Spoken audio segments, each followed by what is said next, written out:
a huge battleship suddenly appeared in the sky, and a real apocalypse came to Earth. And 90 living beings were infected and turned into terrible monsters. Fear, war, betrayal. The whole world has turned into a ruthless game of survival. In any case, our main character has nothing to fear, because you can kill and get magic crystals, and this is easy for the hero.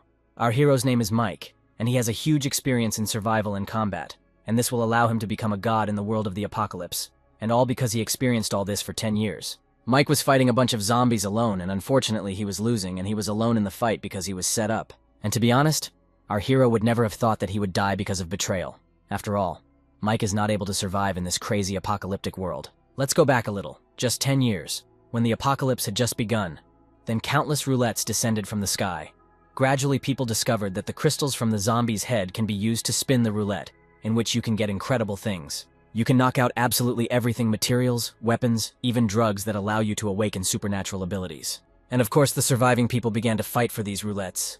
The world became a cruel and merciless game of survival. Therefore, in order to survive, our hero could only accept and obey the new rules in order to survive. He discarded all human principles. And after 10 years of training and hard work, Mike finally made the team, and he thought that his life would get better, and he would have a bright future. Mike thought if he tried his best he could survive. That was how it was supposed to be.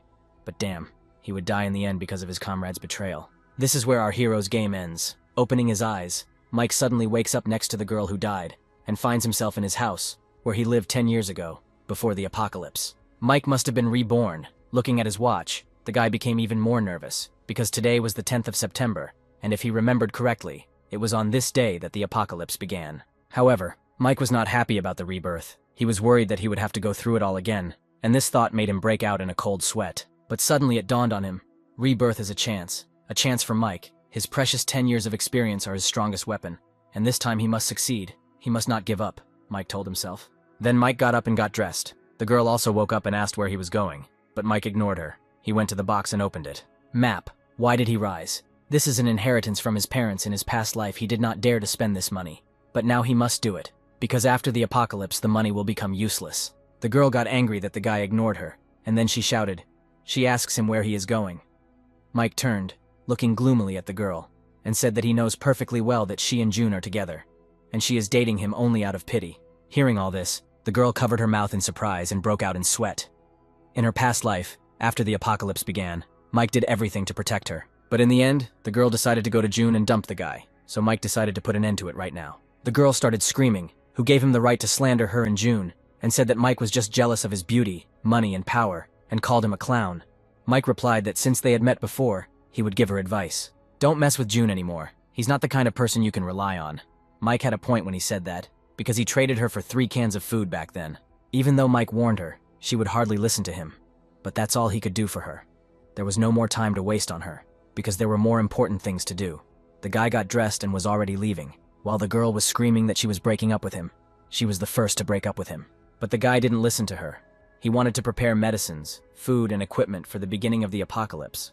Mike went into a taxi and handed him large bills, asking to take him to the nearest hospital, and as quickly as possible. First of all, the most important thing is of course the medicines. Mike just burst into the hospital warehouse and started to get all the necessary pills. Then a nurse came in. Seeing Mike, she was surprised and asked who he was. Mike took the bag with the medicines and ran away. The nurse screamed that he stole the medicines and called the security to stop Mike. Mike told her that he put the money on the table. Medicines are a very rare and valuable resource during the apocalypse. There is also another unexpected use. Then our hero went for equipment. While the guy was paying for the clothes, he noticed the machete he used in his past life, which was pretty good, so Mike bought that too. Then he returned to the taxi and told the driver that if he got to the area with villas in 5 minutes, he would pay another $300. The taxi driver of course started to speed, no worse than the racers from Fast and Furious. The equipment is collected, only the tape measure remains. This apocalypse tape measure is also called a trading tape measure, since it is the only source of resources for survival. Water, food, equipment, even special abilities. All this can be obtained from the roulette, and Mike decided to get to it first, so he came to this area, because somewhere here the first roulettes first appeared. The security guard stopped the car, saying that the taxi could not go any further. Mike told the taxi driver to continue driving anyway. He would take responsibility. The taxi driver's greed was of great help to our hero at this moment. The taxi driver drove ahead and broke the barrier. The guard started shouting that a taxi had entered the headquarters. Then he asked for reinforcements. Mike told the taxi driver to stop and go back along a route where there were fewer people. Mike managed to arrive before the aliens arrived. Of course, the guards came running to Mike and shouted at him to stop the taxi that had broken the fence. Then he scolded Mike not to pretend to be a fool and not to think about running. But Mike just pointed up and told the guard to look there. The guard looked up with distrust. A huge alien ship was already in the sky, frightening everyone with its terrifying power. The apocalypse is starting, just like 10 years ago. Mike got nervous and wondered why they brought roulettes to this world and made people fight each other. If history repeats itself and a game of survival begins, then Mike will not miss the chance given to him and will become the strongest. The guards were shocked. One of them even started filming the ship. He thought they were filming a movie, and the king was a special effect.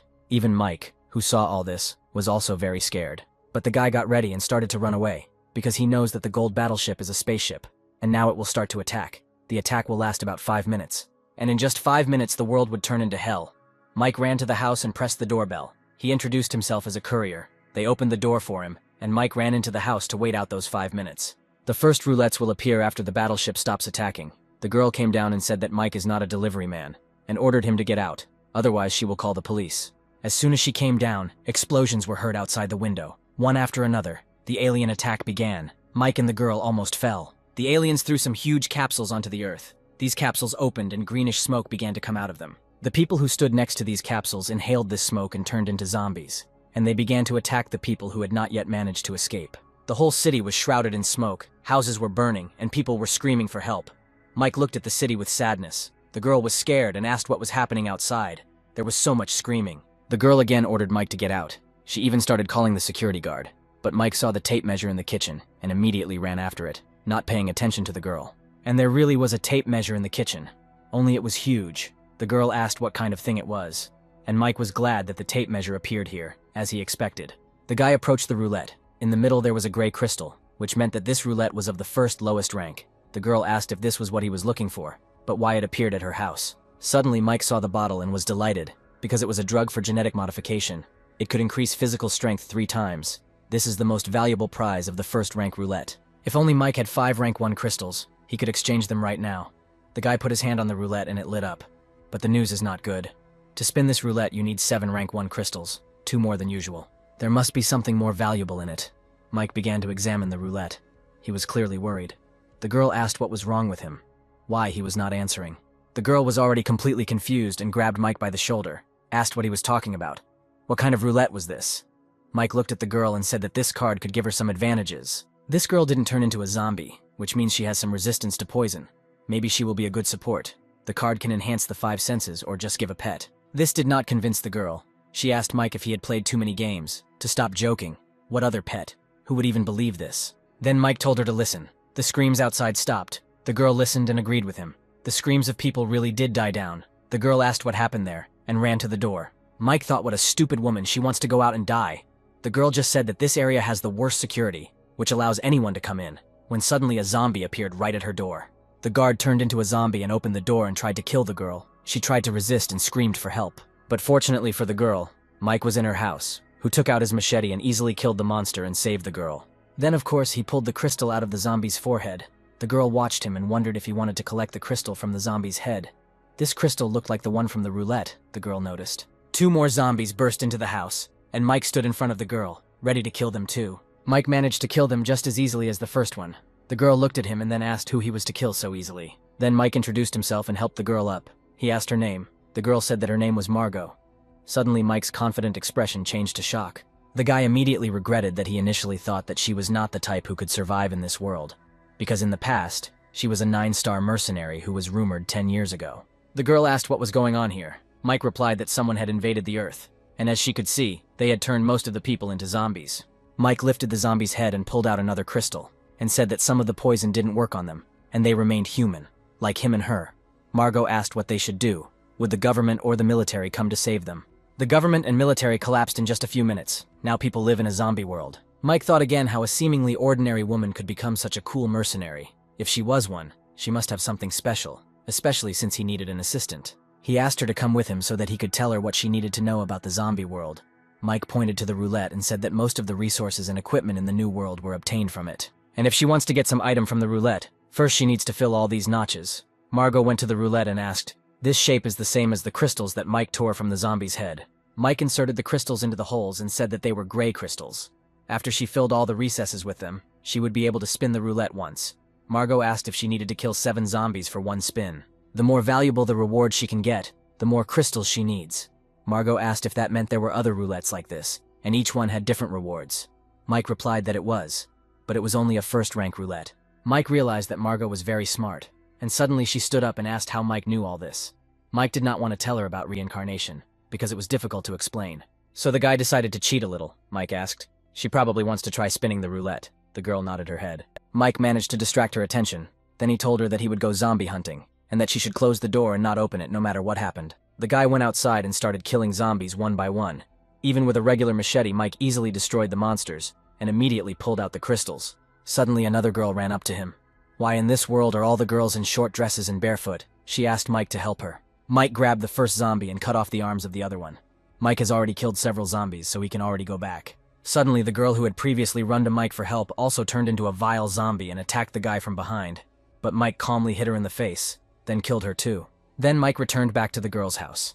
The guy managed to collect as many as 11 crystals. Margot was happy, and said that if they add 3 more to the ones they had already obtained, they would be able to spin the roulette twice. Mike offered to show her how everything works. The girl agreed. The guys went to the roulette and inserted all 7 crystals into it. The crystals disappeared and the roulette wheel started spinning. The guys were waiting impatiently to see what would come up. Mike was hoping for that very drug. But to Mike's great disappointment, canned fruit fell out. The girl said that it really appeared during the apocalypse. Canned food is a very valuable resource. Margot approached her cold one and said that they didn't really need them, because when he went hunting, she moved all the food from the house, and it would last them a long time. Mike was completely disappointed. Sad Mike handed Margot the rest of the crystals and said that now she could try too. The guy admitted that his luck, as usual, was complete crap. The girl put the crystals and turned on the roulette. It began to spin, and Mike thought that during the apocalypse, every spin is very valuable. It can instantly increase combat power. Margot got the elimination card. Mike said hesitantly that he never thought that she would get it. The girl asked what kind of card it was. Was it good or bad? Mike replied that of course it was good, although the card wasn't that useful now. It would be needed in the future when weapons or the ability to increase the chances of other items dropping were needed. Margot said that she didn't expect her luck to work on the apocalypse roulette either. Mike asked if she was always this lucky. Margot replied that when she took water, she often won an extra bottle. When she took the prize egg, she always got the biggest prize. She chose the organic edition prize box the first time, and once she won a live cow in a supermarket lottery. Margot said, "Even in survival, luck is important." Mike was shocked, because he is one of those who never got an extra bottle, never won even a medium prize, and always got one phrase, "Thank you for participating." Since Margot had incredible luck, Mike decided that he should take advantage of this luck to the maximum. The morning of the second day, Mike got dressed and was about to go out. Margot came up to him and asked where he was going. Mike replied that he was going to collect crystals. Margot was surprised that he was going to leave so early. Mike replied that his goal for today was 100 crystals. Margot thought that this guy was pretty reliable. Then Margot decided that she too couldn't just sit at home and do nothing. Margot was going to cook a meal worth hundreds of crystals. Mike came back from hunting and he didn't look happy. Margot ran up to him and said that he was quick. Mike asked if he had 2 pieces of news, good and bad, which one to start with. Then Margot hesitantly asked for the good news. Mike started saying that the good news was that the area was full of zombies, and he killed them all. Margot didn't understand what the bad news was then. Mike said that he killed all the zombies in the area, but only got these crystals. Margot tried to cheer him up by saying that they would also be enough for several spins. Mike went around absolutely everything in the area and collected only this. Then Mike said that he was hungry and asked if there was anything to eat. Margot became noticeably nervous. And all because Margot was not at all confident in her cooking. She apologized and explained that she cooks very rarely, so he doesn't have to force himself. If Mike can't eat it, there's still other food in the fridge. But Mike calmly started eating it and said it didn't taste that bad, even though it looked bad. Margot even had a few cuts after this cooking. But Mike seemed to like her food. Mike thought how good it was to have food, considering that in the past, he had to eat human flesh to avoid starving to death. Now after Mike had eaten his fill, they decided to get down to the main thing. But this time he immediately entrusted the roulette spins to Margot. He hoped for Margot's luck. Luckily, Margot's luck worked this time too, and they got weapons. 2 useful weapons at once. There was 1 more time left, and Margot suggested that Mike should try too. Mike replied that it was not worth it, because he had very bad luck. Then Margot took Mike's hands and said that she would share her luck with him. The guy became embarrassed and blushed. Then he nevertheless approached the roulette. The items that they came across in the roulette will no longer appear again. Now there are only 6 awards left. Mike was unsure, since the chances of getting the drug for genetic modification were very small. Margot came up and suggested that maybe they could use the elimination card to remove the cookie package. But she accidentally pressed the roulette wheel, and the card immediately burned. Mike was horrified at the loss of the card. Margot began to apologize, and said that she did not want to use it at all, It happened by accident. Mike replied that it was okay, but eventually the box disappeared, so now the chance of getting the drug was 1 in 5. Mike pressed the button, and they both began to pray for the drug to fall out. And this time, luck really smiled on them. They got the very drug they were praying for, a regular strengthening drug that improves physical abilities and thus increases combat power at least 3 times. In the first battles, this is the most important thing, Margot asked. After Mike drinks the drug, his body will immediately become stronger. Mike asked her not to hurry. First, he would show her something interesting. Mike did not think that the heparin that he took from the hospital would have to be used right now. Mike poured the drug and heparin into the bowl.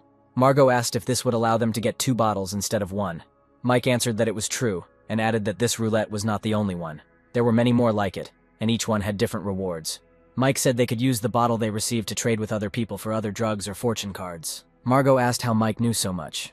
Mike didn't answer her again and shouted that he almost forgot to tell her that it was necessary to carefully monitor the temperature.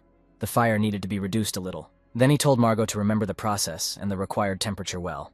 She would make the next bottle herself. Margot nodded and promised to remember everything. Margot asked again how he knew so much, but Mike told her to be quiet, and suddenly they heard something. Then Margot whispered and asked what that sound was. Mike grabbed Margot's hand and they started running. Margot asked why they were suddenly running. Mike replied that something more troublesome than zombies was coming. Margot asked what it was. Were they monsters? Mike replied that the drilled beetles were approaching, and the door began to break under the pressure of these beetles. An ordinary bedbug, after being infected, became a monster bug that eats people individually. They are not so strong. But unfortunately, these creatures always walk in groups, gathering into entire armies. They burst into Margot's house and immediately headed to the 2nd floor. The boys ran into the room, and Mike asked Margot to help her move the closet. Margot asked what kind of bugs they were. Mike answered, they were drilled bugs. The apocalypse affected not only people, many living creatures, such as plants and animals, mutated. They also attack humans and eat human flesh for survival. Suddenly mutated bugs tried to break into the room. Margot threw herself into Mike's arms and asked what they should do now. Mike told her that she shouldn't be afraid because he was here, and for some reason his words calmed Margot down. Mike told Margot to hide inside and not come out until he said so. Margot asked what about him. Mike came out and said that she shouldn't worry. It would be over soon. The guy went out and got out a vial. It was time to use it, even though Mike hated the side effect of this drug. The whole house was already filled with these creatures, so our hero had no other choice. He drank the drug completely, but it seems something went wrong. Mike fell and even began to choke, and the monster had already grabbed him. The monsters had already grabbed Mike and started dragging him, but Mike wasn't going to give up. He grabbed a machete and chopped off several monsters' heads. It seems Mike was really angry, and most importantly, the drug started to work. Mike grabbed his machete and cut all the monsters in half. Mike was able to kill these monsters, and thought that if the bugs appeared, their queen must be somewhere nearby. If he does not kill the queen, they will continue to reproduce. And as soon as Mike thought about the queen, she appeared right there and immediately decided to attack the guy. The queen of bedbugs spat some kind of liquid on Mike. The liquid that the queen spat out turned out to be deadly, because from one touch with it, the nightstand simply melted. Mike asked her if she wanted to avenge her children. Mike jumped on the back of the monster queen. From his past experience, the queen's weak point is the back, so Mike attacked that place without thinking. The queen was defeated. Mike got up and decided to go back to Margot. He was irritated because of the side effect of the drug. The more power, the stronger this effect, so his whole body hurts terribly. Mike opened the door and just said that she could come out. When Margot jumped into his arms, Mike asked if she was crying because of something. This is the apocalypse after all. And during the apocalypse, crying is the last thing you should do. Then Margot quickly wiped away her tears and said that she wasn't crying. It was because of the stench, Mike teased her. But Margot turned away and suggested that they close the topic. The boys went out into the living room and Margot asked if there were so many bug corpses here. What to do with them? Mike replied that it was good that there were so many of them. Margot asked why that was good. Now they can still find food in houses and supermarkets. But a year later, food will become very rare and valuable, Margot asked. Because of the mutations, they will not be able to grow food or livestock. Margot was right. There would be 3 food sources in the future: the remaining canned food, the roulette reward, and these bugs, their dried meat. You can tell from Margot's face that she is not happy about this. Mike told her it was better to eat these bugs than a person. Margot made a couple of bugs, but these creatures continued to move even in this state. Mike said that she was pretty good at cutting up meat. Margot asked why he was saying that. He knew how disgusting it was, and seeing that the guy had put on his backpack, she asked if he was going to go out again. Mike replied that this time he needed to go further. They needed to collect more crystals and information. Margot wasn't happy about it. She was even sad. But she said that then she would start drying meat and continue making this elixir. The guy tried to calm Margot down. Mike asked her to believe him and promised that he would definitely come back. Margot was still sad to say goodbye, but nothing could be done. Mike was running down the street. Suddenly he heard a girl screaming loudly. He turned the corner and saw a girl asking for help. Then Mike covered her mouth and told her to shut up. He didn't want to die because of her. He said this because the screams might cause zombies to come running here. And that's exactly what happened. The zombies started running towards the guys and grabbed the girl by the jacket, but Mike grabbed her too and dragged her to him. Mike took out his machete and started chopping up the zombies. Then he pushed the girl away and told her to run because there were too many of them. The girl stood up and ran into one of the buildings, opening the door. She shouted to Mike to go in there faster. Mike quickly ran to this building, and the zombies continued to run after him. The guys failed to close the door behind them, so the zombies also entered the building. Mike and the girl began to run up the stairs, but the zombies did not lag behind. One of the zombies grabbed the girl by the leg, but Mike immediately noticed it, and lifting the girl, cut off the monster's head. But suddenly everyone froze because the whole sky darkened, and then a bright red light filled the sky. Mike thought it was the key to the dungeon, and it really appeared. The dungeon key is one of the rarest items in the apocalypse world, and it is the only way to enter the dungeon. A mysterious land filled with hope for salvation. Mike was happy. In his past life, even high-ranking veterans wanted to get this key. Mike hoped that in this life this key would belong to him. But the monsters weren't going to stop. They continued to attack the guys. The girl shouted at Mike to turn around. Mike punched one zombie, then cut his throat with a machete. The narrow stairs are perfect for protection in the shape of the crystals. There are about 10 zombies left. It's time to finish them off, Mike decided. The girl began to feel sorry for herself, because just a couple of days ago she had everything she wanted: fans, popularity, money, education. She was God's favorite, but then everything changed dramatically. Her dad turned into one of the zombies, so the girl lost everything. The girl started crying and thought she was going to die there, but suddenly Mike shouted at her to stop being stupid and just sitting there and ordered her to run upstairs. Mike managed to kill all the zombies. The girl was amazed that the guy killed so many zombies alone. Mike stood up and said if she didn't want to die, she shouldn't sit still. The girl thought that she would die today, and Mike was already thinking about how to get this key. The girl realized that Mike was very strong. Mike said that this roof was connected to the building across the street. Maybe they could get out through it. Mike thought that if he went down the street, in just 2 blocks, he would be near where the key fell. But the guys were in for a big trouble. The entire passage was filled with these vines, and they were still moving. The vines grabbed the girl, but our James Bond of this time cut these vines and freed the girl, then grabbed her in his arms. The girl cried and blushed, thinking that the guy risked his life to save her. Maybe such a strong man was fascinated by her. But Mike quickly dropped his hands and the girl fell to the floor. Then Mike came to the door and shouted irritably that he hated mutated plants, because they were so annoying, and cut the vines. The girl was surprised that the guy was cutting the vines like ordinary weeds. It took longer than Mike thought. When he finally cut the vines, he tried to open the door. The girl asked what was wrong. Mike replied that the door was closed from the other side. The girl asked what to do then. Mike replied that he would just knock down the door, which he did. It turned out there were several people on the roof who were already armed. The man shouted who they were and why they had come up here. Mike replied that it was unsafe down there. That was why they had come up here. Then asked why they were hiding here. Then the man started to swear that why the hell he broke the door. That if zombies come up here, Mike replied that they don't have to worry about it. Mike said there were no more zombies there. He killed them all before he went in. But the man kept shouting that even if we assume there really aren't any there, who knows when a zombie might suddenly come up here. 2 men lifted the iron door and brought it to the exit. One of them said that it couldn't be fixed. They could only prop it up with a shovel. The man pointed the bat at Mike, and he said that it was all Mike's fault. If the zombies got through here, they would all die. Another man came up to him and asked him to cool it. He didn't know they were here. The girl pointed to the side and said that there were people there too. The guys were told that those people, like them, had come up here to hide from the zombies. The blonde said that there must have been a misunderstanding, but asked what they were going to do now. Mike replied that he needed to get to high school. The man laughed and asked if any of his family was still there, but the street was full of zombies. How did he plan to get there? Mike replied that the safest route could be seen from here. He had seen something bright fall from the sky in that direction. The man replied that something had indeed fallen there, and added that Mike was not a timid person, since he wanted to go to such a dangerous place for this. Mike asked if there were other ways to get off the roof. The man replied that on that side the roofs of the buildings were quite close to each other, but you still had to jump, and that was very dangerous. The opposite building is 1 floor lower, and the distance between them is about 5 meters. The man advised Mike to forget about it, because he could easily break his legs. Mike wasn't stopped by this. He said that he would jump from here, but as soon as he was about to jump, the girl grabbed him by the sweatshirt and said that she would go with him, and asked him not to leave her. Then Mike said that she would have to carry the bag. The girl agreed. The blonde asked, "The guy is already going to jump with her, and he also wants to take the bag. They will crash. Hey you. Yes, you. The very best person who is watching this video now. Know that you are the most beautiful, the strongest, the luckiest, and the most wonderful viewer of the SSS rank. Enjoy watching.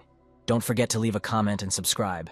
I am very sad that 85% of the viewers of my channel watch the video without subscribing, which means I am a blogger of the FFF rank." The blonde offered to take the bag and said that she didn't get it all wrong. He was just supporting her, and when she jumped, he would throw the bag to the girl. But the girl held the bag tightly in her hands. Mike asked her to put her bag on. The girl put it on. Mike tied them together, and the girl grabbed Mike really tight. But the blonde stopped them. He asked if they had climbing equipment in their bag, didn't they? He ordered them to leave the bag, otherwise he would break Mike's arm. Mike just laughed and called the man an idiot, then just jumped. The guys managed to jump to another building. Mike took the rope off them and asked if she was okay. The girl was shaking and crying, and in a trembling voice said that she was okay. The nasty bastard from the other building looked at the girl and said that he found interesting prey. What with the apocalypse, some men are more dangerous than monsters. The men were arguing over a pack of cigarettes, but the other man immediately replied that there wasn't even any wine in that garbage dump, and that he had found those cigarettes on that dead man, so he wouldn't give the cigarettes to anyone. Another asked if it wasn't normal to find wine in the school cafeteria. If you really wanted to drink, you could look in the principal's office. The Muscle Mountain walked up to these men and asked what the bastards were talking about. The bald one said there was a crowd of zombies outside and they wouldn't be able to get out.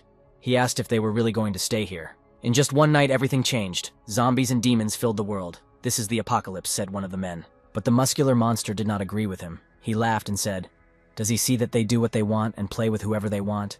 Now in this world, the strong write the rules. Whoever is stronger is right. And do they think that this is the apocalypse? No, it is not like that at all. It is a real paradise for people like them." The boys were running down the street at this time. Mike was looking around before letting the girl come out from around the corner. The girl cried and asked him not to run so fast, because she couldn't keep up.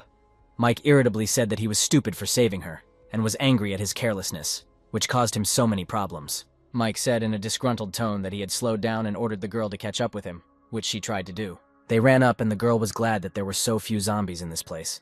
But Mike replied that this couldn't be.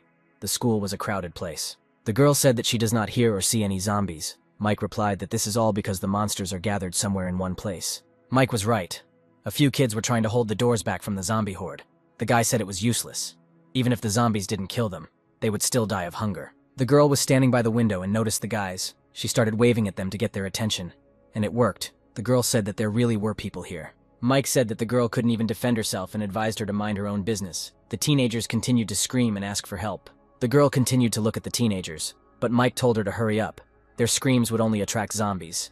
It would be dangerous if a large crowd of zombies came running here. Then the girl sadly lowered her gaze and followed the guy. However, the girl was still tormented by her conscience. She asked if they really couldn't save those guys. Mike shouted that the zombies had driven them into the classroom, and she didn't know how many zombies had come running to their screams. Mike said that he couldn't save everyone, and if she wanted to save them so much, let her do it alone, then added that it was the apocalypse. It was time to wake up, and he hoped she wasn't stupid and wouldn't do anything reckless. The girl followed Mike and thought about why he came to school. Maybe here you can hide from zombies, and only now decided to thank him for saving her, and added that she still doesn't know his name. Mike decided to tease her and asked if she shouldn't be more sincere, if she really wanted to repay him with one word for saving her, since he risked his life. The girl asked hesitantly what he wanted. Mike turned away abruptly and said that he was going to use her as bait for the zombies. Mike advised the girl not to think that she is special, or that someone should save her just because she is beautiful. In a crisis situation, a pack of noodles is more useful than her. The girl became a little sad, then said that her name was Lily. Mike also said his name. Lily was surprised and thought that although he was rude, he was not a bad person at all. Suddenly, the kids from the school started knocking on the windows and shouting. The kids noticed. Mike immediately thought that they could see where the key fell from this place. So Mike yelled at Lily to hide somewhere, and he ran into the school and started climbing up the pipe into the building. Mike burst into the school and immediately killed the zombie that was attacking the children. When the zombie died, the teenagers immediately ran into the teacher's arms, and she thanked Mike for saving her students. The teacher sadly said that one of the students was dead, then went to the others and asked them not to cry. First, they needed to get out of here. One girl said that they couldn't get out because there were a lot of zombies outside. Then the teacher turned to Mike and asked if he could get them out of there then.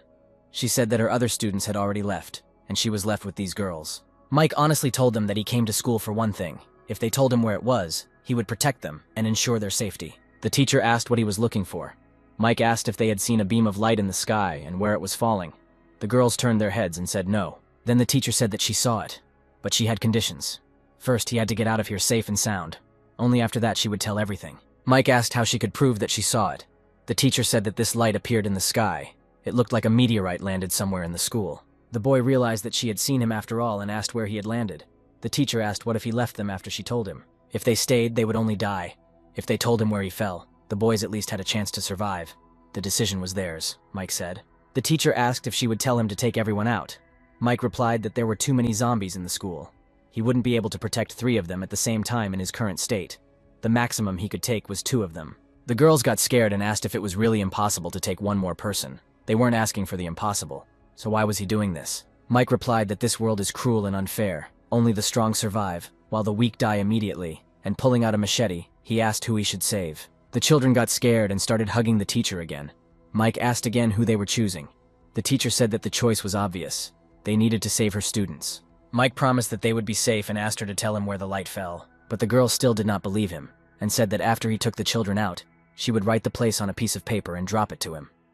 Mike thought that this woman was very smart, worthy of being a teacher. Mike said he hoped her sacrifice was worth it, and told the kids it was time to move on. The kids were still hesitant. The teacher reassured them that everything would be okay. Then Mike listened and realized that there were 3 zombies behind the door. He turned to the teacher and said that when they came out, she needed to quickly lock the door and block it, and most importantly, not to make any noise. Mike opened the door and the zombie immediately rushed inside, but Mike kicked it with all his might. The monster flew back, then shouted at the children to run. The teacher closed the door and told herself that she was so scared and still tried to look like a hero. But she was a teacher. It was her duty to protect the students. The boys kept running and Mike was already tired. He thought that there were too many zombies in this direction and it was so tiring to protect these 2. It was quiet on the landing. Apparently the zombies had gathered somewhere on the upper floors, which meant it should be safe downstairs.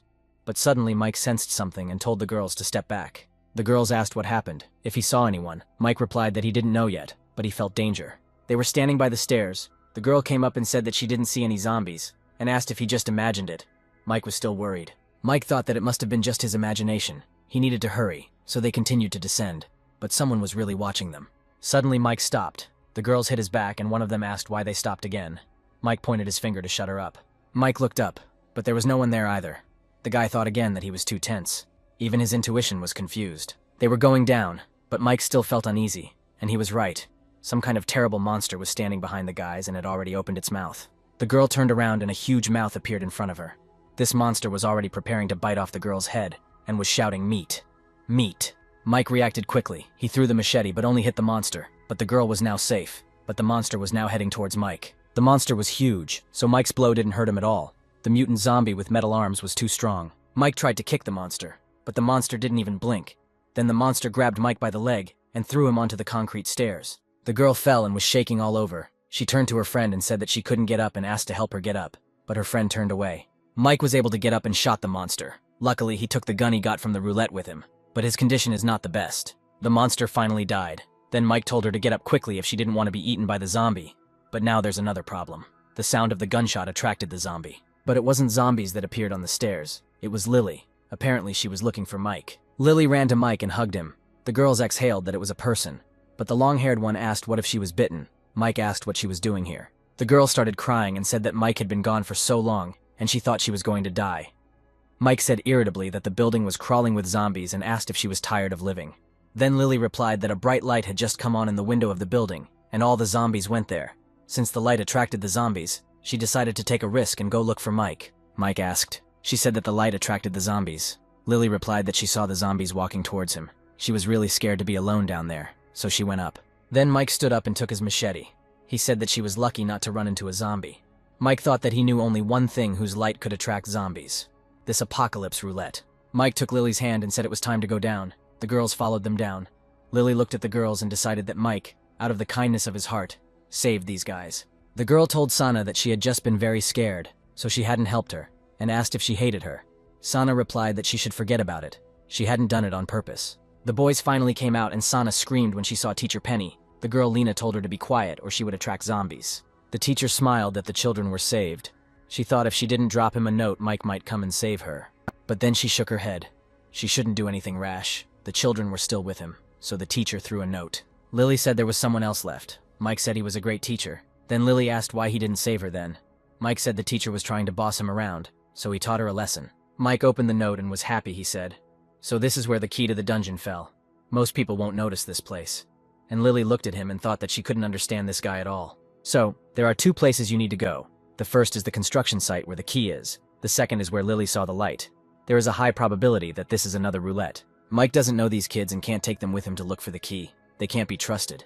So the only place left is the one Lily mentioned. So Mike asked Lily to show him the way to that place to check what that glowing thing was. Lily replied that there were a lot of zombies there. Mike replied that it meant there was something worthwhile there. Mike told the girls that they were going to go somewhere and asked them to follow them. Lily suggested that maybe they shouldn't go after all. There were a lot of zombies there. Sana shouted, "Why did he bring them here? He wants them to die here." Missy was also unhappy and asked, "He got the thing he wanted from the teacher, and now he wants to use them as bait." Mike ignored the girls and told Lily not to worry and asked her to look after the girls, then turned to the girls. He asked if there was a place during the apocalypse where there were no zombies. Mike said that he was not so pathetic as to use them as bait, so they should just wait for him to return. Mike entered the building and Lily was worried about him. She didn't understand why he wanted to get there so much. Maybe there really was something valuable there. Missy sighed, thinking that she was afraid he was going to use them as bait, but then she immediately got angry. She thought, so what if he has a gun? There are a lot of zombies inside, and if he attracts them all, will this gun help him? Missy took Sana by the hands and pulled her along with her. Missy told Sana to follow her, but Sana wasn't sure. Missy still asked if she thought they should find a safe place and hide. Sana asked what about those two? Missy asked rudely. Who cares? There are zombies inside. This Mike will definitely die. But this did not convince Sana. He said uncertainly that he had saved them. Missy shouted that if the zombies got out and attacked them, Lily heard this and asked what they were doing there. Missy replied that she had a stomachache and that Sana would go with her.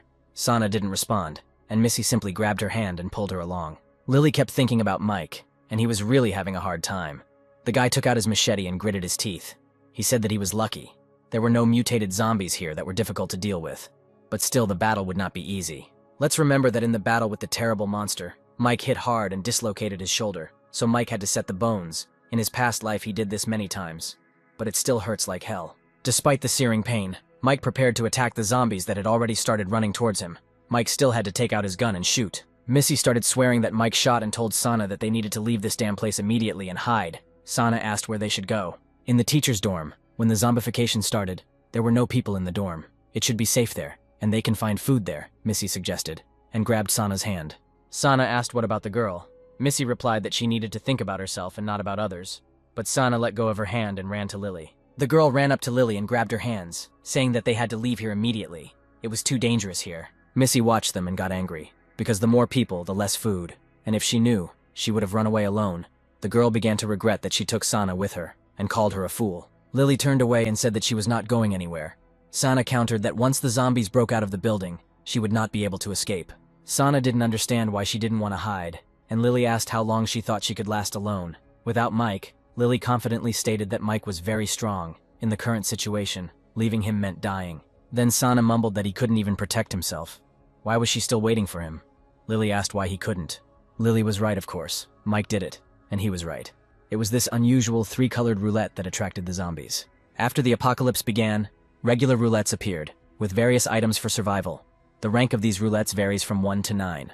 The higher the rank, the better the items. But there are also special roulettes, for example, 3-color, because it has 3 colors, of course. There are 5, 7, and 9-color roulettes. They are called colored. Unlike regular roulettes, you can get professional skills in them, for example, combat skills, such as sword or bow skills, killing techniques. There are also auxiliary skills of a doctor, alchemist, cook, and the like. Only after acquiring these skills, people will be able to fully utilize the items from the roulette.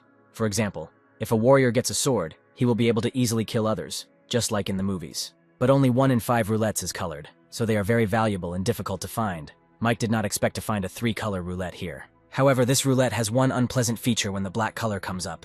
It simply explodes, and our hero's luck is not the best. Although he might still get lucky, since Margot seemed to have shared her luck with him. But is it worth the risk? Meanwhile, the girls continued to argue. Sana told Lily that the building was filled with zombies. Mike would not survive there, and Lily should go with them. But Lily continued to say that she believed in him, and if they wanted to, then let them run. But she reminded them that they shouldn't make loud noises if they didn't want to attract zombies. Then Missy came up to them, grabbed Sana by the hand, and told Lily that Mike had gathered all the zombies inside. There were practically none outside. Then she told Sana that there was no point in wasting time on her, and that they needed to hurry. Missy kept saying that she shouldn't act like Lily, because Mike wasn't some kind of invincible savior of the world. Let that idiot wait for Mike's corpse to come out to her. Lily got angry and hit Missy in the face and told her to shut up and reminded her that it was Mike who saved them. Lily couldn't take it anymore and hit Lily back. The muscular monster continued to watch the girls and ordered his dogs to grab Lily and bring her to him. The guy told him that there was no point in making so much noise, because there was still a crowd of zombies down below. The muscular monster replied that all the zombies had gone into that media center. It was safe down below, and again ordered him to go down right now and bring her. Sana continued to doubt and asked Missy if they were really going to just leave. Missy replied with displeasure that she still dared to object. If it weren't for her, she wouldn't have been hit at all. Lily continued to be angry. She said with displeasure that if it weren't for Mike, they would still be sitting in that class, and she didn't think they were so ungrateful. Suddenly, Lily heard screams and turned around.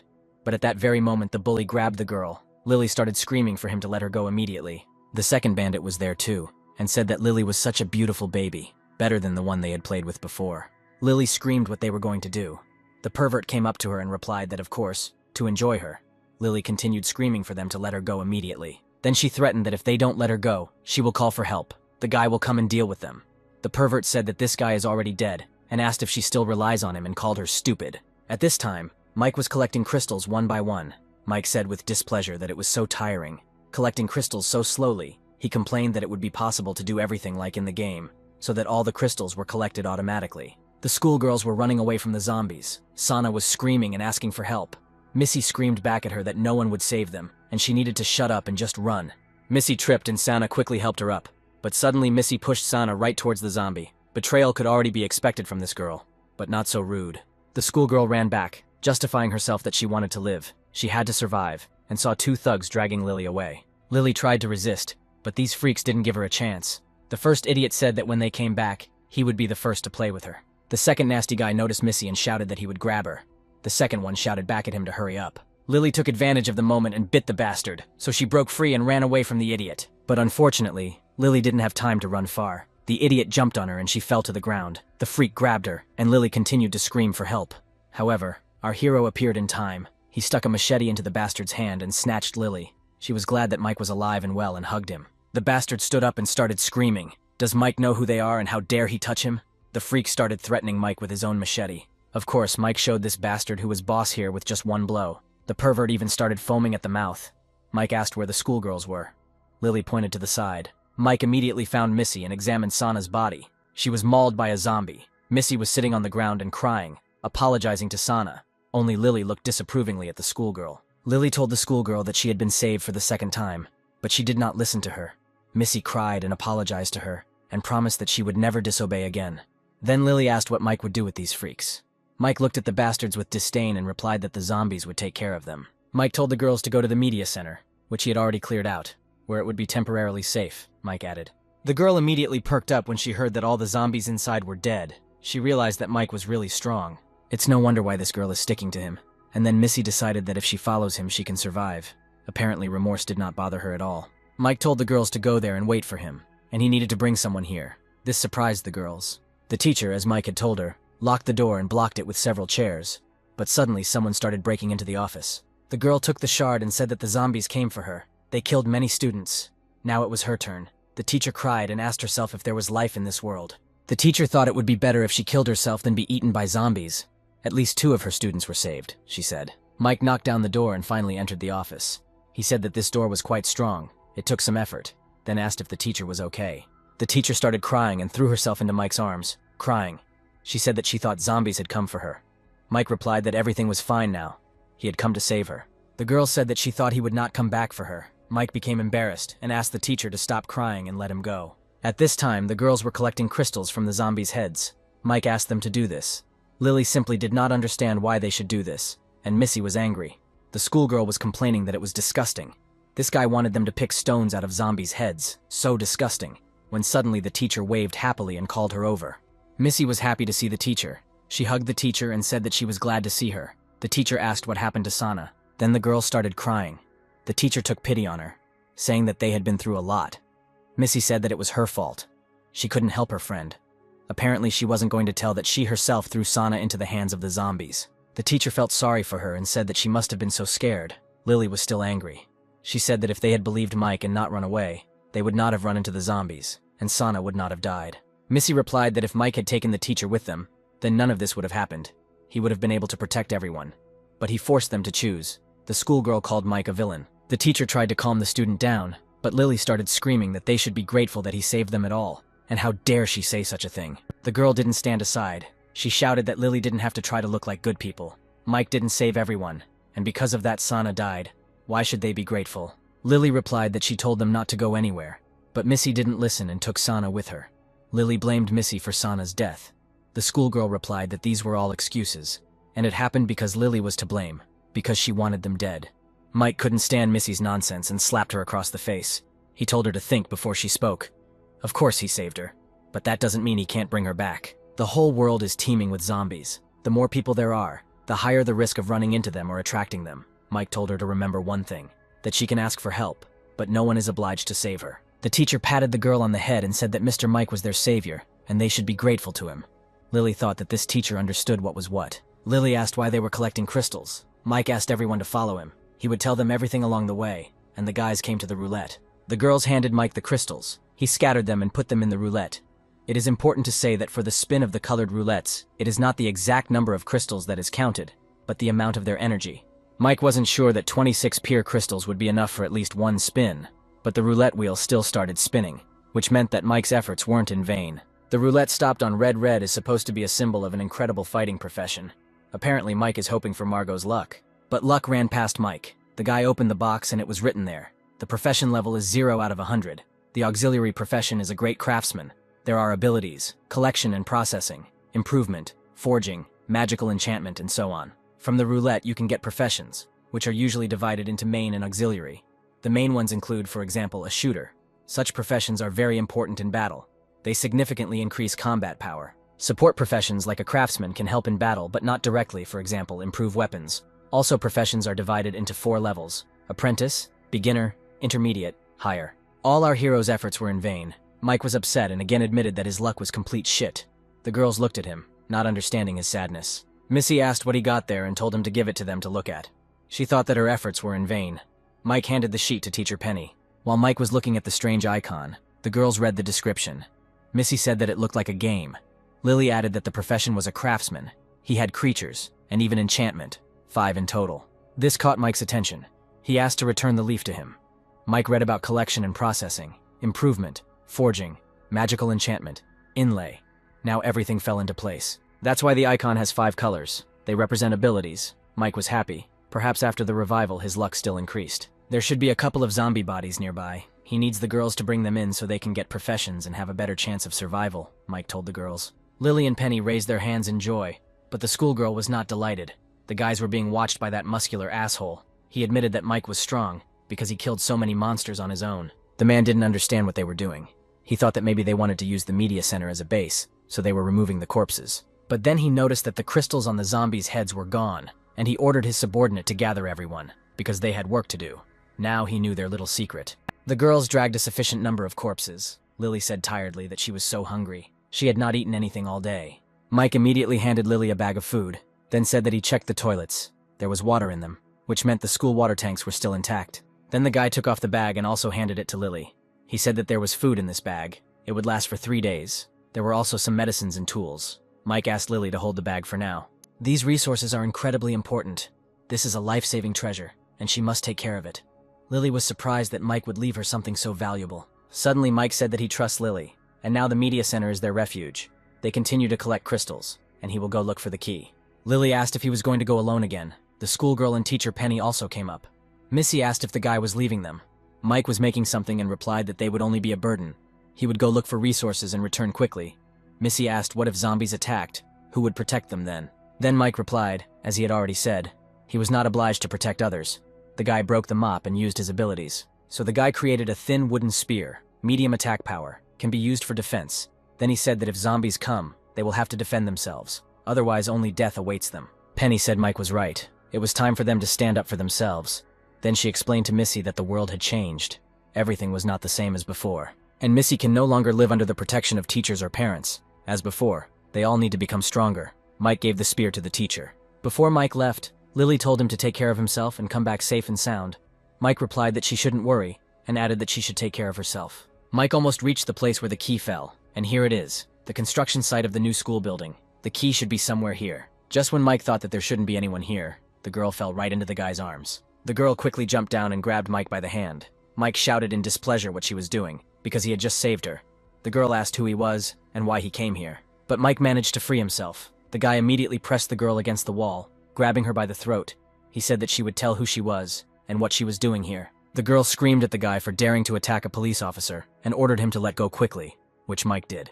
She asked if Mike had done martial arts. He had good reflexes. Mike answered hesitantly that he had been practicing for about 10 years. The guy thought that in his past life he had been in many battles, although in the beginning he was simply beaten. Suddenly, bullets started flying at the boys. They quickly ran around the corner, and Mike asked who was shooting at them. The girl replied that they wanted to kill her, and she tried to hide from them at the construction site. Mike asked if she was from the police. The girl replied that that was exactly why they wanted to kill her, because they were criminals. In Mike's past life, there were groups of people who roamed freely around, and many of them were criminals. They were incredibly cruel. There were no rules or even attempts to stop them, so they killed people like ants. Then Mike decided that they could not expect mercy from him. He asked the girl where they got the weapons. The girl replied that they cleaned out the arsenal. Their boss ordered his subordinate to take her out of the corner, and he could just finish off the guy. The freak was delighted and shouted that it had been a long time since he had killed anyone. Just as he was shouting that a shot to the head was the best thing that could happen, he himself received a bullet to the head, saying that he got what he deserved. Then the two pulled out another cannon and started shooting to suppress them with continuous fire. But as soon as they approached the corner, there was no one there. Their leader shouted where they had gone. Mike replied that he was here. It turned out the guy was already upstairs. Mike immediately shot at this boar. Then the girl managed to run to the second one and hit him before he managed to shoot at her. The blow sent him falling to the ground and he began to bow to her, asking for forgiveness and mercy.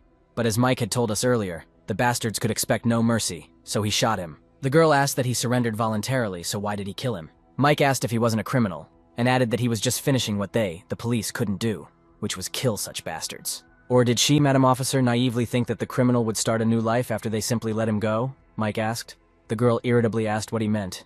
Then Mike approached her and said that she should know better than anyone that now, when there are no laws and rules, such men will only continue to rob, rape, and kill. Then he said with a stern look that Miss should not give them the opportunity to continue their dirty deeds because of her kindness. Mike remembered that in his past life his girlfriend was raped and killed by exactly such scumbags. That's why Mike will never show the slightest mercy to these bastards, Mike said. And the girl thought that although it sounded cruel, it was not at all unreasonable. The girl followed Mike and thought that he was still so young. But he shot the criminals without hesitation.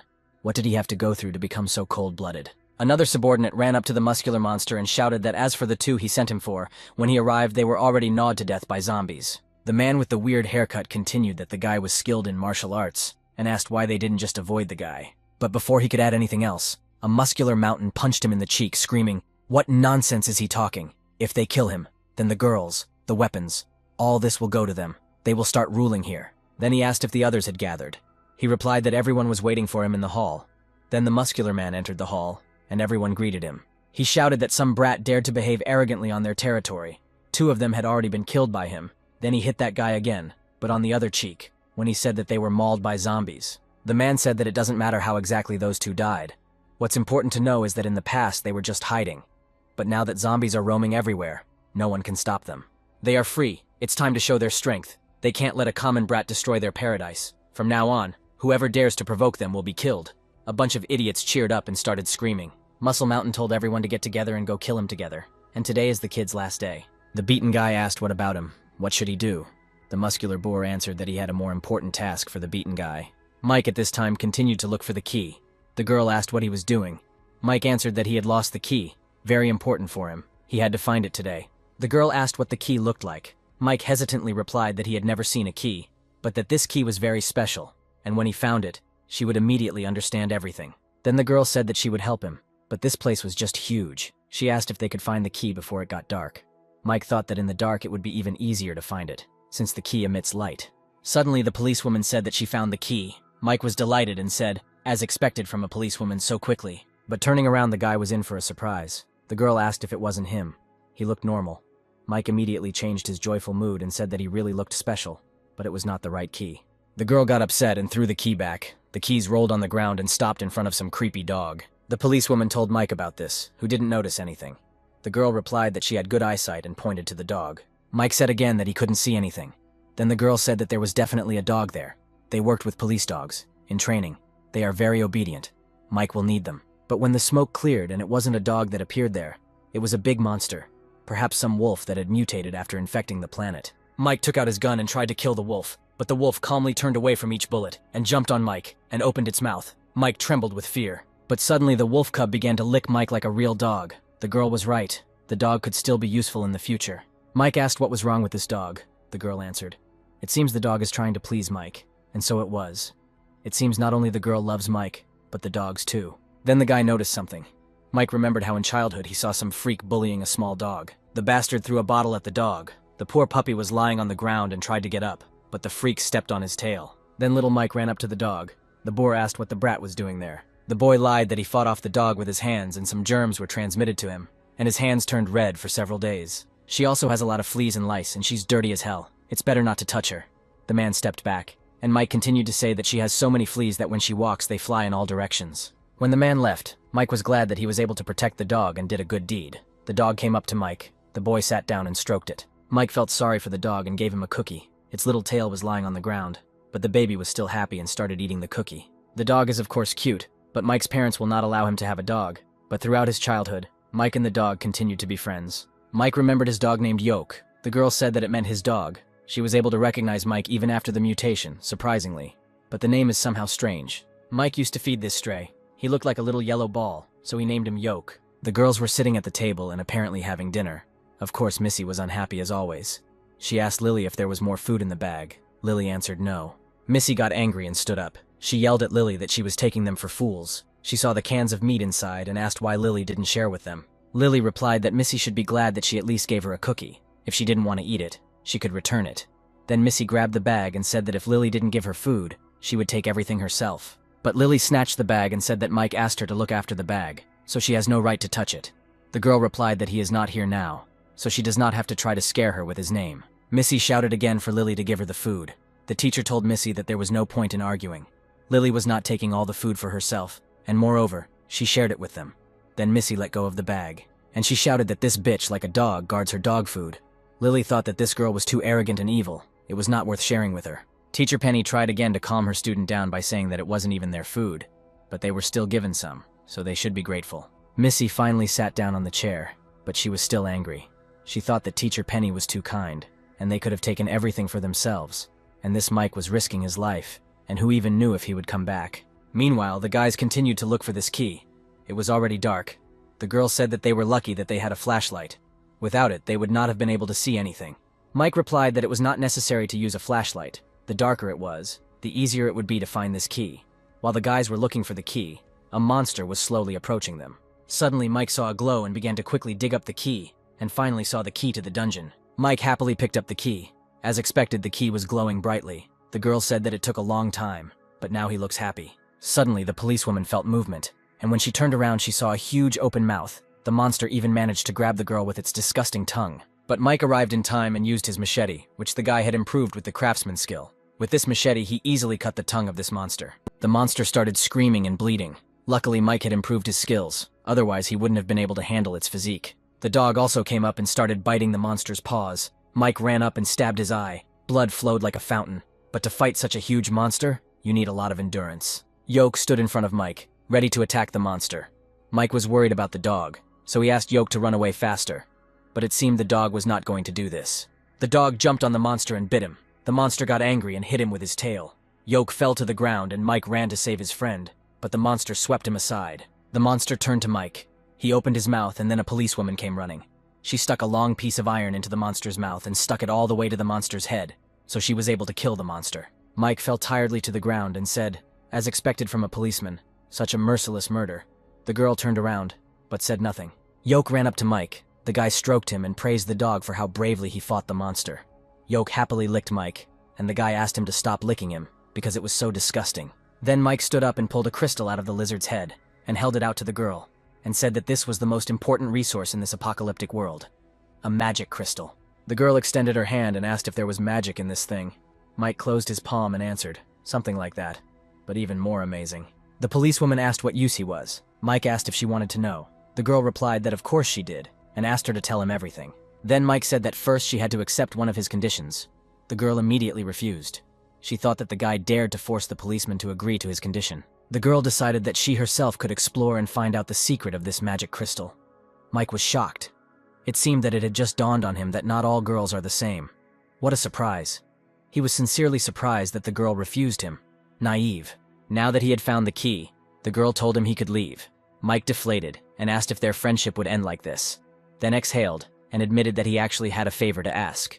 Mike addressed the girl as you and said that, as she could see, the situation was terrible now. There was chaos all around, mutants, and also a lot of terrible men. So, unexpectedly, the modest guy suggested to the policewoman that why don't they team up to help each other. The girl thought about his proposal for a while and said that although his actions were risky, she thought he was not a bad person, so she didn't mind. She extended her hand to him. Mike shook it and said his name. The girl also introduced herself. Her name is Millie. Now there is one more person on the team. The man found a gun and picked it up. He shouted happily that he had a real gun. The other man covered his mouth and whispered to him to shut up or they would get caught. They crept up on Mike and Millie. The scarred man whispered to him not to make any sudden movements. The fool pointed a gun at them and shouted for them to stay put. The one with the scar said that if they wanted to live, they should raise their hands. The second one yelled at him and said that they were ordered to kill this bastard. Then the man with the scar said that today the bastard would pay for killing his brothers. Millie asked who they were. Mike said criminals. The man yelled die and fired, but nothing happened. He told his partner he couldn't shoot. The man with the scar said the idiot didn't take the safety off. The man asked what the safety was and said he was a security guard and had never seen a real gun before. His partner asked if he had ever watched action movies and said the safety was to prevent the gun from firing and harming innocent people. Then he shouted that if he didn't know how to use a gun, why did he take it at all, and ordered them to give him the pistol. But then Jeltok ran up to the criminals and bit off his hand. The man began to ask his partner for help, but he replied that he had been bitten by a zombie, and if a zombie bites a person, he is doomed. He did not even notice how the policewoman ran to him. Millie hit him in the jaw, then lifted him up and threw him on his head. The man lost consciousness from the blow. Mike became nervous when he saw the policewoman's skill. He thought what an amazing martial art she should not be provoked in the future, Mike decided. They were tied up. Mike asked who the leader was who sent them here to kill him. The guard called Mike his older brother and asked him to stop the bleeding first. Mike got angry and asked if he didn't want to die from bleeding, so he ordered him to tell about this leader, and maybe he could stop the bleeding. At this time, their leader was with one of his subordinates, who asked him why they did not sleep at night, but pulled dirty garbage out of the zombies' heads. The leader asked if he knew what they wanted this loot for. The guy with the weird haircut said it looked more like trash than loot, and for that, the guy got it from the leader again. The guy went silent, and the main bandit thought that these things don't just grow on zombies' heads. Most heads don't have these things anymore, but they definitely have a use that he doesn't know about yet. The girls had already gone to bed at this time, but the schoolgirl could not fall asleep. She stared with a crazy look at the bag that Lily was clutching tightly. Missy stood up and picked up the shard of glass. She clutched it tightly, and was so immersed in her thoughts about how she had to get resources to survive that she didn't notice that she was already bleeding. The girl decided that Lily was using Mike's name to put pressure on her and was picking on her every time. She wanted to kill Lily. But suddenly Penny woke up and asked what Missy was doing. Missy replied that she was going to go to the toilet. The girl washed herself and swore that the teacher was too naive, and how could she trust others so easily? This is the end of the world. How can you give resources to other people? Besides, this Mike and Lily began to suspect her. In order to survive, she can rely on herself. She will not be as weak as Teacher Penny. Suddenly she heard some noise and ran out to the girls. She asked what the noise was. The teacher said that someone was trying to break down the door. Lily said that everything would be fine. Zombies couldn't get in here. But the door started to be knocked down even harder, and it didn't seem like zombies. The door was knocked down anyway, and a bunch of freaks lifted it up. The teacher asked what they were doing there. The freaks came in and broke Lily's spear, and one of them came up and said he liked the teacher. The old bastard shouted that the short-haired schoolgirl had escaped and ordered the others to catch up with her. The blonde said that the boss had told them to kill the guy, but he didn't say anything about the girls. The bastard replied that there was no leader here, so he was in charge here, and besides, all these women were accomplices of that bastard. The fat bastard said he would catch her. The old man shouted at him not to try to take advantage of her alone. The bald man asked if the teacher didn't recognize him, and replied that he had been a student at this school, and even in her class before. The other freaks grabbed Lily, and one of them shouted that she seemed to be a celebrity. He had seen her video before. Mike and the policewoman tied up and hanged the two guys. Millie asked what his next step was. Mike replied that if someone wanted him dead, he would find them. Miss Millie suggested that this guy had a lot of henchmen. Maybe they should go back to the station to get equipped, plan everything, and then find them. Mike said, "Miss Millie, don't be naive. There's chaos everywhere now, so hiding and avoiding is not his style." Mike decided to head straight to their base. Millie said that she would go with him then so they could cover each other. Then she asked what use the key was. Mike replied that the dungeon key could open the future. The girl said that it sounded somehow mysterious. Mike replied that she had already seen zombies, monsters, crystals. The world had changed so much that it was hard to imagine. Then Millie asked when they would use this key. Mike replied when they were strong enough. The fat bastard kept running after Missy, shouting that he would break her legs and arms so that she would not be able to run away anymore. The girl ran to the door, but it did not open. Then the fat freak was already behind her. He asked why she did not run away. The fat man shouted that she could run away, and began to whine that every time she saw him, the girl despised and ridiculed him, avoided him and ran away, so she was a mystery to herself. But now the apocalypse has come, and he has a chance to make it so that she cannot leave him. Missy replied that she will not laugh at him, and will not leave him. The schoolgirl began to manipulate. saying that she was different from other girls, and he was not at all disgusting, but very handsome, and if he let her go, she would do whatever he wanted if they were alone. The fat man grabbed Missy and said that she had a good appearance and spoke beautifully, but he could not betray the main one. Missy again asked to let her go. They returned to the room and Missy saw that the teacher was lying on the floor unconscious, with bruises on her arms and blood on her mouth. The fat man said so cruelly even her clothes were torn. She was just a poor teacher, and he began to laugh. The old man replied that this teacher was quite furious. She bit and kicked, so he could not do anything and got it. Now he is bleeding and in no mood, pleasure is not in the cards for him. Missy ran to the teacher and called her. The fat man said that he didn't expect the teacher to be so strong. Then he walked up to the old man and said that he had brought a schoolgirl and she wanted to join them. The old man said that the girl was smart and knew when to change sides. The fat man said that he would not dare to hide anything from him. The fat man shouted at Missy to stop crying and come over to them. The old man asked her if she really wanted to join them. Missy replied that she would do whatever she was ordered to do and asked to be accepted. The old man said that she could prove her loyalty. He pointed to the girl and ordered Missy to beat her to convince him.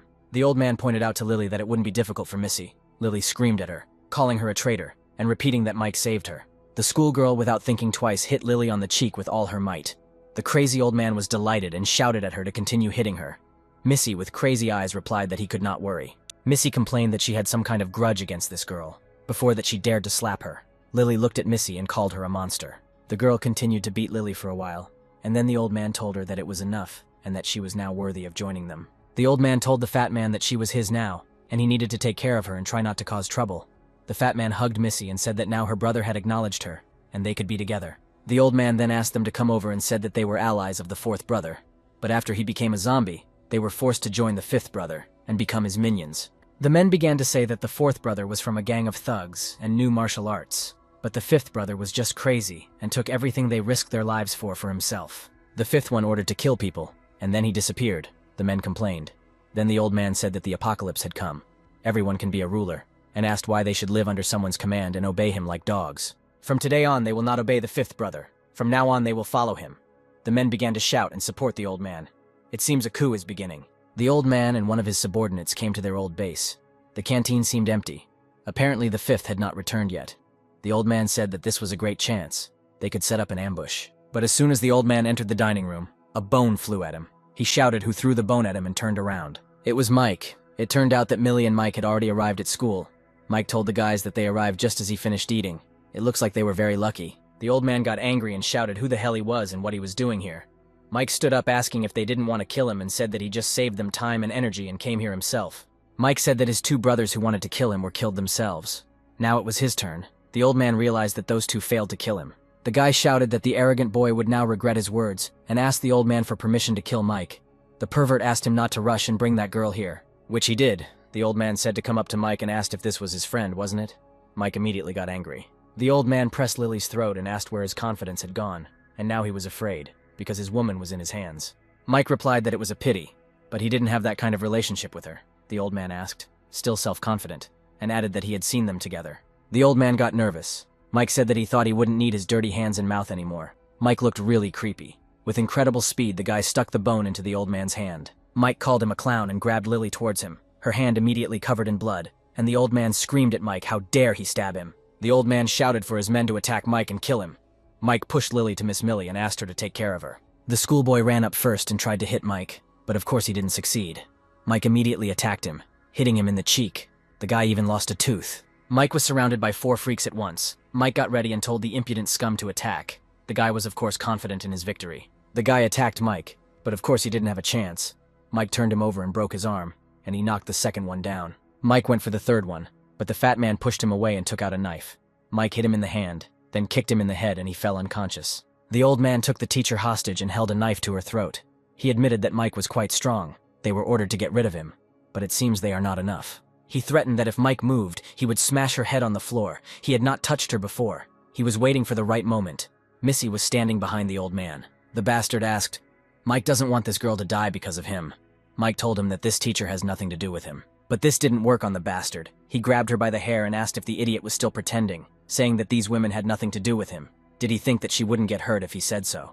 Then Missy couldn't take it anymore and decided to save her beloved teacher. She pushed the old man away from her. The bastard got angry and started waving his arms. He swung his arms and cut Missy's throat. She stepped back and with tears in her eyes asked the teacher to help her.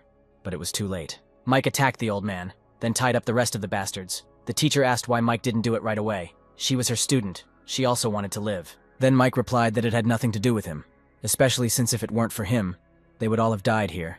The teacher held Missy in her arms. Penny burst into tears and said, "The weak do not survive, and kindness is meaningless now. In this era, it is all useless." But she couldn't calm down and asked how Mike could be so callous. Didn't he feel anything?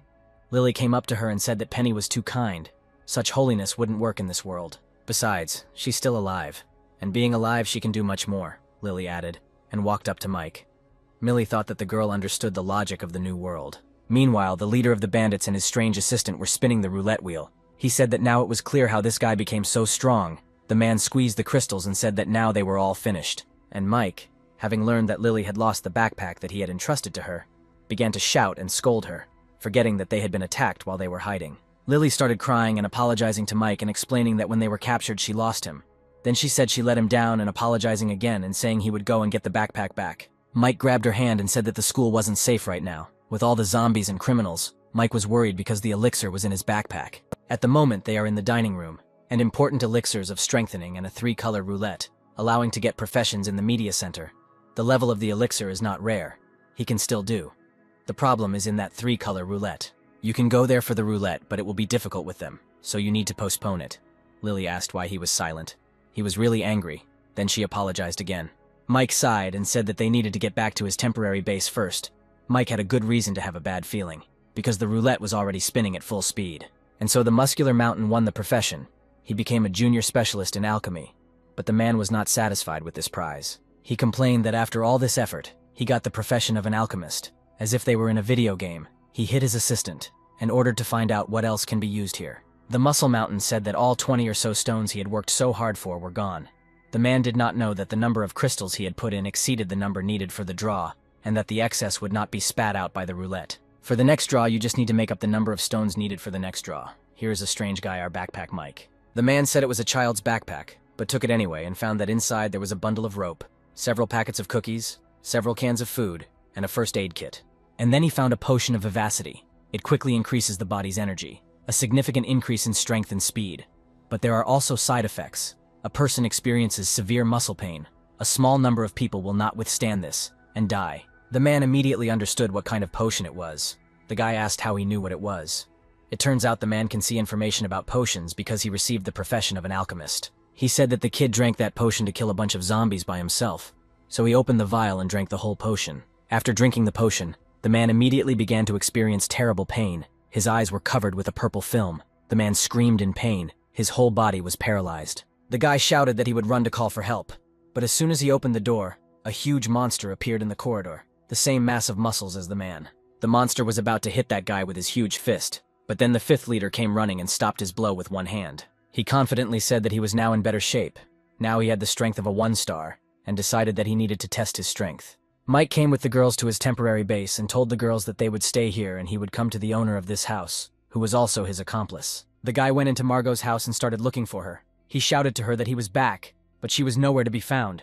Suddenly, Lily shouted that he should look at it. Mike quickly ran into the kitchen. It was destroyed. Mike asked what happened here. Suddenly, he noticed a sheet of paper attached to the refrigerator, and next to it was a bloody handprint, on which they wrote that the tape measure was in the supermarket. Muscular at this time continued to test his abilities. The guy next to him shouted that the boss had killed the mutant zombie. The guy said that the 5th brother was very strong, and now they would never have to be afraid of zombies again. The man put his hand on the boy's shoulder and replied that the zombie was now his prey, and shouted at him to go look for other zombies. They returned to school, and the guy said that the guys had gone out somewhere, otherwise they would have come out to greet him. But when he opened the door, they saw his comrades tied up. The blonde woke up and was happy about the main thing, and he immediately said that it was the guy he was going to kill who did it. He also killed one of them and took the supplies. The muscular mountain ran to the closet. Opening the closet, he saw that there really was nothing there. Don, that was the name of the leader, got angry and said that he would personally kill the guy. Mike suddenly shuddered. Lily asked if Mike was okay, why he suddenly got scared. Mike answered that he just had a strange feeling. The policewoman suggested eating and resting, because there was still a lot to do ahead. Mike said that his assistant Margot must be in danger, and composed a roulette message. They should follow the trail and start with the roulette in the supermarket. Lily was a little upset and asked if this Margot was his girlfriend. Mike replied no, she was his good friend. Then Lily immediately became inspired, and said that then she would gladly go with him on the search. She hoped that if she helped him with the search, perhaps he would like her. Mike wasn't too happy about the help, and asked her to stay out of the way and be useful, the current temporary team. Lily is smart and loyal to Mike, and can be taught anything, Miss Millie, a martial artist, calm and competent, a good choice for a teammate, and a teacher. Penny said that she was also a medicine teacher. She could help out and also be in charge of supplies. Mike replied that she could go, but the main thing was not to be a burden. He didn't have time to protect her forever. Then he asked if Miss Millie would go with them. The girl replied, of course. The guys gathered, Mike thought. It is unknown how long it will take to find Margot and a new roulette, and these supplies will only last for a few days. But it won't be easy to carry all this with you. Millie asked what happened. Mike replied that first they needed to take these supplies, and the rest would have to be left here for now. Millie replied that it was not safe to leave all this here. She had a solution. They went outside, and Mike was speechless when he saw this giant. Millie said that this was a treasure from the police station. The commander did not have time to take it. It is the undisputed king of military trucks, with armor protection, all-wheel steering, can climb hills and rough terrain, with a maximum payload of 33 tons and a speed of 87 kilometers per hour. Millie said that unfortunately it wasn't equipped with rockets, which was a bit of a shame. Mike beamed with joy and said that this truck would definitely help them, and thanked Millie. On the other side of town, a boy asked the leader Don what they were going to do now. Don replied that they would find the boy who took him and skin him alive. The boy asked what about the other brothers. Don replied that he had learned from those losers that they wanted to rebel against him, let them survive on their own, and that guy who single-handedly killed zombies, he would personally kill. The boys started their journey, and Mike said that with this car it is much safer to collide with zombies. These zombies are nothing compared to the truck of their army. Thanks to Millie, they have a military truck that they can ride in relatively safely. The teacher praised Millie, saying that one can expect from a police officer, much more capable than their ordinary people. Lily was a little jealous, and wanted to be helpful too. Mike said that Margot's note didn't have a clear address for the supermarket. They'd have to check each one in turn. There was a supermarket a little further on, so they headed there. Suddenly, Millie shouted for Mike to look around. Out of nowhere, a lot of zombies appeared. They didn't seem to be following them, but rather running away. And Millie was right. The zombies really did run away from this monster that looked like a gorilla. It turned out that this monster ate zombies. Mike became nervous and said, "A mutated white monkey, an evolved beast, powerful and cruel in nature. With his current 1-star strength, Mike won't be able to fight this mutant monkey, but having survived a battle with a white monkey in his past life, he knows it's Achilles' heel." Mike ordered the girls to hold on and be as quiet as possible, but no such luck. The monkey blocked their path with one jump. Then Mike tried to throw the monkey away with sharp turns, but the white monkey held on tightly to the truck, and then the guy asked Millie to drive the car, and he got out and kicked the monster in the face. But the monster grabbed Mike's leg with its tail and drove it into the asphalt. From such pain, Mike would not be able to get up for some time.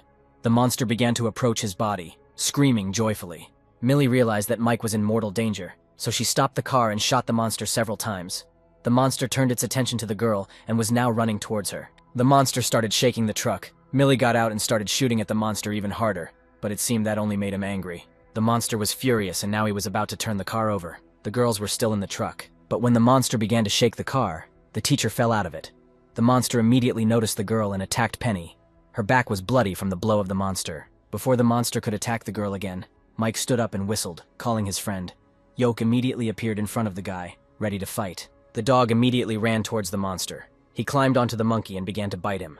The monster did not even have time to hit the dog, since it was quite fast. Then Mike ran towards the monster and shouted for Millie to throw him the gun. Millie quickly threw him the gun. Mike easily grabbed it and used his craftsman skills. When the strengthening technique was activated, the monster managed to fight Yoke off. The poor dog fell onto the asphalt, and the monster rose from his knees and raised his paws high. It seems he was preparing to kill Yoke. But Mike shouted, "White bastard monkey!" So he attracted the monster's attention and saved his dog, and shot at its weak spot. Excessively mutated and strengthened muscles force the backbone to extend beyond the body. The spine is its weak area. Luckily, Mike used the amplification technique to strengthen the bullets. Otherwise, even if he had hit the white mutant monkey's vital points, it wouldn't have been enough to kill it. It seems that he needs to develop more artisan skills, which include 5 types of crafting: gathering and refining, crafting, enchanting, inlaying. In the car, Lily was cleaning Penny's teacher's wounds. The wound is a little deep and Lily uses alcohol to disinfect it. She asked Penny to be patient for a while until she completely cleans the wound. Mike burst into the truck screaming that he heard the teacher was hurt, but he arrived at the wrong time, because Penny was half naked. She shouted at Mike to get out. Millie asked how teacher Penny was. Mike replied that her wounds were not deep and she would live. Mike went to his dog. After all this, he was shocked to meet such a monster so early. Mike stroked Yoke and thanked him for his work. Luckily, the dog's wound is not serious, but it will affect his mobility. The wound will heal slowly, so Mike decided that he needed to find medications to speed up the process. Lily said that the teacher's wound was too deep. The bleeding couldn't be stopped easily. Miss Millie said that such wounds required stitches, but they had no instruments or anesthesia at hand. Mike replied that he could make suture tools with his craftsmanship, but anesthesia was a bit difficult. In his past life, he had already tried to do it without anesthesia, but Mike was afraid that Miss Penny would not be able to withstand this torture. So Mike said that there should be a private hospital nearby with all kinds of medicines to perform the operation. They had better go and collect medical supplies. Lily asked what about his friend. Mike replied that she was smart and would definitely survive.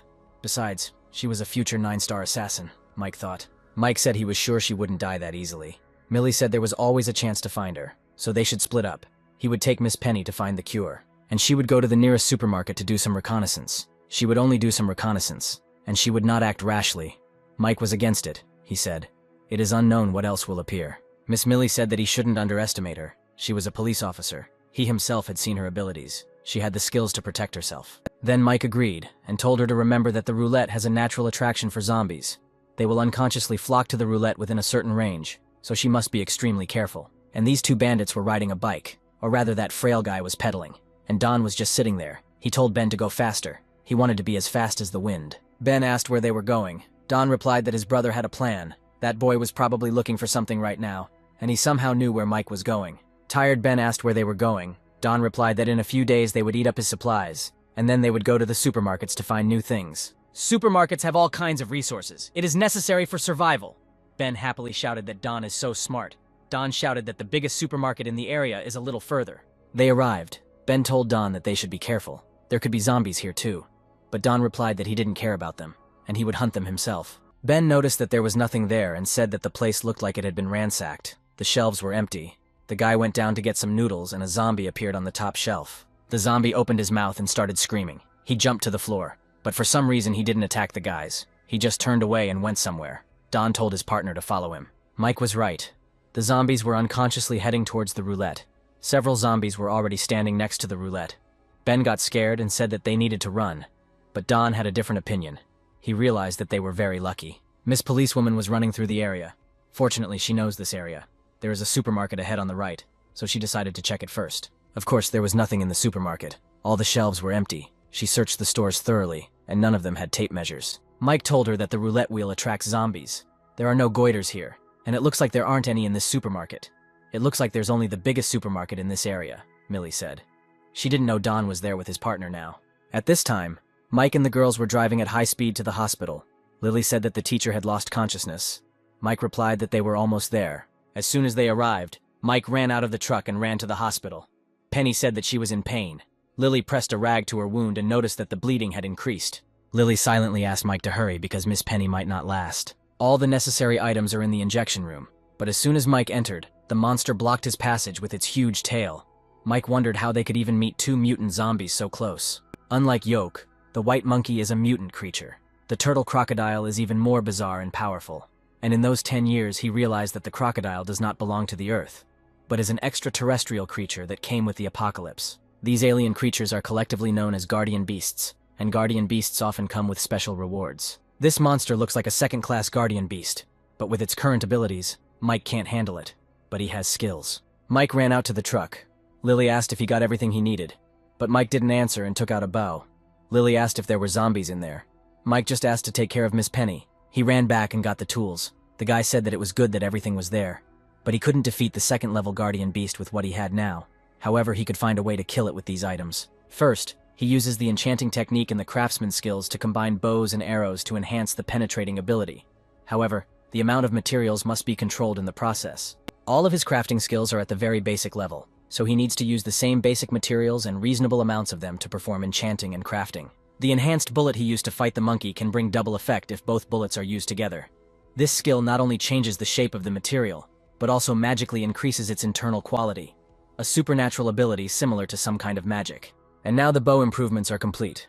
The next step is to create a large, strong metal mesh. In Mike's past life, he saw people using the inlay technique. An inlay is the combination of two completely different materials, while retaining the characteristics of each. Mike then uses a combination of iron wire and green eco-mesh to deal with the Guardian.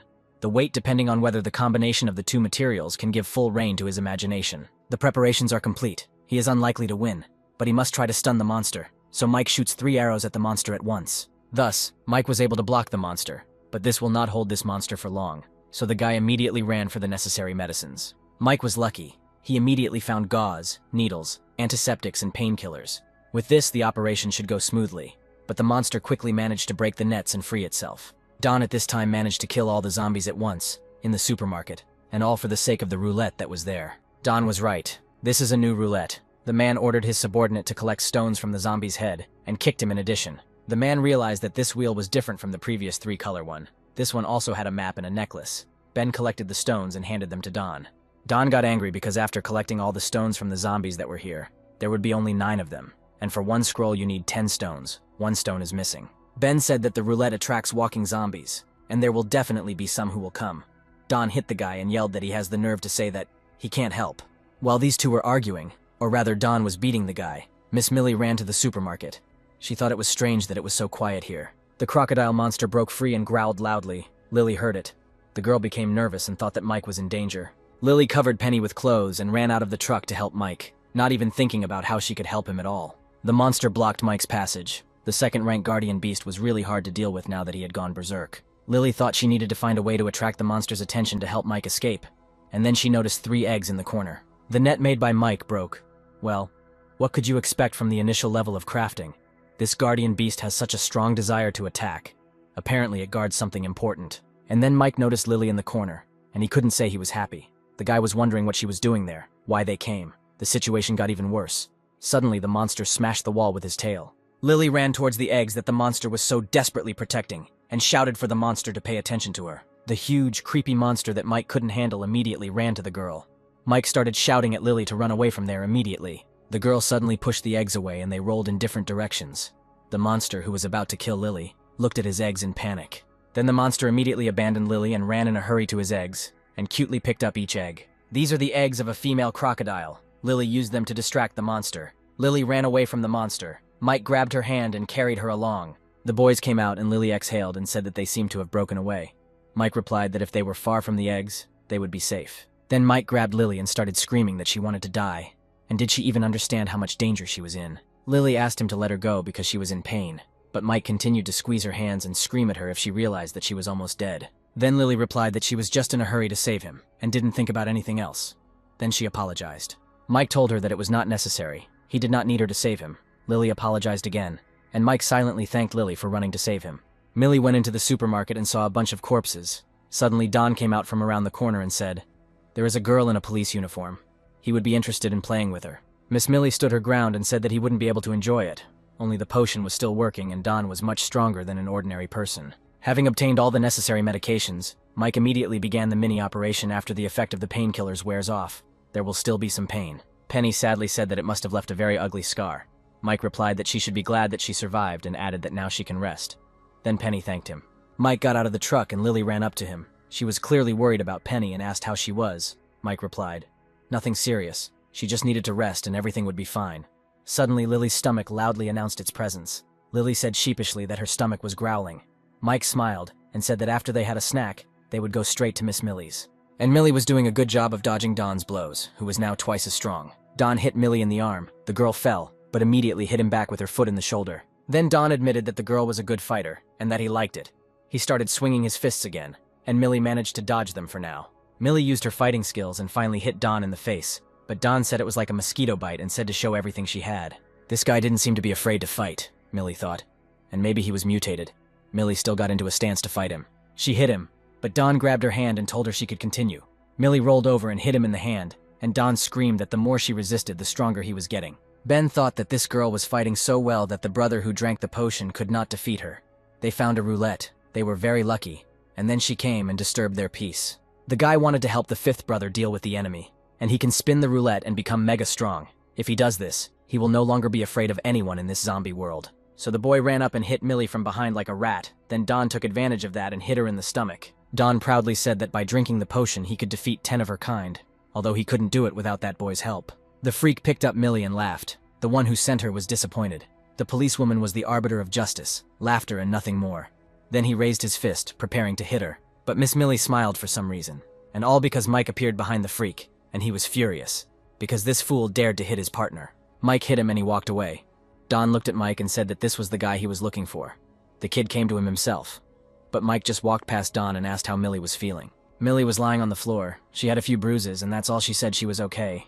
Mike looked angrily at Don. Just as Don wanted to say something, Mike ran at him with his fists and shouted that he didn't care who he was. No one dared touch his people. Don dodged Mike's punch and tried to punch him too, but Mike grabbed his fist. Mike realized that his strength and speed were the same as his. So he drank the potion and also became a one-star warrior. He was lucky, but all his movements were clumsy. Mike kicked him in the side. Don started bleeding from his mouth and jumped back. Mike started teasing him, asking him if he didn't think that after drinking the potion he would be able to fight him on equal terms, and added that all Don could do was talk. This angered the man, and he ran at Mike again with his fists, without thinking about any strategy, so Mike easily managed to dodge. Mike punched him in the kidney and asked if it wasn't very nice to have a broken kidney, was it? Don was furious and their dance of death began. He continued to attack the guy, and Mike managed to dodge every one of his attacks. Mike thought that although he was the same one-star warrior, his physical strength and reaction were not much different from his. However, the real reason for the breakup was Mike's 10-year experience. The guy grabbed Don by the arm and punched him in the face. The man fell to the floor with a thud. Mike walked up to him, his stern gaze saying that it wouldn't be difficult for him to kill the man. Seeing Mike in front of him, the man panicked and immediately began to bow to him, and say that he was blind to joke with him. The once self-confident Don now begged Mike on his knees to let him go. He promised that if Mike spared his life, he would be glad to work for him. But of course, his words were just a pretense. Don asked Mike to give him a chance to prove his sincerity, then jumped at him with his small knife, but Mike grabbed it and broke Don's arm. The man ended up on the floor again, now with a broken arm, and Mike said he had seen many people like him, weak and mean. Don shouted at Ben to save him. The guy immediately ran to him and helped him up. Don said that they needed to get out of here quickly. Millie asked if Mike would just let them go. Mike replied, "No, these two good brothers would die soon. He didn't even have to do anything."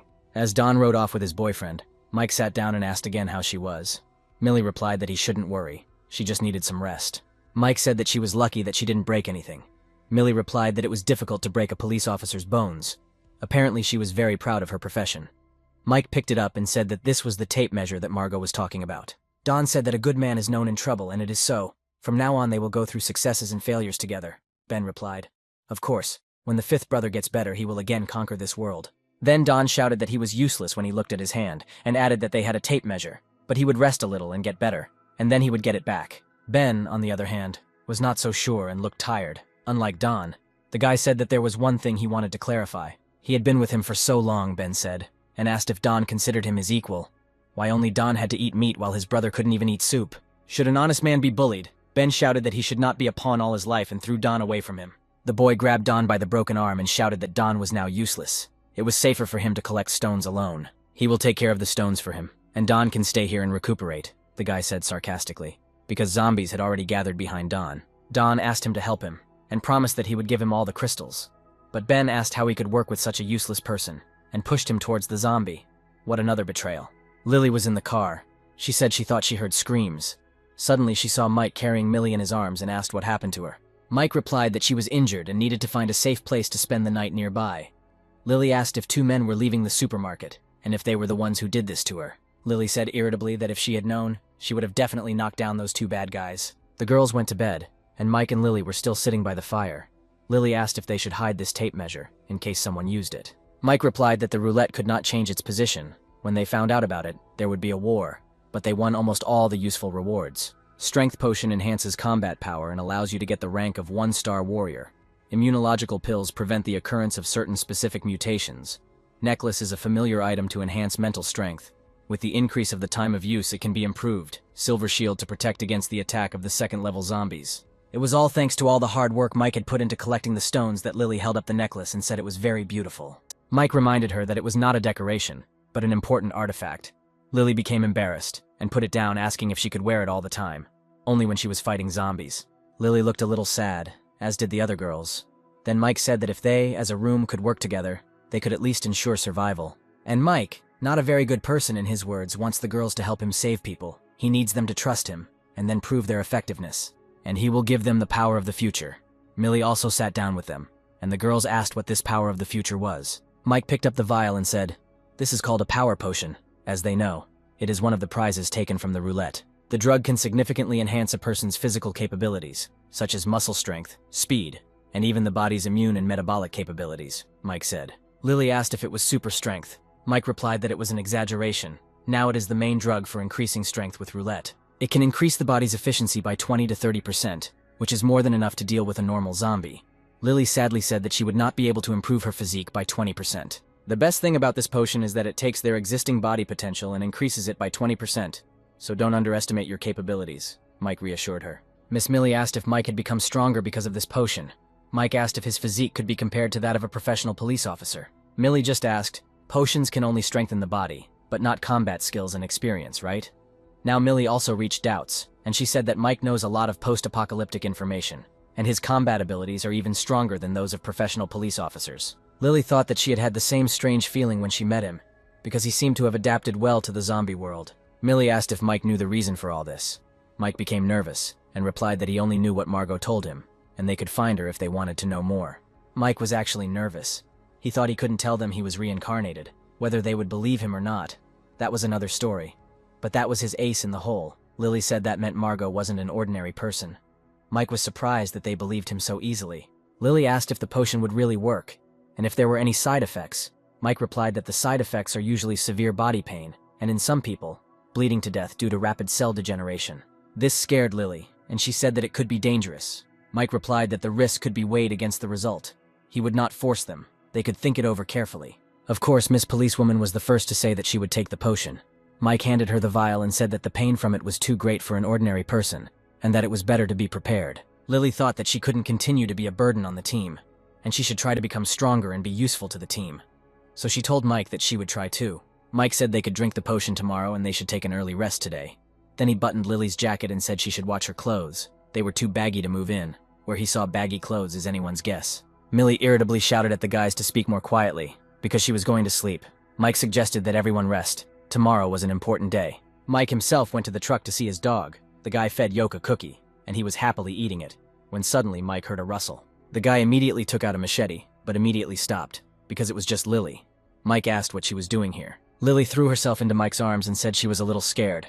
Mike asked if she regretted her choice. The girl replied that she did not regret it, but if she died from the potion tomorrow, she would never see him again. Lily even cried and admitted that she couldn't sleep when she thought about it. Mike hugged her back and stroked her head. He said that then he would ask her again. Lily raised her head and looked into Mike's eyes. If she succeeds, it's not luck, it's her determination. He asks her to join them to fight for his goals. He asked Lily if she agrees to be on his team. Then Lily wiped away her tears and said that she understood that he had saved her life, and if he gave her a chance, she would always be by his side and would no longer be afraid. Mike turned around and asked Millie what was going on. It seemed like Millie had seen all this romance. She asked Mike if he could tell her what he was going to do next. Then Mike replied that it was nothing special. Tomorrow he would go first to the hospital, and then to Pearl Lake in the south of the city. Suddenly Millie said that she might have to leave. This surprised both Mike and Lily. The guy was upset, because Millie is a good girl and an excellent fighter. Mike said he promised Millie that he would give her this power, and the promise still stands. Millie replied that he shouldn't worry. She would be back soon. She just had a few things to take care of. If all went well, then they would meet at Pearl Lake. Then Millie handed Mike some bullets, saying that he might need them. Mike took them, and said that in fact, even if she hadn't offered to give them to him, he would have asked her for them himself. A new day had arrived, and all three girls were getting ready to drink the potion. Lily and Penny were worried, and only Millie was not worried. The girls drank the potion. Lily and Penny fell to their knees and trembled. Mike said that he would go to the hospital and they could rest here. They could try hunting zombies nearby if they felt in good shape. But a little later, the girls nodded. Before leaving, Mike reminded them not to get involved with too many zombies. When they see a white magic stone or a mutant, it's better to just run away. As expected, he returned. The monster was lying quietly in the hospital. In his past life, Mike heard about this place. They said that 3 mutants were found in the hospital, who killed many strong teams. And after, the powerful 6-star warriors killed these 3 mutants, and received the scheme and eggs. According to rumors, it was the scheme for creating a sword. After that, a man with the practically strongest sword appeared in the team. This time, the scheme of the sword and the egg will be his. Mike killed the zombies in the district so that there would be no incidents. Now we need to make final preparations. Last time he prepared a net and a bow, but the bow was very weak. This gun is not bad, but it is gray rank, which is extremely weak, but Mike can try to improve it. He still has the claws that he got last time. This is how the magic bullets appeared, which are long range and very powerful. Mike told the dog to wait for him here and not let the zombies in. Mike went down into the corridor where the monster was lying. He took off his jacket and took it out. The monster noticed it and ran to him screaming. The monster slapped its paw on the jacket, but there was no one there. Then it began to look around in bewilderment as the jacket flew away to the side. Mike was hiding in the corner and had already prepared his gun. It turns out that the alligator quickly gets angry when he sees the red color. Mike ran out and shot him in the belly. The monster got angry and started waving its paws. Mike stood right in front of the monster and took out his machete. Mike jumped on his tail. The monster threw Mike, but the guy only took advantage of this. He thrust his machete forward. The monster opened its mouth. Then Mike put the machete vertically and immediately took out a gun and fired, so the guy killed this monster. After a successful battle, Mike went to the eggs of this crocodile. He immediately saw a piece of paper. In it were indeed written instructions on how to make a sword. The third rank is purple. It is a very rare thing, has one passive and one active skill. It turns out 2 skills. When the apocalypse began, the first 5 years such artifacts were very expensive, but after a while they became cheaper, but were still expensive. Although the weapons and items that have skills are quite amazing, but the purple rank weapons with 2 more skills, it is one of the most expensive and best. However, it requires 1,000 5th tier magic stones to create it, so Mike won't be making it anytime soon. Then first of all, he will make a first rank sword, a sharp moon, then a second rank sword, and then moonlight. All this can be solved. Mike was reborn. Is it really difficult for him with his knowledge? And these are excellent items. With their help, you can strengthen the body and psyche, and also make the pet evolve, so Mike loudly called his dog. Mike broke the eggs and cooked them on the fire. The evolutionary pills lived up to their name, and his strength and mental abilities returned very quickly. The guy clearly feels that the strength of his body has increased twice compared to what it was after taking the strength potion. Then Mike asked the dog to raise his head and show his abilities. Yoke raised his head. The dog's fur suddenly stood up and suddenly needles flew out of it. His new skill is a needle shot, but unfortunately after that the dog went bald. Mike stroked him and said that he may have become uglier, but his skills have become even better. They got up and Mike said they had to go. The guy went back to the hospital and said it was not too late to make a first-rank sword. Crafting skills in action, monkey turtle claws and teeth, plus a second-class magic stone. And now Mike's sword is ready. He decided to test it right away, and the sword as expected is very sharp. There are also materials left to create weapons for the girls to increase their strength. Mike returned to the girls. He also brought the girls an omelet made from crocodile eggs. Mike asked if Millie had left and how the girls were feeling. Lily said that the magic stones are here. It wasn't hard to kill zombies. Now that they have evolved, they can kill zombies with a stick. Penny caught her by saying that Lily threw up when she killed a zombie. Lily replied that it was the first time. It happens to everyone. Mike praised the girls for their work. He thought that such a quantity of magic stones was nothing, but the ability to adapt so quickly to this post-apocalyptic world was worth the investment he made in them. Handing over an omelet, Mike told them to eat. Lily asked what it was. Mike replied it was food that would make them stronger. Mike thought that later, during the trip to the Pearl Lake, he should get one thing. There was one more egg left, so we had to be careful to save it. The girls were eating the omelet, and the dog was wagging his tail, asking to give him something to eat. Penny felt sorry for him and threw him some meat and said that it had only been a short time, so why had he become so ugly? And Lily continued to worry that she would gain weight after all the food they had been eating lately. The teacher said she felt that this diet had helped them a lot in improving their physical fitness. Mike asked Lily if she was finished eating and asked her to come to him when she was done. Lily came to him and Mike handed her the gun. A new weapon for Lily. Mike asked her to try it and see if it works well. If everything is okay, then she can take it for herself. Lily took the handle in her hands and began to swing it, leaving large holes in the ground from the whip. The girl said that when she holds the handle of the whip, it is as if she becomes one with it, as if it was made for her.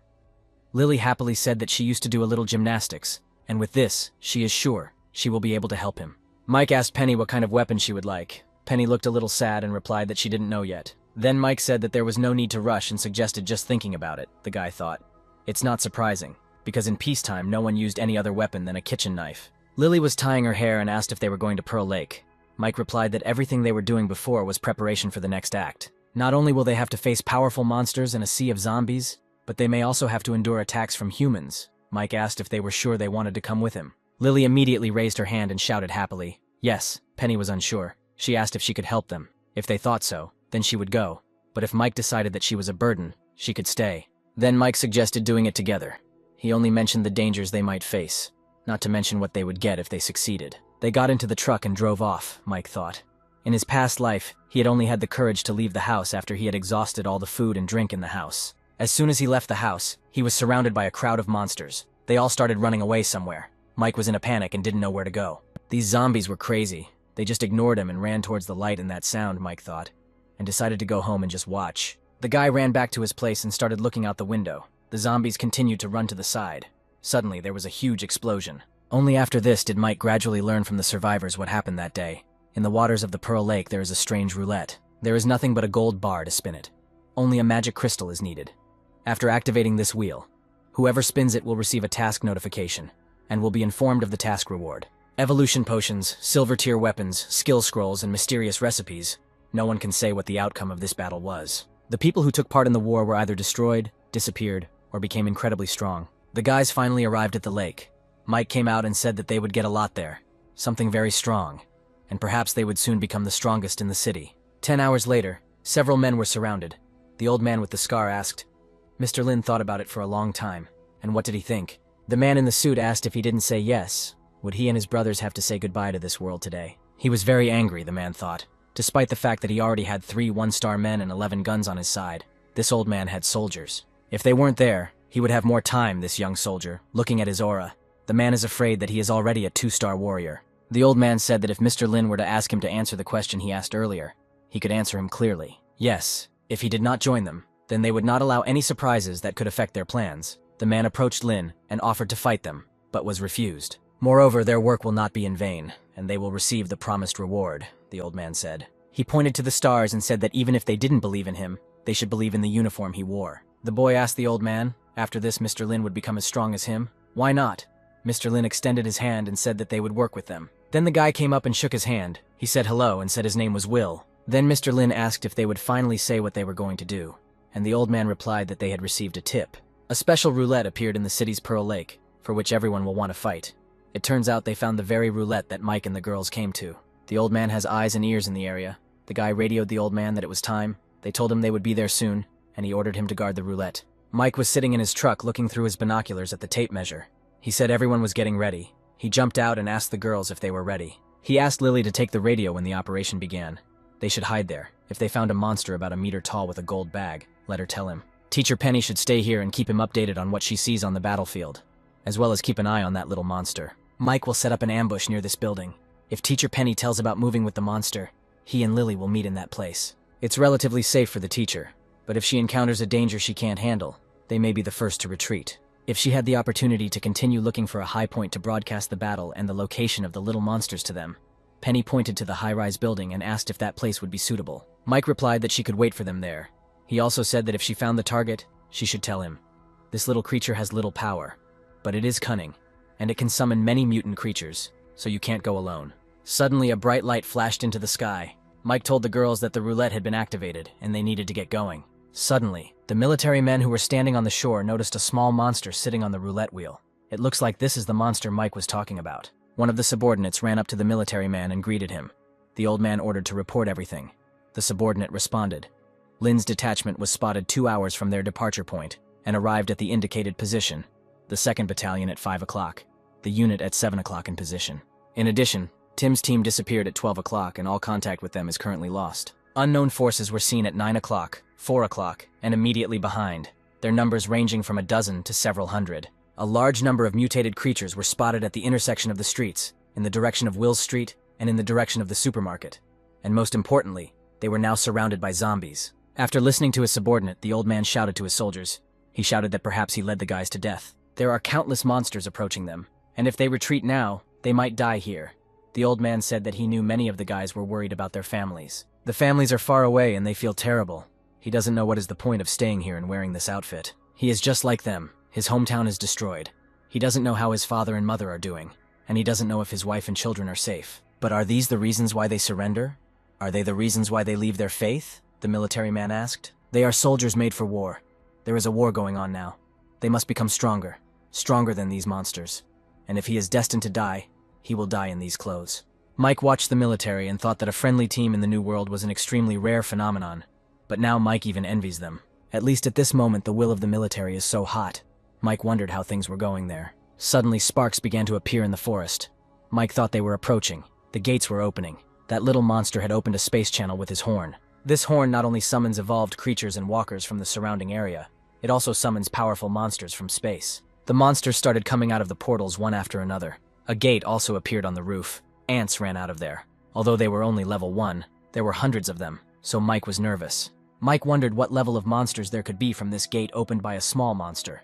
How could so many terrible monsters appear here? Since the apocalypse began, not only have the wheels of fortune fallen to the ground, but also countless golden glows have been corrupting the surface. The crash sites are teeming with alien and dangerous monsters, and it can make anyone feel absolute despair. In such places, unknown plants, precious stones and resources are stored, and unknown treasures have been found there. A huge monster, a zombie monkey, came out of the gate, and this is very bad, because this monster is a 3rd rank. Mike thought it hadn't been that long since the apocalypse began, so why had a third-tier zombie already shown up? In a past life, what was the fastest evolution of a person to 3 stars? It seems like about 3 weeks. Then what the hell is going on here now? This huge monster grabbed one of Mr. Lin's subordinates and squeezed him like a bug in his hand. Penny watched this from the roof of the building. Mike asked on the radio to report what was going on with her, where the little monster was now. Penny replied that he was now on the shore of the lake. Then he asked what about that Minotaur? Where is he now? Penny answered, to his left, behind the Ann Company building. Mike asked to report to him about his every step, to inspect the entire area and report on every change. Mike jumped over the roofs of the building. He ordered Lily to move closer to him. Penny reported that she saw that little monster. He was riding a fighting ant, and he was, walking along the lake. Mike asked if the black hole was gone yet, and Penny replied that it was still there. Looking back at its past experience, the treasure monster can only blow its horn once, but now, it can no longer blow its horn, so it's strange that the hole hasn't disappeared yet. Mike killed all the monsters on his way, and decided that such goodness should not be wasted, and began to collect crystals when he heard the screams of people. A rank 2 monster, 1 rank higher than Mike, but right now, the evil Minotaur is the easiest monster present. And his body, nicknamed the Goat's Treasure, and his yellow fur are worth quite a lot, so Mike decided to fight this monster. Mike ran towards him and jumped on the monster's back. The guy grabbed one of the monster's horns. People looked at Mike in shock, and the monster suddenly started jumping. The monster decided to throw Mike off, but it was no use. Mike immediately stuck his machete into the monster's back to hold on. People were hiding and still in shock. They thought they couldn't even pierce this monster's skin, and this guy just stabbed him. The monster was very smart. He began to jump from side to side and hit the asphalt, but Mike still continued to hold on to the monster's horn. The monster looked at Mike, and the guy said that the monster wanted him to get off of him, and he fulfilled his wish. The guy wounded the monster again, and jumped to the ground. However, the monster did not wait long and attacked Mike again, but the guy pulled himself together and also attacked the monster. The monster continued to fight, but Mike confidently told him that he was finished. Suddenly, the monster began to step back, and then fell. And as Mike said, the monster's body fell lifelessly to the ground. He managed to kill this huge monster. Then the people came out of their hiding place. The guy asked if he really killed that devil. The man asked how he did it. Did he have some kind of plan? Mike looked at them sullenly, and said that if they had fled the battlefield, then they should not come back. He was not going to play friends with them, so they could get lost. The guys didn't like this, and the guy said that they didn't deny that he was the one who killed this monster, but he shouldn't deny that they also contributed. The impudent guys demanded half of the reward. Mike grinned and asked if their share was a reward for their invaluable fear of the monster, or for that non-existent scratch they were able to leave on the monster. Then the impudent ones started shouting that Mike shouldn't act so arrogantly, and that he should learn some manners before opening his mouth, which is a very useful thing during the apocalypse. The guy was yelling that they were all trying to survive here, and he was sure he didn't want to make any personal enemies. Mike just yelled at them to back off. The most cowardly one, who was shaking the most with fear, shouted that there were more of them here, and at the same time the kid was acting so arrogantly, he ordered Mike to be a good boy and get the hell out of here and leave all his things here, otherwise they would kill him. The man said more calmly that Mike might not have noticed, but there were 3 of them, and suggested that he think about it and not do anything stupid for his own sake. He pointed to his hand and said that he couldn't even move his hand and asked if he could fight against the 3 of them. The guy pointed at the guy with the bat and said that he was a real psycho. Yesterday he had already killed a couple. The world had changed. Now power was in charge here. It was strange that he was talking about power, while they had run away from the monster, and Mike had calmly killed him. But then Penny radioed him to tell him that a horde of zombies was running towards them, and that little monster was still riding on an ant and had run into a candy store. And one team of survivors is heading there. Mike thought that their main target is this little monster. They just can't miss it. Mike must quickly get to the goat's treasure and run to them. The freak told him that if he leaves, then he should leave his gun, radio, and everything else. Then Mike turned around and said, "Guys, you typical greedy pieces of shit." The guy decided to attack first. He thought that with the onset of the apocalypse, everything had changed. The one who always did not let him sleep peacefully, humiliated and scolded him in response to his complaints, would never bother him again. His boss, who undermined his authority, got down on his knees and begged after he broke his daughter's legs. This man has no authority. He's a loser. The idiot confidently attacked Mike, but Mike, with one swing of the knife, cut the bastard's hand. Mike said that in the apocalypse world there is a saying, if you want to kill someone, don't forget that you can be killed too. The guy kicked the freak and he flew back and fell on his own. They also fell and started whining that it hurt. Mike started cutting the monster and said that they didn't have to remember his words. They wouldn't help them anyway. Millie was with other soldiers. She was defending the street. The chief said that she was not herself. Millie replied that she was fine. Then Millie asked her partner if everything was okay with her. The girl replied that she was fine, just a little worried about her husband. The man told the girl that she shouldn't worry. There weren't many zombies there, and besides, the armory was nearby. Then he asked Millie why she was going to leave them. Millie remembered Mike and tried to find the right words. But then one man said that everyone should pay attention to the task. That sound was made by that huge monster. The monster started running towards them, and all the soldiers started shooting at it at once, but the bullets did not harm this monster. The boss ordered Millie to help him, but suddenly some terrible rats ran in and the guys started shooting at them. Suddenly one zombie ran towards them. Millie pushed the main one away, but the zombie managed to wound Millie's hand before the main one killed him. The man started shouting why she did it at all. Millie replied that she wouldn't get infected from it, but the man shouted that saying it wouldn't change anything. Then Kate suggested that Millie cut off her hand. Then perhaps she could still survive. It was better to be crippled than dead. But Millie freed herself from the grip and shouted that her body had become stronger due to evolution. Everyone looked at her in surprise. Then she showed them her hand, which was completely healed. She said that she would be fine since she had evolved, then took the gun and ordered everyone to prepare for the monster's attack. Normal bullets don't hurt the monster, so Millie raised her gun and shot it straight into the monster's eye, which actually hurt the monster. The monster got angry and grabbed the car, throwing it into the building. Millie shouted to her people to lie down immediately. "Let's get back to our hero," Mike asked where Lily had disappeared to. She replied that a group of idiots had been chasing him and had stopped him. Mike asked if she could handle them. Lily replied no problem. It would take time though. Mike replied that she should think about her safety first. If things get tough, Mike suggested she go to the teacher. Mike looked up and thought, judging by the sounds of this zombie macaque, she went into berserker mode. It looks like she was injured. The guy didn't know that Millie had injured him. Mike complained that it looked like his hand wouldn't be healed in a short time. But if he had a pharmacist or a healer in his group, it would be great. During the apocalypse, people mostly died not during battles, but from lack of treatment after battles or from diseases. Medicines were a very expensive thing. They were more valuable than water and food. Having one healer in the team, you can safely move into battle. Mike came to the street and said that this street leads to the road that goes straight to the shore of the lake. At this time, Lily was blocked by a bunch of bastards. The fat one took out a gun and said that they would not let her go, not because they wanted to, but simply because it was very dangerous around, and it would be safer to stay with them. Fatso thought. Despite the fact that the commander gave him weapons, people, and a drug for evolution, he dared to take the card that he personally knocked out of the Wheel of Fortune. This card clearly has some special use that he doesn't know about. This commander wants to use him as cannon fodder. But this girl is kind of weird. A strong warrior, an unusual weapon, and the person she contacted proves that she is a member of some group, and despite her strength, she is not their leader. The freak said that if she was ready to give up, then let her tell him how she was able to evolve like that, and where she got that whip from. Lily said that her previous life was boring and miserable. She was a victim among the beasts. But now, their world has changed, and all those people have become walking corpses, and she can die at any second. But despite all this, she has never felt so good. The girl started waving her whip. She said that she was very lucky. She met the man who saved her, who is strict with her, but makes her life better. The guy taught her how to survive and be strong. She is very happy that after so many years, she first met someone she can trust. And right now this person needs help, and they are in her way, so she will kill everyone in her path. Mike had already arrived at the military by this time. He was hiding behind a small kiosk, while the guy just watched. A bunch of ants started running out of the gate. The old man ordered to attack them. The military immediately started shooting at them, and reported that the attack was going well. Mike looked at them with pity, thinking that these soldiers were too naive to think that everything would go as they planned. They were making a big mistake, Mike thought. And he was right. The ants began to spit green liquid at the soldiers, and only when it touched the soldier's body did it begin to burn him. After seeing their failed attempt to kill the ants, Mike wondered if he should help the soldiers. And yet he made up his mind. He ran out of his kiosk. The old man, seeing him, only sighed. It seems because he knew that Mike would not get any further. It turns out that Mike was looking for the candy store that Teacher Penny had talked about, and when he found it, he immediately ran to it. But when he ran to the store, bad news awaited Mike. This little monster was able to call the portal twice. Mike was scared, because this had never happened in his past life. Suddenly, a terrible monster in chains came out of the portal. Seeing this monster, Mike was horrified, because this prisoner in chains is one of the strongest monsters during the apocalypse. Despite such a short time, he has already appeared.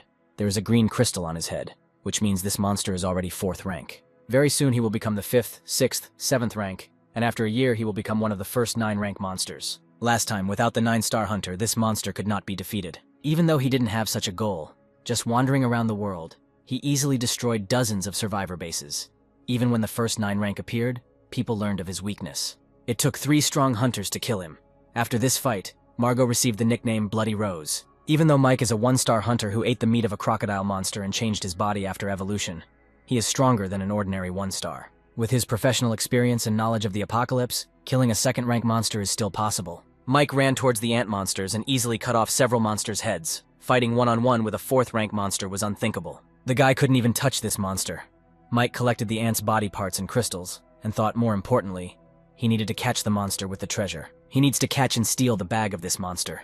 He broke into the store and saw corpses lying on the floor. So he immediately told Penny that he was in the store now, but that monster was not here. But neither Penny nor Lily answered. Then the guy got nervous. Back entrance, soldiers shot at the monster, and Mr. Lin reported that they spotted the monster with a gold bag. The monster throws evolution potions at them. They answer that this monster is their main target. There are many useful things in this bag. The soldiers hit the monster in the shoulder. Mr. Lin shouted that the monster was wounded. Now we must pursue it and try to remove it from the ant's back. Then Mike ran in. He immediately attacked the first soldier, then the second and third, but did not kill them. Mike hit Mr. Lin and took the gun from him. Mike thought it was a military gun. It looked like their leader had invested a lot of money into this operation. Taking the gun, Mike ran towards the monster. He thought that he couldn't hide the value of this monster, and very soon everyone would find out about it. So he had to get the bag before that moment. Mr. Lin picked up the radio and said that this monster was here and that he should hurry, otherwise the treasures would be taken by others. Mike finally found this monster with a gold bag. He was sitting next to his aunt and eating his lunch. The monster regenerated so quickly, despite being shot, that the little monster noticed Mike and shouted something to his aunt in his own language, and he immediately ran to Mike. This battle ant is 2-ranked, and the commander, as Mike knows, battle ants have the 1st rank. But among them there are ants of a higher rank, ants of the 2nd rank, other species of the 3rd, and as for the queen, no one has seen her. So the queen's rank can be 4th rank and higher. The ant spat out its liquid on Mike. Mike, of course, dodged the attack. Then the ant wanted to fly away from him, but Mike quickly came to his senses and cut off its wings. The ant fell to the ground, and Mike immediately plunged a machete into its head and took out the crystal, then approached the monster, who became nervous and even dropped his lunch. All you have to do is cut off his head and then the bag will belong to Mike. Suddenly, the monster threw a simple scroll at Mike. The initial scroll is summoned. It is a skill scroll. It was one of the most popular types of skills. Great thing. Mike happily took it. The monster got scared again and threw another scroll at Mike. A profession improvement scroll, and in the past Mike risked his life for it. But now he doesn't even lift a finger, and this monster throws away such scrolls like trash. Mike wanted more and told the monster that he liked him more and ordered him to give him everything he had or he would kill him. The monster panicked and started throwing useful things at Mike, one after another, and suddenly Mike got a profession scroll, but he got the profession of a gardener. Millie's teammates asked her why she wanted to leave them. She replied that it was fun there, the leader asked, and that was the reason she wanted to leave them. Millie thought that the potion, the gun, the bullets, her payment that she deserved for her assistance, her help did not justify all these things. Then Millie replied that some things are beyond imagination. If there is a chance, then she will let them in on the details. The monster ran towards Millie. The girl shot and wounded the monster again, this time in the knee. People started shouting that he might have been wounded, and that they needed to shoot him in the wound, that his knee was damaged, and that he wouldn't be able to run. The man in the suit said that the one who was shooting now should follow him. The general asked him to convey the order to them to join his group. The boys continued to stand and did not move.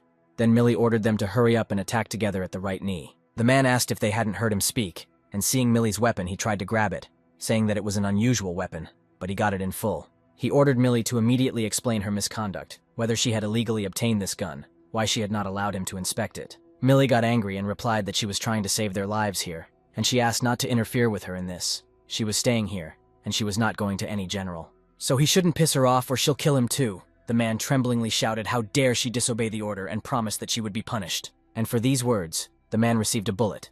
Millie shot into the wall right next to his head. The man tried to show off again, but Millie shouted at him that if he didn't leave, she would just cut him, and then he quickly ran out of the building. The two teammates said that Millie was being too thoughtless, and how she planned to stay on their team. Apparently they wanted to scare her, but she just smiled and said that then she would no longer stay here, except for comrades like them. She no longer had a reason to be here. The man asked how she could talk about it so calmly. Millie asked if this place was not as good as the teacher thought it was. Does he think he even knows what they are fighting for? What they will get out of it? She said that she heard what the commander's group was talking about. They are just bait. The leader's group now has better equipment, and the reward in the form of treasures is hundreds of times better. And they sacrifice their lives while their captain wants to get evolution potions for himself, his wife and son, to join the ranks of the army, in the hope of salvation. Mike got the profession of gardener. Gardener is similar to blacksmith. These professions have more than one skill. Compared to blacksmith, this profession has 2 skills, cultivation and activation. Cultivation helps to grow plants better, starting from the seed and ending with its germination. Activation allows you to control plants. The effect can be different, but one thing is for sure, this thing will help you cope with any type of task. In his past life, Mike saw a sycamore tree of unknown origin. Whether it was a 9-star hunter or a monster king, he did not dare to go close to that tree. Mike would be better off growing vegetables and fruits. During the apocalypse, they will be worth a lot. Mike told the monster that he wants more. However, this time, the monster almost killed Mike, but but he managed to jump to the side, and a strange monster appeared nearby. This monster doesn't even have a core. Usually monsters have a crystal on their head.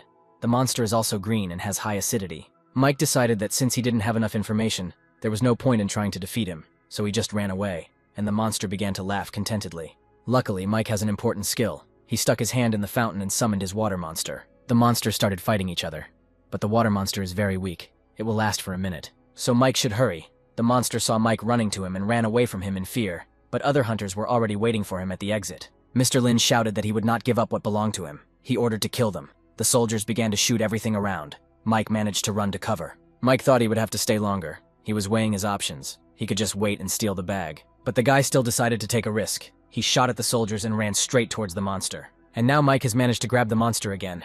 It is finally in his hands. In his past life, hunting this monster was pure hell, with the death rate always exceeding 60%. But suddenly, from somewhere, Mike and the monster were attacked.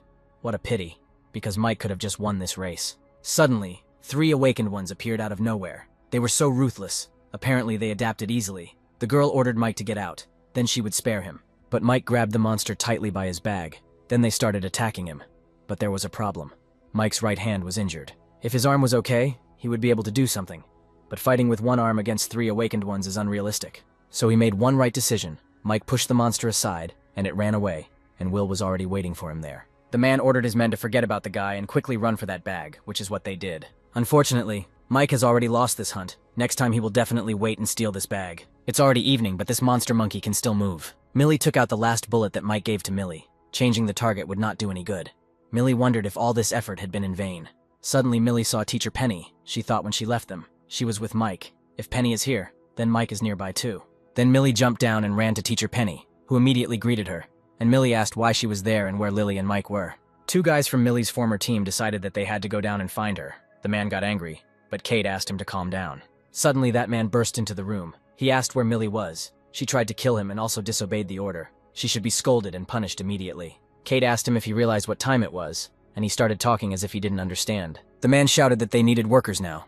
It was not the time to ask people to take responsibility for their actions. Then he jumped out and ran after Millie. Kate just smiled and thought that she even envied others, but she was different from them. At this time, Penny was saying that the last time she saw Mike was heading towards this monster in chains. Penny said that now they should go and save Lily. She saw how the men attacked her. Millie asked, "Then what about Mike?" Then Penny shook her head and said that she was sure that he was preparing for something. He was looking for something and did not want to provoke this monster. First they should save Lily, then they will meet Mike. She should know that when they are around, they only get in his way. Millie agreed with Penny. Suddenly the boys called Millie loudly. Millie asked what they were doing here. Even the teacher came. Why? The man replied that he realized how much the world had changed, and that they had no place there. The guy added that they would follow her until the very end. Even the teacher said that the world is changing, and with it its rules. He realized that she was right. Millie thought that these guys are great warriors. I wonder if Mike will be happy if he sees them. Then Millie said that first they would go save their partner. The guy asked who the captain was going to save. Lily was still fighting the bandits at this time. She thought that killing people was not that difficult. The man shouted to his men to shoot her in the legs, but he needed her alive. Let them break a couple of her limbs and that's it. Lily grabbed one of the criminals and used him as a shield. The girl understood that if things continued like this, she could die. Luckily, the rescue team arrived in time, and the guys beat up these thugs one after another. Mike calmly watched the guys fight. That pumped-up guy probably has a profession, and most likely it is very rare and strong. That guy with the spear also has a profession. These 3 not only met 1 star wheels and evolved to the 1st star, and each of them also encountered a 3-color roulette and they knocked out a profession for themselves. But having a profession as a top star is not at all strange, because you can't know the exact number of these wheels, and you won't know when they will appear. And those who have seen wheels before will gain courage and intelligence, understand how to use them, and then they will instantly become much stronger. And this soldier who came out of nowhere, clearly a 2-star hunter, Mike again ran after the monster with the treasure. Despite his rebirth, he still has 1 star, and if he hadn't been lucky, he wouldn't even have a profession, Mike complained. Could they spin the 2nd rank wheel anyway? He knows where the 2nd rank wheel is, but will there be enough 2nd rank monsters there? If there are a lot of them, will Mike be able to kill them? The guy with the spear attacked Will, but Will didn't even bat an eye. He grabbed the spear and hit that strange guy. Will's blood glowed on the tip of the spear, and the boy said that the spear was now his, and they better not go near it. With these words, Will threw a spear at the girl. She did not have time to dodge, and the spear hit her in the stomach, and Will said contentedly that this bag belonged only to him. But turning around, the guy saw that the bag was already with Mike. He finally managed to take this bag. Mike thanked the guy for helping him stop those guys and immediately ran away. The only question was where to run. The guy kept running after Mike, and even managed to hit him on the cheek once. But no matter how Mike ran and hid in the fog, Will found him. This guy is just a one-star hunter, but he would have been in trouble if Mike hadn't been able to dodge his silver dagger. But then the guy suddenly tore his uniform. And then Mike saw the black skull tattoo, and now Mike realized that Will became a 2-star hunter because of the Dark Soul Eater. Meanwhile, the soldiers were getting worse. One of them told the captain that there were more and more of these zombies, and their brothers would not be able to hold them back for long. They lost contact with 2 of the 4 border commands. The general said they could no longer hold them back. They had to retreat immediately. The captain told them to tell everyone that they were moving to the left side, but there was that monster with chains. The old man thought that everything was fine. It was worth it. Will and the others would cope with their tasks. If he only met them, despite all the sacrifices, it would be justified. In his past life, Mike heard of a wheel that had a special black card, no description, just a picture of a skull. The method of use was the same as the other cards. If this card was used, it was able to absorb souls of the same rank as the owner, without a time limit and adding 1 star. It is said that 1-star hunter will absorb another 1-star creature. It will evolve to 2 stars. Then the 2-star, having absorbed another, will be able to evolve to 3 stars. But absorption also has its limits. The owner can only evolve twice, and as they say, this card has one serious effect. The owner cannot live longer than 10 years. Mike was sad that in such a short time, a 2-star hunter appeared, and admitted that this made his pride sing. Will ordered Mike to immediately put this bag down, and he would let him go. Mike then told Will that he had come as a surprise and dared to ruin his plan. But that didn't mean he had given up. Will wondered. This guy still had some kind of ace up his sleeve, no matter. Plans are nothing, before a force superior to you. Suddenly Mike told him to look back. Monsters and soldiers were approaching them, and on the other side was that same group of hunters, Mike said. Apparently all the survivors were now gathered in one place. Mike said he heard his name from a subordinate. His name is Will, someone Mike used to admire, but now he sincerely despises. The soldiers deserved their respect, and even in the apocalypse, they must defend their honor, and he is no exception, including his captain. Mike started shouting. He said that their hearts were consumed when the apocalypse came. Mike asked what they did until today. They were all stroked by greed. The captain arrived in a tank, and Mike continued to say, since the beginning of the disaster, they were the only force in the city. But what they did, saved innocent people, helped the victims, killed zombies. No, they did absolutely nothing. They just killed zombies for their own benefit, not to save people. Instead of saving people, they recruit them, and for this reason they were able to evolve. The guys who helped them were nothing more than cannon fodder that they didn't care about, Mike said. Suddenly Mike ran up the mountain and told Will and the greedy commander, whose souls were mired in sins, if they wanted to, let them come and take everything. Mike opened the bag he had worked so hard for, and poured out all the things. The girls overtook everyone else and grabbed their prizes. Millie tossed one prize to Penny's teacher as she was lagging behind. One of Millie's subordinates found one of the rewards, but Will ran and threw a stone at him with all his might. The poor guy flew back. But Will also failed to grab the reward. Millie's subordinates began shooting at him, but he managed to dodge the shots. Millie noticed another reward, but the old man ran forward and pointed a gun at her. Then she stopped. But the old man also failed to get this reward. A guy with a spear blocked his way, and the man grabbed the ball, joyfully shouting that now it belongs to them. The soldiers were sitting in ambush. A man in a suit ordered to shoot. Another asked who they should shoot at. The fat man hit him on the cheek and shouted, "Are there guys here?" and ordered him to shoot at everyone in a row. Kate was tormented by doubts. She thought that the captain was cruelty itself. He ordered to shoot even at former teammates. The guys were still there. Suddenly, a terrifying monster appeared on the horizon. Mike shot at the chain of this monster. The old man realized that Mike was trying to attract the monster here and try to kill them with its help. With his current capabilities, he shouldn't even hope to kill a level 4 monster. Mike wouldn't even be able to injure him. But if you compare it to the treasure monster, he can get even more benefit from this one. Namely, the chains that he is wrapped in. They were nicknamed Ghost Gold. This metal was so valuable during the apocalypse that it was sold by the gram and the prices for it were unheard of. It is said that adding a little ghost gold to a weapon greatly improved the weapon, and could even give it special powers. The captains started fighting among themselves. Penny and Millie hid behind the rocks. Penny asked what they should do now. Millie replied that let those guys fight among themselves, and they would go look for treasure. Penny asked what Mike had planned then. The huge monster tried to hit Mike with his club, but Mike jumped on it and grabbed one of the chains. It was very difficult, but he thought he had to bear any risk for the sake of this gold. All the suffering will be worth it, after he gets it. The chain gave a small crack. Then Mike began to quickly beat her, hoping that she would fall. But things were going worse for him. The monster started swinging his club, and Mike's right hand was hurting more and more. Thanks to his improved body, otherwise his fingers would have been broken by now, it was very hard to hold on to that chain. Mike doesn't even know how many more times he needs to cut her, but he's gone too far and can't go back. So Mike took out his sword and stabbed it into the monster's club. Then he activated his gardener skills. Suddenly a very insidious plant began to crawl out of it, which can only be obtained from wasteland monsters. They are very rare and valuable. Mike lowered his hand and then cut one of the chains with his machete. The boys looked at him from below in confusion. Finally, a small part of the chain broke off and fell. Will immediately ran to it, sarcastically thanking Mike. Will, of course, knew nothing about the chain, but seeing how Mike risked his life for it, even an idiot would understand that this thing is very valuable. Lily shouted that the thing Mike wanted was about to be taken away. Mike shouted to Millie to catch the chain, but suddenly Yoke flew over Will's head. The girls ran to Mike, and the monster got angry and started shooting his horn. Mike told the girls to get out if they valued their lives. Some time passed. Mike heard a voice that told him, every time he catches her eye, she sees how he tries to create an image that others would hate. Why does he keep looking at people with such eyes? These few days she even shaved his beard. Mike slowly opened his eyes. It turned out it was Teacher Penny complaining, Mike thought. He thought he would wake up and be taken care of by Lily or Millie. But how come it was Penny, a woman who is a little unreliable? Penny said when Mike first appeared to her, she thought he was a hero after all. He made her make a choice. Mike told her in his mind that she was facing a cruel reality. Besides, he came back and saved her. This stupid woman still thinks he is not awake. It was a little embarrassing for him. He was thinking whether to get up or not. And Penny told Mike not to think that he was so grown up because he saved her. She was still a teacher. He is clearly a child because he is younger than her, so he should call her aunt. Although that would be weird. It would be better to call her sister. Penny touched Mike's cheek and told him that he should call her sister. And besides, he better wake up. They were in trouble. Every day you have to risk your life for food and water. Every day you are hunted. Every day you have to fight zombies, monsters, your own kind. Even she killed people. Mike thought that in the world of a zombie apocalypse this is natural. But he just found out that she killed, Penny continued. There is no peace in the team either. All these people are former colleagues of Millie, who are thinking about how to divide the treasure. Because they helped them during the battle a few days ago. Lily and they clashed several times, and each time Millie kept them at bay. Millie is in a difficult position now, especially since her director seems to have other ideas, which upsets Millie. There is Kate, who speaks fairly, but no one listens to her. Even Penny is tired, and she's sure they're even more tired, so little brother Mike needs to wake up. Suddenly, Mike stood up and asked how long he had been sleeping. Penny dropped her bowl of water in surprise and asked when he woke up. Mike woke up.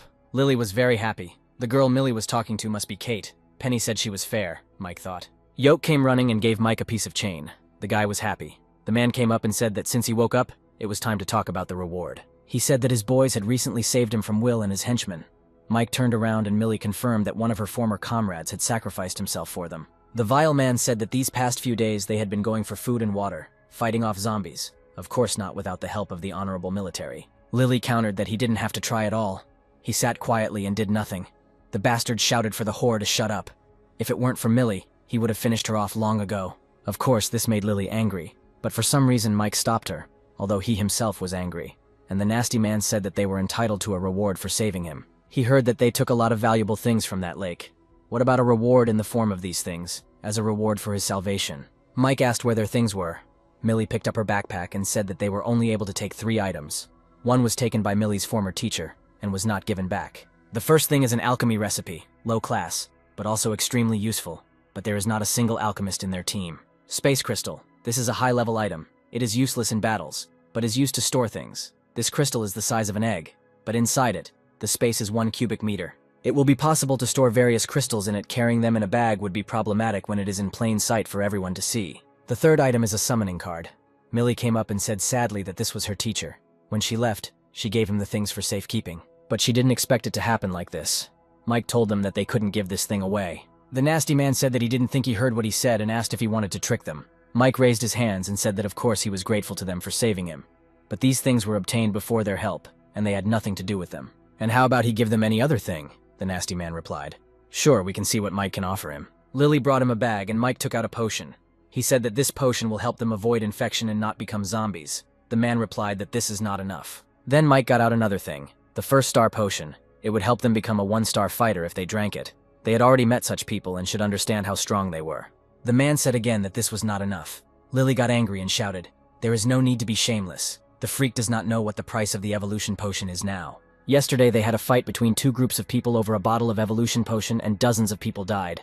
Greed must have limits." Millie also supported Lily. She said that it would be fair to say that they would pay with their lives for these immunity and evolution potions. But the man was adamant. Then Mike said that he also had the eggs of a monster that was a 2nd-tier mutant. When they first eat one of these eggs, it has the same effect as an evolution potion, but can improve their health, depending on their build, by about twice as much. It is useful and even better when taken by a 1-star hunter, although it is less effective when taken by a 2-star hunter. The freak pulled out his gun and said again that it wasn't enough. He knew Mike was a great man. He lived a good life. So he can make Will jump with anger. The freak admitted that he admires Mike, and asked how the life of a man like Mike could be worth so little.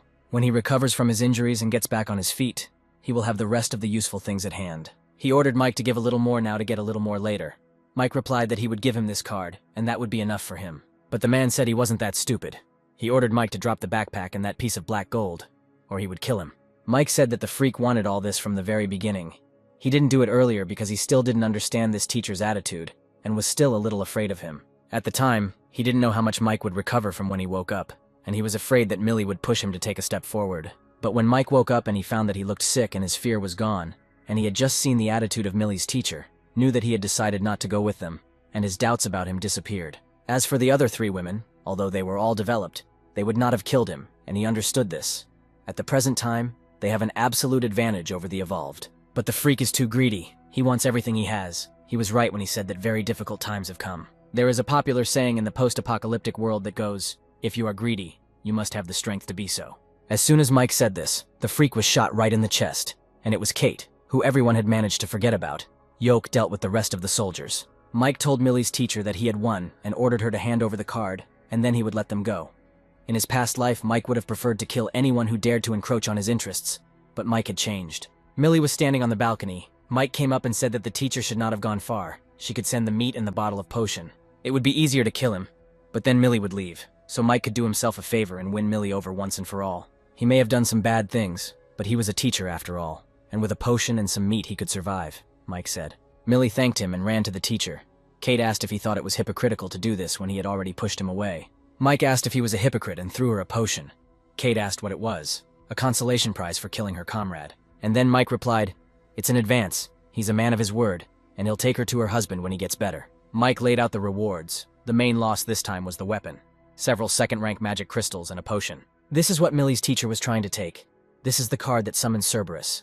Mike used the space crystal and put the card in it. Mike picked up the bag, and it turned out that it was also made of gold. That day, in order to confuse everyone, he deliberately tore the bag to give them the opportunity to fight for the gold. The guy definitely tore that bag apart, so why is it intact? The bag is soft and gentle to the touch, but it's definitely not silk or any other textile that Mike knew. Mike took out a machete and cut it a few times, but nothing happened. The knife would have made a mark on the gold, but there was nothing on the bag. Then Mike threw the cloth over the eggs that were lying nearby, and suddenly the cloth began to glow, as if the life energy had been sucked out of the eggs. Mike realized that this golden fabric could absorb life force to repair itself after its own damage. This is a good material. Now it is clear why the monster carried this bag. He was not afraid of bullets. His wounds recovered in a short time, which was not his ability, but the use of the properties of this golden fabric. But here are the gaps. Mike did not know how to use this thing. He got the treasure that can directly improve his strength from these things. Mike swallowed the treasure and immediately regained his powers, turning into one of the Dragon Ball characters. He felt that his body and strength had increased again, and he was now 8 or 9 times more powerful than an ordinary person. Not only that, Mike felt that his mental strength had also increased. The guy put the monster's chain into the crystal. His main summoning skill is a skill that calculates the power and duration depending on the summoning and the amount of mental energy given. Not only that, he had enough mental energy to use the skills of the craftsman profession to work with such a large phantom gold juice right now. Mike went out and decided to use his craftsman profession. It was time to use gold. The second-tier magic crystals, plus the remaining claws of the monster, created a long sword. Moonblade, Ghost Gold gives an additional skill. The user swings the weapon with all his strength to produce a blade strike and fires a blade cut. This blade was already a full-fledged weapon, capable of resisting creatures of the second rank and even the third. And with the addition of gold, not only the quality improved, but also the skill. This is a professional skill that a swordmaster receives only after reaching the master level. The vast majority of people who survive the apocalypse have a profession level that is concentrated at the average level. People who have reached the transcendental level will be called by the god. People with the master level are called double god. The blade's additional ability is a roar, with which Mike feels he can cut through the skin of a chained 4th-rank prisoner. But Mike is still a beginner craftsman, and he can't take full advantage of the ghost gold without better materials and plans, so he might as well stop. Mike returned to the guys, and Ken, seeing the sword, asked to let him look at the updated sword. Mike joked that if he wanted to look, let him get it. Ken said that Mike said it himself, and let him not accuse him later of bullying the patient. But of course nothing came of it for Ken. The guy said that it was unfair because Mike was much stronger. Mike joked saying that there is no justice in this world. Whoever is stronger rules. Ken replied that he did not believe in that. Mike replied that when he would strike not with the aim of subduing the enemy, but with the aim of killing, then he would be able to fight him. The guys got out a map and Mike said they were going there. Kate thought it was a new area where her husband worked. She was surprised that Mike was actually going to keep his promise. Much time has passed since the end of the world began, and the outside world is completely filled with zombies and monsters. A loud noise attracts zombies from several blocks, so they have to go on foot. Millie said she could look into other places, but the last place Mike mentioned was a medical facility. Mike replied that hospitals in a post-apocalyptic world are weird, and that's something they should know about. Mike couldn't tell the reason yet because he wasn't sure. Now that Mike had set a goal for himself, he decided to go this route. Kate said she understood that he wanted to avoid this densely populated old area. But what's the point of going the other way if they go this way? Even if everything goes smoothly, it will take them more than 15 hours. Mike replied that he had promised to send her to her husband, but that did not mean that he should risk his life and the lives of his companions. Then Mike said he couldn't guarantee safety. Millie asked if that meant they were leaving. Mike replied that they had a hard road ahead. The man was bandaging his partner's hand when a guy with a spear came into the room and said that he had received another 35 pieces. This time it should be enough for them. Others have over 300 stones, which should be enough. The man complained that the 200 stones they received in exchange for the stolen silver items were wasted. The guy asked who knew that it would take more stones to spin it once. The girl replied that there was no point in complaining about this wheel, because without it they would have died long ago. In fact, they have a lot of time to get a lot of stones that they can spend on themselves. And the color roulette that spins twice and turns into a profession roulette is just amazing, the guy said. Suddenly Mike opened the window and burst into the room. He held a knife to the girl, then Millie and her partner burst in. A simple raid to take control of two people with a profession and an advanced person often happens in the apocalypse. Over time, all the survivors learned to be careful. The girl said that he could kill them or torture them, but he should not think that they would become obedient. Mike replied that he could kill her in 10 ways, then told the man that if he did not answer his question, he would kill them. The guy asked where the colored tape measure was. There was no answer, so Mike pressed the knife closer to the girl's throat. The man saw the blood and got scared. He shouted that the roulette was at Long's address and he could take them there. They all went to the color roulette. Ken was beaming with happiness. Then Mike asked what was so good about a broken knife. Ken defended the weapon, saying that the knife is very aesthetically pleasing. It is a unique knife, and it is very sharp, cutting zombies like paper. Mike asked him to shut up or at least be quieter. Ken came closer and asked, "Their knives are similar in shape, so it shouldn't be a coincidence." The two seemed to get along well together. Mike replied that he was a craftsman and made both knives. The guy asked if he would also get a profession. The hint was taken, and Mike replied that he would distribute the professions depending on the type of occupation. Mike said that awards and professions are given to those who stay with him until the end. Ken somehow became sad after these words. And a pleased Mike thought, his reaction is quite normal. He expected that Ken might start to behave loyally, but he will not be on their team. The guys came to the roulette. There was really something special about it. Mike said that it seemed like they needed to stay there for a while. Mike created a bomb and thus destroyed a crowd of monsters. Then Ken said that he also needed to learn how to make bombs. Then Mike turned around and saw the smoke plumes and said that Lily had done everything right too, so they would be able to collect about 200 rocks this morning. After Ken finishes cleaning this side, he will go help Lily, and Mike will go and look at other places. According to the trio, the last time they used more than 200 stones, they failed. This time, for safety, there must be at least 350 stones, and for the last spin at least 500, so it is worth collecting better stones. In places like supermarkets where there is a high concentration of zombies, the zombies are likely to have hunted a large number of people, and are naturally more advanced. So Mike was hoping to meet some rank 2 monsters here, but while regular zombies were appearing, there wasn't a single large monster on this floor. But Mike was wrong. There was one creepy monster here. It was a spider that sat on the ceiling, so Mike didn't notice it right away. The spider spat a sticky web at Mike, the ball too big for him to dodge, just in time to try out the upgraded Moonblade.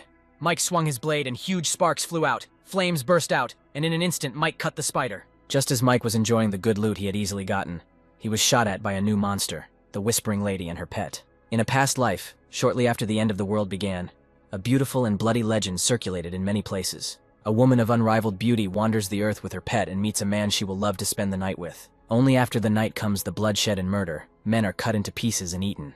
Later people realized that the legend was true. Just those young and beautiful women became zombies, and then completed their evolution and turned into a new special kind of zombie. They are able to control other mutants. They have the skill Spirit Seed, a skill of complete control, which not only makes the controlled mutant incredibly loyal, but also does not believe their original consciousness. The pet evolves with the owner. Mike said that he did not expect to meet such a monster here as she and her pet, mutants of 2 ranks. In the past life, there was news of a 9th rank mutant woman in the East China Sea. Some saw such a mutant riding a giant snow-white snake. Although many 9th rank mutants can speak human, the only ones who can speak with an accent are the Whisperers, and such high-level mutants have become less bloodthirsty and sometimes trade with humans. There are even suspicions that some of these women regained their pre-mutation memories and personalities after evolving to rank 9. But this girl is much more bloodthirsty than all mutants up to the 9th rank. She doesn't even think about him. She considers him ready-made food. The cat girl ran and started eating the spider that Mike had just killed. They just weren't afraid of Mike. That's why they started calmly consuming the spider's body. Apparently, she looks down on Mike. This post-apocalyptic world is not like the previous one. But Mike is not the same as before. Mike ran and attacked the girl's cat. She growled and the cat ran towards her. Then she transferred energy to the cat to heal him. That the skill allows them to transfer energy to each other when injured, speeding up the healing process. When they evolve, they will be able to transfer life to each other. For advanced beings like this lady, this skill is usually only acquired after they become rank 9, but this lady is already at rank 2.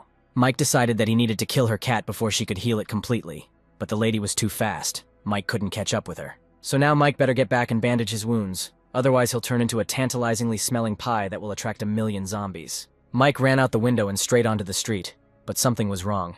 He suddenly had a bad feeling that this would not end so easily. Monsters came from everywhere and each of them attacked Mike. Of course, this is the work of Lady. Although she can only control her main pet, she can pass on some information to other evolved creatures. Lady can even communicate with other mutated creatures, but she won't be able to kill Mike that way. After some time, Mike returned to the others. He was covered in scratches and deep wounds. He asked the girls to bring alcohol and gauze. Mike asked where Millie was. Lily replied with a trembling voice that she was looking for food, and asked where he got hurt so badly. Lily didn't know if she was doing it right, so Kate offered to help. Kate thought that Mike's wounds were of different shapes and sizes, cuts from sharp objects and bites from fangs. Mike told the girl that she better hurry, otherwise the smell of blood attracts zombies. Kate was embarrassed and quickly bandaged everything. Millie and Ken came back and said they had found food. Mike went to the tape measure and told them to start eating first. Mike spun the roulette and received a profession scroll, Apostle of Light. Mike had never heard of this profession before. This is actually a core profession, similar to a combination of a healer and a light mage, except the profession's skills are more focused on the keeper skill. Mike held out a scroll, inviting the boys to look at it. A profession that can heal, protect, and help in the attack. It's a dream come true. It's a pity that to get this profession you need to be without a profession, and that once you become an Apostle of Light you can't have any other profession. So Mike asked who wants to take the scroll. Ken shouted out what he wanted, but then became embarrassed, because he had been with Millie for too little time, and he was not a developed person, so pursuing a profession was a waste of time. Mike asked Millie if she had a profession. Millie replied that she didn't want to have only one profession. She wanted to become as strong as Mike, since he has more than one profession, and he is so strong, which means she needs several professions. Lily said that she didn't need this profession either. It didn't match her personality. Then they all looked at Penny. And Lily started screaming, "Why is she so stubborn? They are asking her to fight. She doesn't want to. This profession suits her perfectly." Then Penny said that she wanted this profession. Mike said that he could give her this scroll, but again warned that after learning this profession, she would not be able to learn others. Lily handed over the scroll and told Penny that she could trust Mike. Penny took the scroll and it dissolved, thus she received her profession. Penny pointed her finger at Mike and said, "Bless him." Mike's wounds miraculously disappeared in an instant. He asked how many times she could use this. Penny replied 8 or 9 times. This is truly the only profession she can get in her entire life that is either expensive in terms of the mental expenditure on skill, or enviably low in terms of the amount of mental energy that the skill expends. Penny said she had another skill. Mike asked if she wasn't a disciple level. The girl replied that she didn't have a disciple but an apostle of light, then a messenger, a saint, a holy maiden, and also an angel of light and a goddess of light. She has a diamond shield. She can put it on Mike. His defense is automatic. The shield automatically reacts to the duck and moves there to protect. There are 2 sectors left, black and yellow. The shield's defensive power definitely increases with the level of the light apostle's job, so Mike is looking forward to what will happen when Penny levels up. He put down the second rank stones and the roulette wheel spun and got the profession of Wind Dancer, which suits Lily. Wind Dancer is a profession that uses ribbons as weapons, such as whips, long ribbons, and so on. Only women can master this profession. The user is required to know the basics of dancing to perform the appropriate movements. The first skill is Shadow Square Dance, which allows for chaotic attacks. The girl congratulated Lily on her profession, because this profession was created for her. Ken also wanted a profession. But Mike replied that they didn't have any magic stones, and if they wanted to spin it some more, they would have to stay a couple of days. Mike ordered everyone to pack their things. The man shouted for Mike not to kill them. If Mike let them go, he would tell him something. He can swear on the honor of his parents that what he says is true.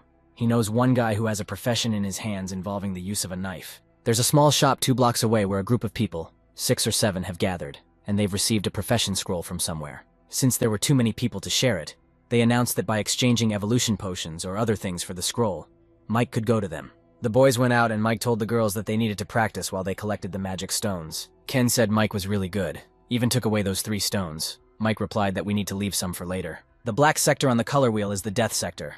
If the pointer lands there, it means that everything will end for them. There was an explosion. Those 3 died. Mike said that this was the last time he was so kind to the enemies. It was a pity they didn't know about the black sector. Kate was not pleased with the petty act. Mike said that they became kinder only because they were stronger. If the roles were reversed, they would have done the same. They think he's being cruel now, but only because they haven't yet realized how cruel the world is, Mike said. If they live to see the day when they experience something unimaginable because of their foolish compassion, then they won't think like that. Because by that time they would already be a dirty corpse like her. Mike pointed to the girl's corpse. It's the end of the world, and the only ones who need compassion are the corpses.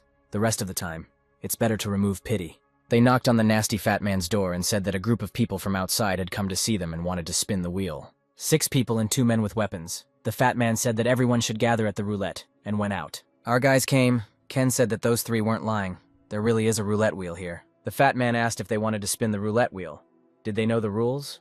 Mike asked if the fee was magic stones, right? Mike threw the bag down and said they needed to spin the wheel 10 times, then told Ken he always shouted about his luck, so he would spin it. Ken scrolled and said that his hands were lucky. There were now 4 bottles of evolution potion, and asked if he could have one. The fat man pointed a gun at them and ordered them to give them the potion and get out. Mike grinned and replied that he knew it would happen. So he's going to use them for training. The girls ran to attack, and Penny protected each of them with a shield. After a successful raid, Mike suggested going to the supermarket and exchanging the evolution potion for the profession scroll that the man had. They walked away and Ken asked what they should do. Mike replied that Ken had just used an evolution potion. He and Millie would clear the area of zombies. And he would go to the supermarket and check, but everyone immediately told him that it was too dangerous. Mike replied that they didn't have to worry. The fact that they want an evolution potion means that at least most of them haven't evolved yet and don't pose a threat. Lily asked him to take at least Yoke with him, which he did. A cat was sitting on the roof of the building and watching them. Mike met that mutant woman. She was with the bone demon. Mike didn't want to fight them, but there was no choice. He asked Lady if she didn't have a higher intellect than other mutants. She should know that he would kill her today. Although it is called a bone demon, it is actually a type of mutant zombie that evolves towards mentality, and its most famous ability is the skeletal illusion. But at rank 2, the most he can do is a skill called Burning Ray, and Mike managed to cut off the demon's arm. However, the lady was already behind him, using the psychological scream skill. Psychic Scream is a psychic-type skill that deals direct damage to life consciousness, and is extremely dangerous. But she's just a second-tier mutant zombie. How could she master the 3rd skill when she already has 2 natural skills? The lady had already started to run away, and Mike decided to catch up with her. The demon tried to attack him, but Mike killed the demon. She needs to be gotten rid of, otherwise she will constantly attack him. But suddenly Mike heard people talking in the store, and he thought, the only goal now is to exchange, to get that scroll and increase his strength as soon as possible. Then Mike came up and knocked, saying that he was here to make a deal. He had evolution potions. Mike told Yoke to go back to the guys. He would return after the exchange. Suddenly they asked him how he found out about him. It was a man, Mike answered.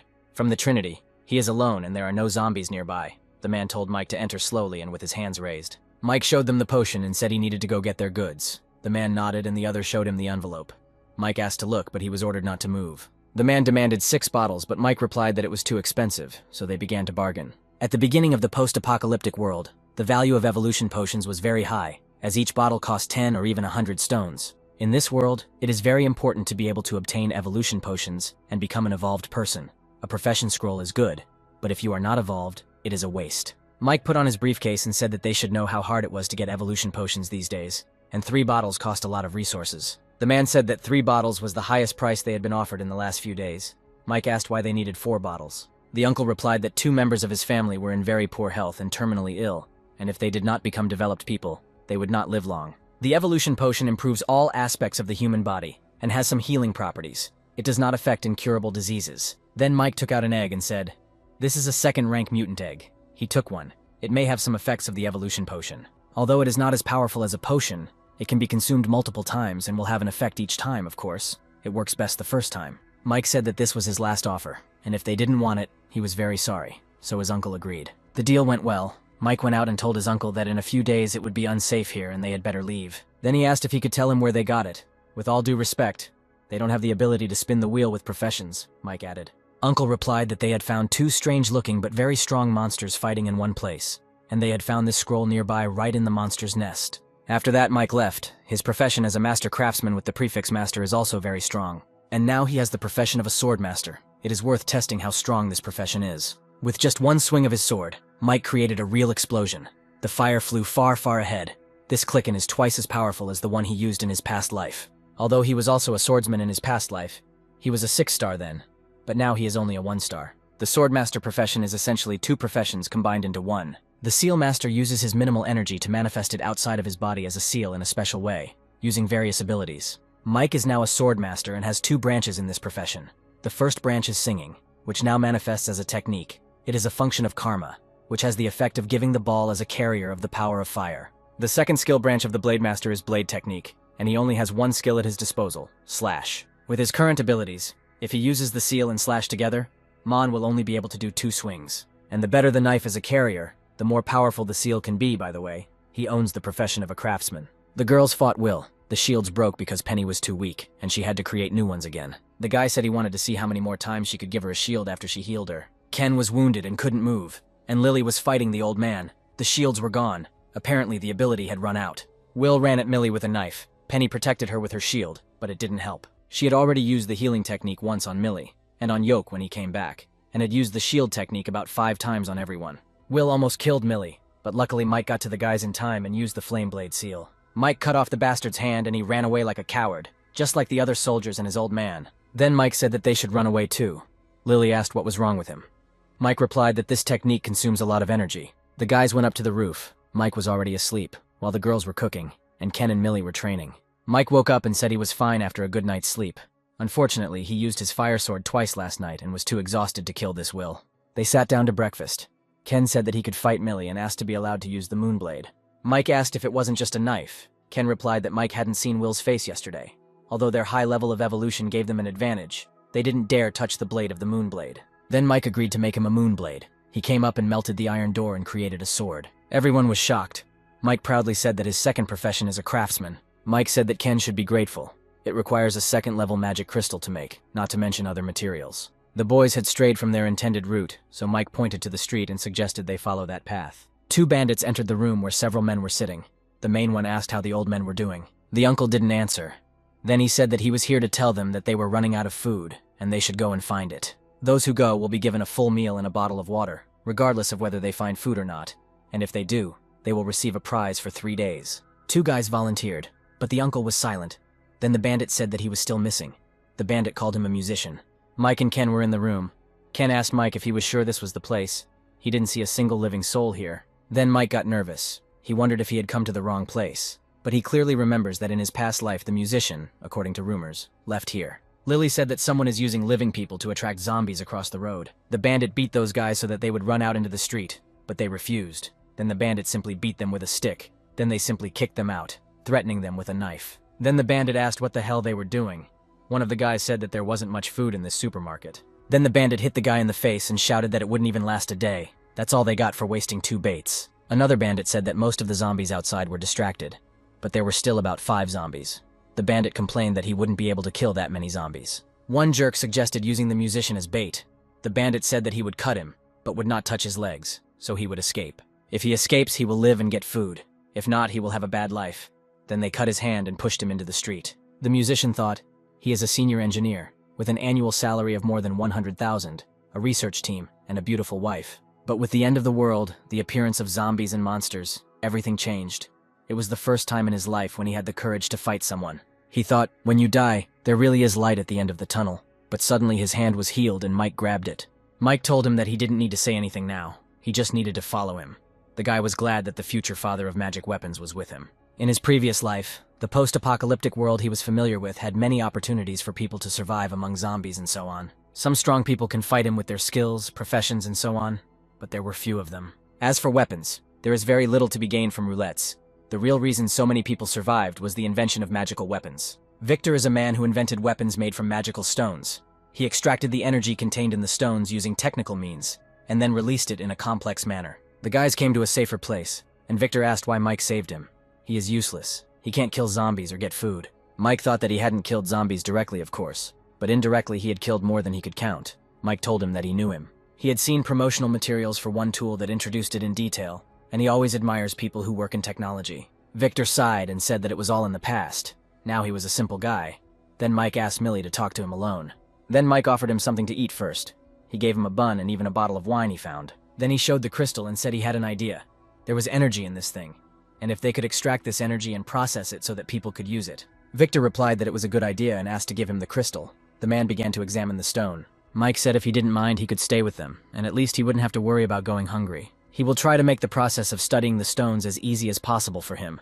Victor asked to do one thing for him, and after that, his life will be in Mike's hands. The bandits thought that the group they met today was obviously very strong, so why would they save a loser? Before they could even start eating, Mike burst into their buildings. Mike asked if it was them. Victor replied, yes.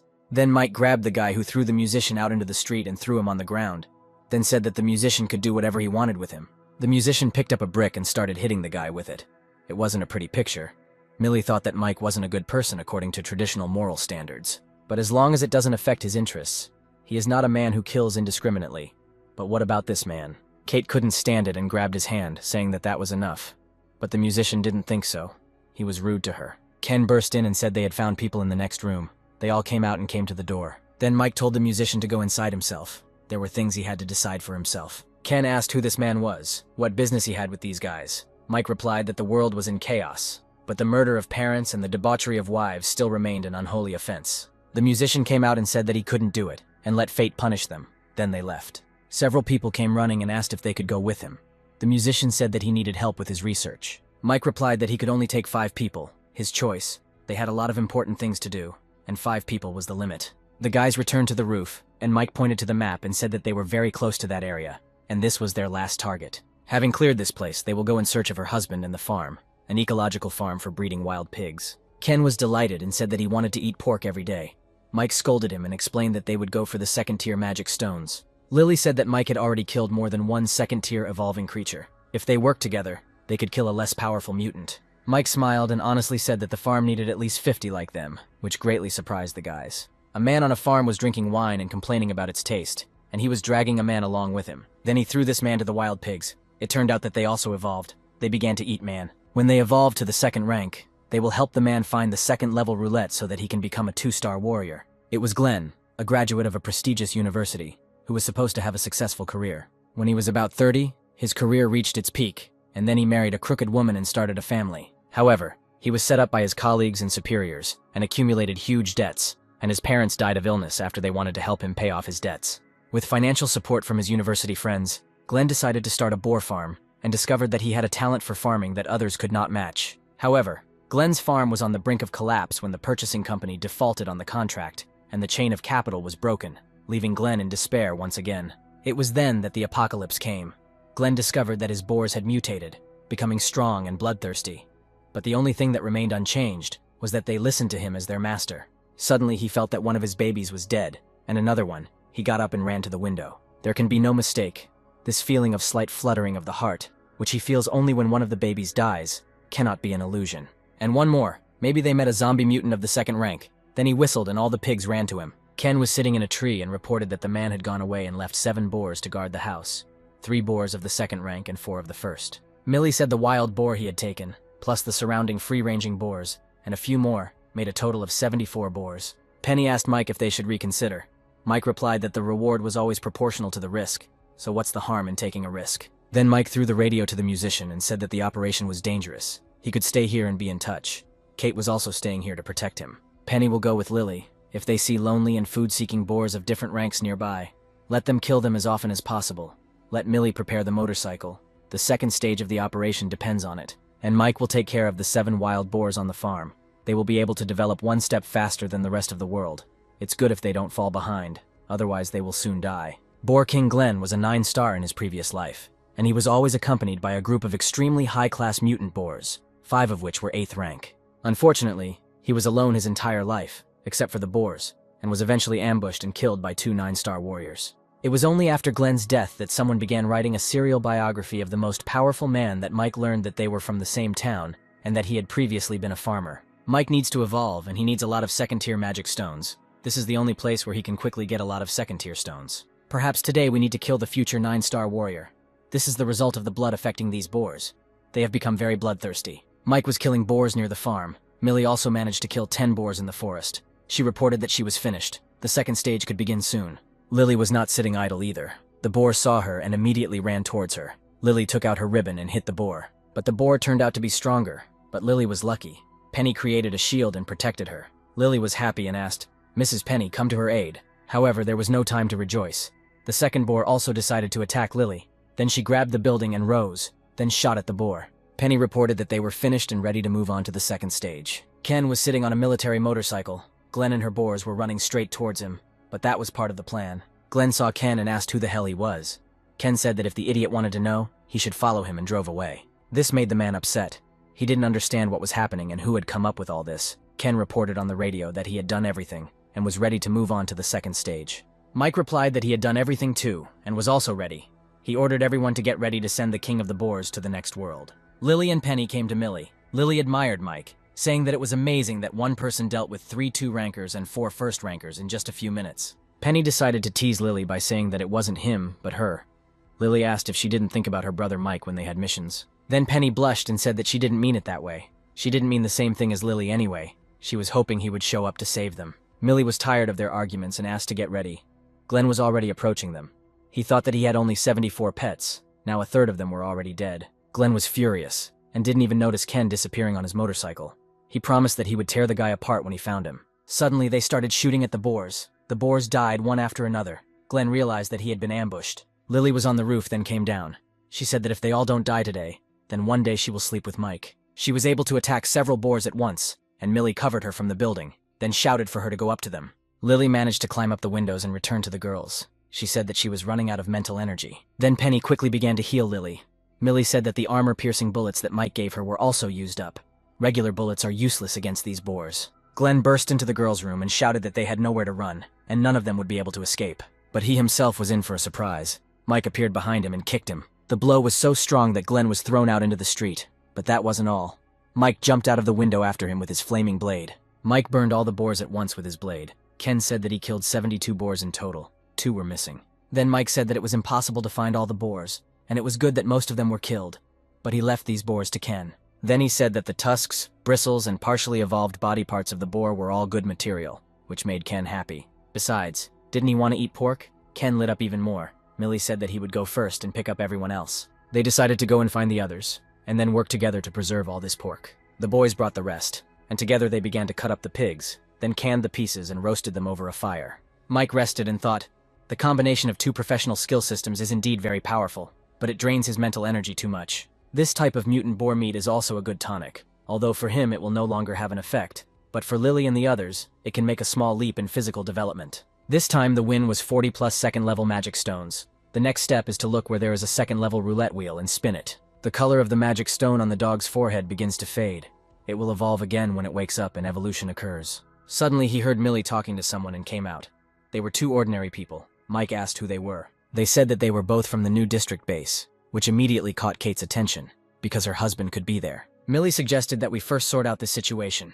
If this is a base, then its management is very strict. Kate walked up and asked who built the base. The man replied that it was created by the artillery battalion and the new district government, and gathered staff from the government building. Then Kate asked if they knew Sid from the new government office, but the men replied that they didn't know him, had never heard of that name. The girl immediately became sad, and Mike asked if they were hunting. The man replied that the new area had been created recently, so the creation of the base was forced, so they were significantly short of resources. Need food and some other essentials, Ken asked. So what are they doing here? The man offered them to move to their base. They are familiar with the area and can take them there and give them some tips once they are inside so they don't get robbed. Ken said they have arms and legs, they don't need an escort, the man replied. They don't know the new terrain, the base is now surrounded by zombies and mutants. It's impossible to get inside, there are other ways to get in and out. Mike asked to tell them more about the situation. The man said that now they have to make their way through the sewers to get to and from the base. People can be allowed inside, but the network of pipes is very well developed, and it is possible to get lost if you go there for the first time, so they could be their guide. For this, they would like some meat, Mike agreed. 2 pieces of meat per person, but they must stay and help them with the meat, and then take it to the base. First you need to cook the meat. They can't take all the meat, so they divide it into 2 parts. Here they will hide one part, they will take the solo part with them. Suddenly Mike heard his dog growl. If he evolved, it could take hours, but only 10 minutes had passed. They ran to the dog, who had already gone bald. Lily asked what was going on. Mike replied that in theory he should evolve, but this process is very stressful. But suddenly new fur appeared, and the dog successfully evolved into a second-rank mutant creature. Out of joy, he started running to everyone in a row. He was so excited. But the main thing is that he is healthy. Mike came out with the dog and asked him if he had any new skills, and the dog shot out his fur. In the past, his natural skill was known as Fine Needle, a group attack skill that many furred animals possessed, but it was not very powerful. But this time it seems he can control the amount and power of the attack. This is the evolution of talent. The soldier looked at the boys and thought, the strange man who had been running amok outside the base with a herd of wild boars was dead. His boars had become food for a group of people. The man approached him and asked what happened. The soldier asked not to call him captain. They are all in the same boat now, and they are all trying to survive. The man replied that then he didn't need to call him by his last name, just Ryan. Then he thought if he had a gun, he could start living well. The soldier came up and said that all the things were packed. The only thing edible was rice. There was a lot of soy sauce, and some scattered noodles. The military man got angry and asked what was the point of having oil if there were no vegetables. They had to get a lot of magic stones. But then he remembered the guys and asked if those guys who killed the boars weren't collecting food. If these people could join the base, wouldn't the base's strength increase enormously? These people have dozens of boar corpses and dozens of stones. He thought that if the base received such a large fortune, he would be able to obtain the evolution potion as the chief, and ordered to return to the base to report what was going on. The boys gathered all their things and followed the men. The road was discovered by his family before others found out about it. The new district base later became the site where the combat group was finally destroyed 6 months later. The man said that at the base where they can't see the other side, there are more mutants. Many of them have evolved to the second rank. There's a dog there just as big as Mike's, with a white rock on its forehead, that attacks the base from time to time, and almost every time it happens, someone dies. Lily asked if their dog could protect all the meat by himself. Mike replied that the area was a wild boar area. There weren't many zombies there. They opened the hatch and told us to beware of the mutant rats and beetles that often appeared in these passages. The musician asked if it was so dangerous there. Why did they use that passage at all? The man replied that it was better than dying of hunger at the base. Mutants are afraid of fire, so it is better to have a torch. However, they don't need to worry about this. You don't need to give them much. If we are talking about the best food and weapons, then you can get by with a small share. Otherwise, you need to watch the mood of the guards. The turn in front is the western entrance to the new area. Turning the corner, the guys met several people. They asked what he had managed to get and tried to take the bag. Jin tried to grab the bag back and pushed the guy away, causing him to crash into the wall. The man, who was called Uncle, said that the boy was just watching, wondering if it was necessary to beat him, and called Jin an ill-mannered child. Jin's brother replied that his brother had just seen the meat he had found at the cost of his life being stolen, so he was very scared, and then he promised the man half of the meat. But the bastard said that he would take all the meat, and then he demanded a second bag of meat. That bastard stood up and said that this wasn't enough.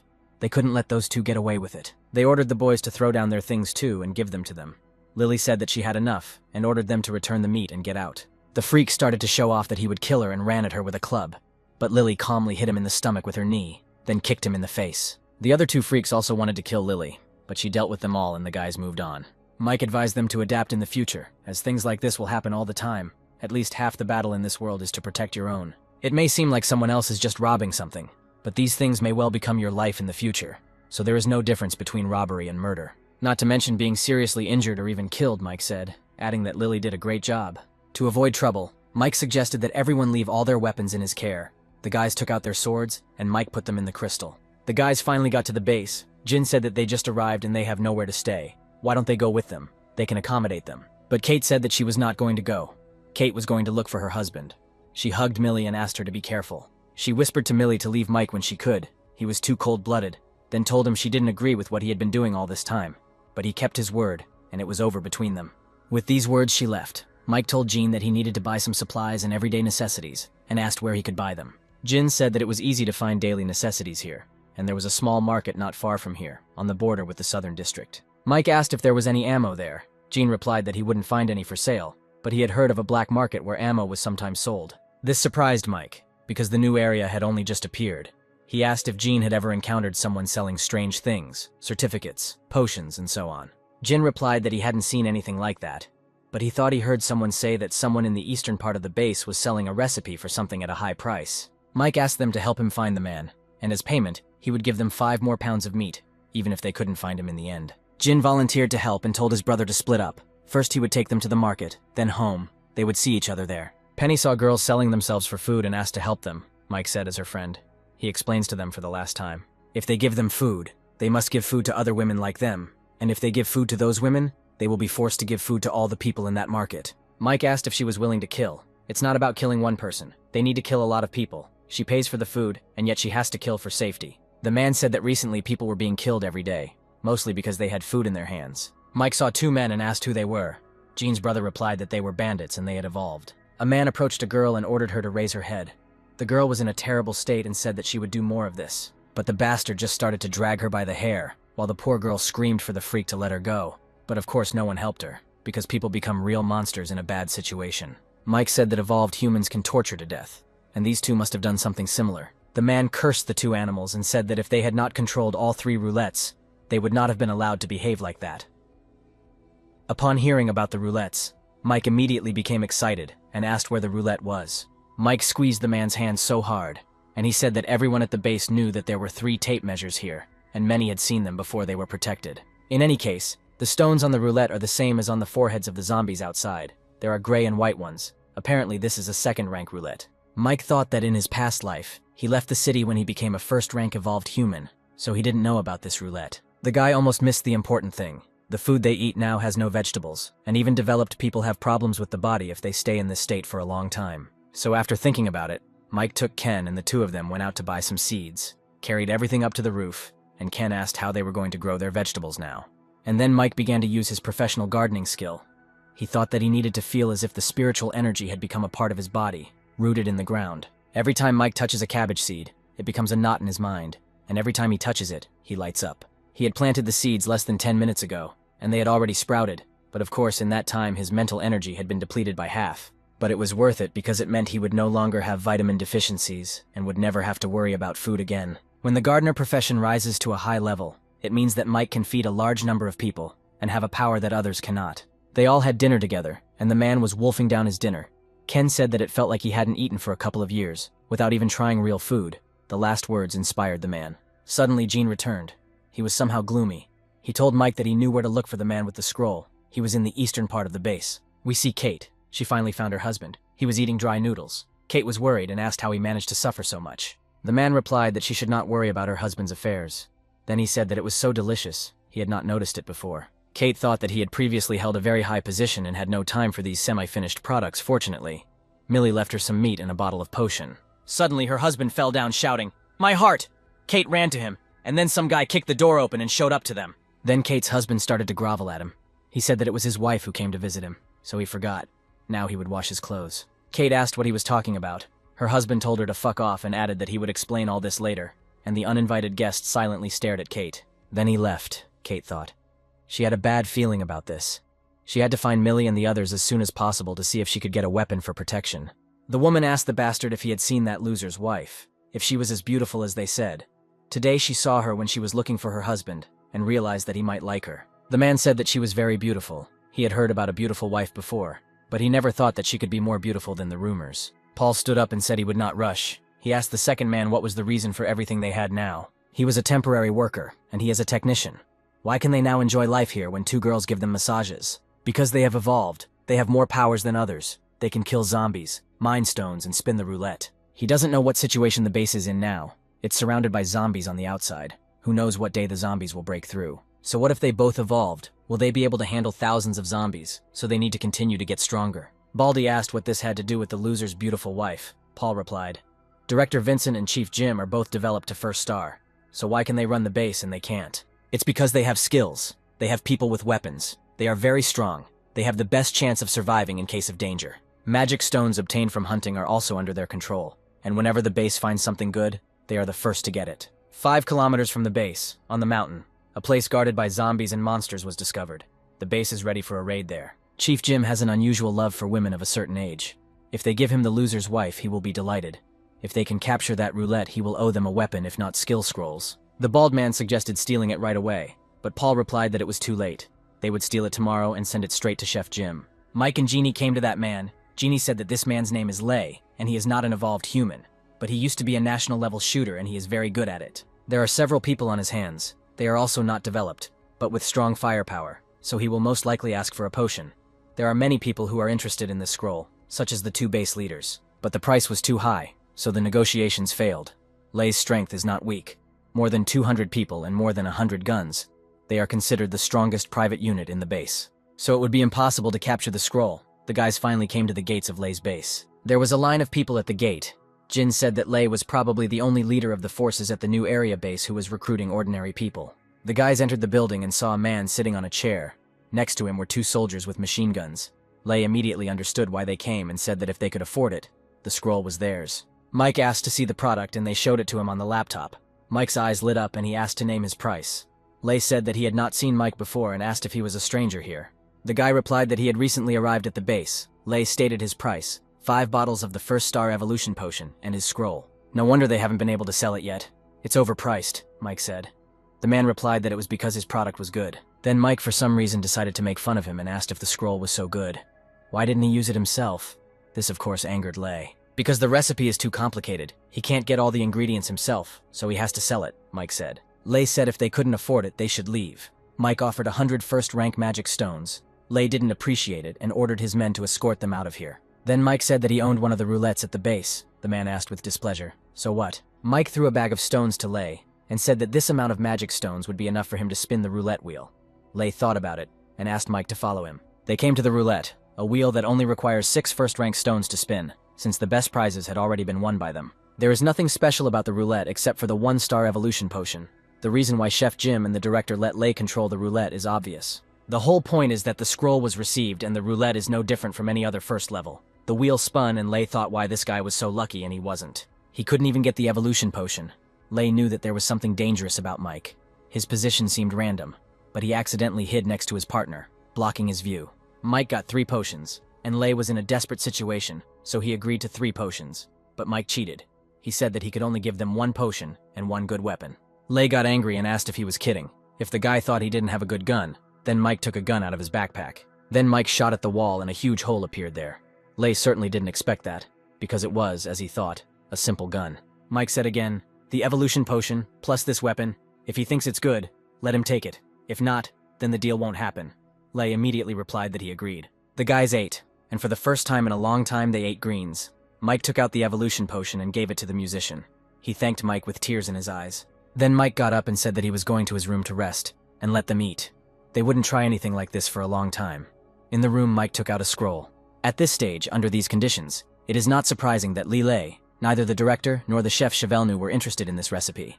The condition about the second-rank stones alone already scared them. But for Mike, this recipe is not difficult at all. You need to find a 2-rank roulette and there might be an evolution potion for the 2nd star. Kate Nick's husband came to Fat Jim. The chef said that he had heard about the former secretary. He had admired him for a long time. It was a pity the old man did not survive the apocalypse. He also heard that his wife came to the base today to look for him. A person could come from a city where there are a lot of zombies, to a new base. It's amazing how she could do it. He has long admired the military police, and the fat man asked Nick to introduce him to his wife. Nick was furious, and the fat man added that he liked his wife and would like to meet her. Nick tried to calm himself down, because he understood that he could not compare with an evolved man. The fat man said that he would either force himself to meet with her and see with his own eyes how he rapes her, and then they would both die, or he would persuade his wife to stay with him for a few days, and he would give him a potion. Nick thought, an evolution potion that gives great strength when used. A potion that is the key to survival in this world. Every day at the base, dozens of people die for the sake of the potion. How many developed people are at the base now? They have power. They have a life that they can enjoy. And if he convinces his wife, he will become one of these high people who have the right to vote on the base. He will get food, a woman, and much more. Also, he will ask her to stay with him for only a few nights, and if she really loves him, she will agree, so he can make amends when he uses the evolution potion. Mike came to the 2nd roulette, which is located on the roof of this building. As he expected, the 2nd-rank roulette is guarded worse than the 1st. After all, no one had ever been able to spin it, so it didn't matter whether it was guarded or not. Mike easily entered the building, but unfortunately, he didn't find the jackpot. No professions, no skills, 2-star evolution potion, immunity potion, but suddenly he saw the attribute stone. Attribute stones are a great item to socket into weapons and gear to increase their power. But this stone has another ability that is even more valuable. This thing is edible. In the past life, it was discovered that the weapon with the attribute stone was accidentally destroyed during the battle, and the attribute stone was also broken and thrown onto the battlefield. Later, the starving survivor was unable to find anything to eat, and while in a trance, he ate attribute stones that had been broken to the size of rice grains as food. He never expected that he would come back to life and become incredibly powerful after eating the attribute stone. Only after this news spread, people learned that eating the attribute stone could also give a person the power of the stone itself. The price, which had been stable, instantly became a hit, and prices skyrocketed. If everything goes as in the previous life, the stone will remain unknown for at least another 4 to 5 years, and its true value will be unknown. Mike will be able to stock up on this material while others do not know about it. To create a puppet, you need to leave 5 stones, 2nd rank. With his current supply of magic stones, Mike can spin the roulette wheel about 6 times, which has proven to be quite useful. The bastard complained that women were weak and died quickly, and they had to go out in the middle of the night and throw out their bodies. The second freak said that nothing could be done about it. It was not cold yet, and the smell of blood could kill them. not to mention infectious diseases. Nick made excuses to Kate. He said that he was sorry for the situation that she saw. If the evolved ones, he would have nothing to eat, drink, and in the end, he would just die. Then the freak dared to tell his wife that she should sleep with someone so that they could survive in this world.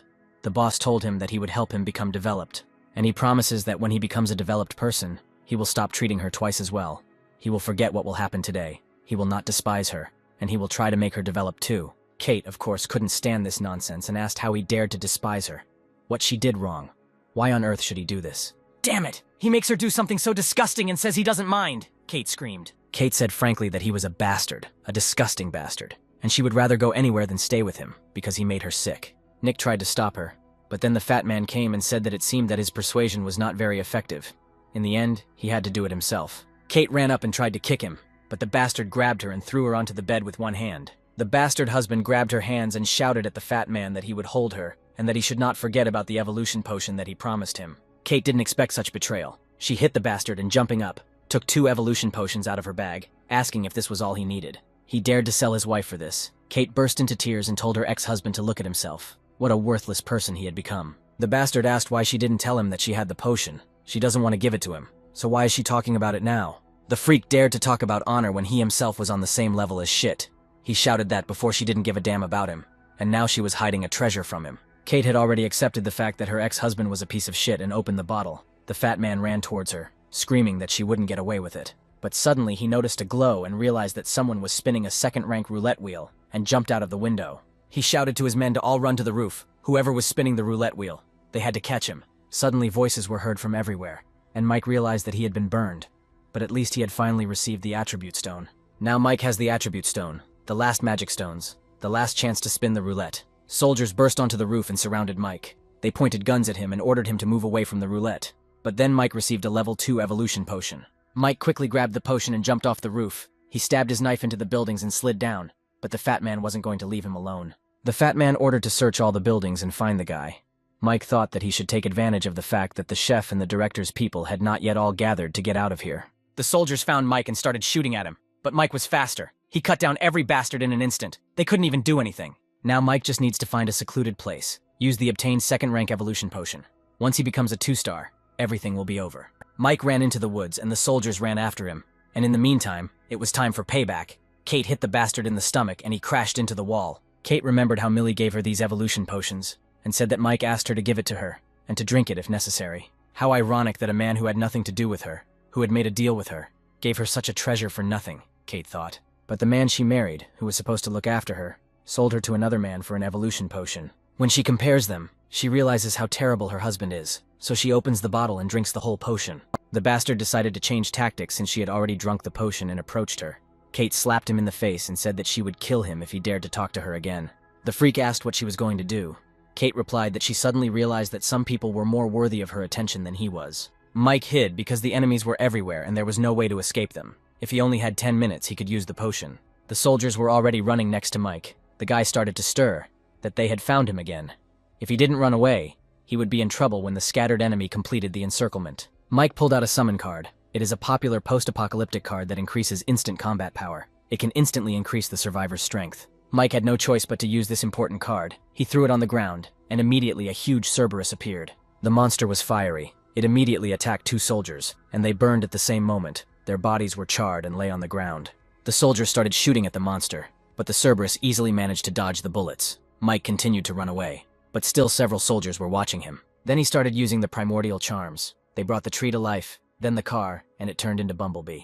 Mike strictly controls his mental energy expenditure, and uses a basic charm technique that doesn't last long, but is enough to distract attention. But he won't be able to stay safe for long. He will soon encounter the chief and the director, the 2 leaders of the base. The soldiers continued searching all around. The director came, and the fat man told him that there were too many people here, and the guy could find a house by chance to blend in with the crowd. Vincent replied that the guy with the 2-star evolution potion, if they didn't find him today, they would never find him again in their lives, and would still be in danger. After tonight, the question wasn't whether they could find him, but whether he would look for them. Vincent shouted for them to clear the area and kill everyone but his men. The bastards were happy and proud of their vile actions, but it was not to be. Mike appeared right behind them and took out his flaming blade. So he killed those bastards. Then Mike hid in a secluded place, and with the base leaders killed, there should be no more pursuers. Because of this little bottle, there were so many deaths.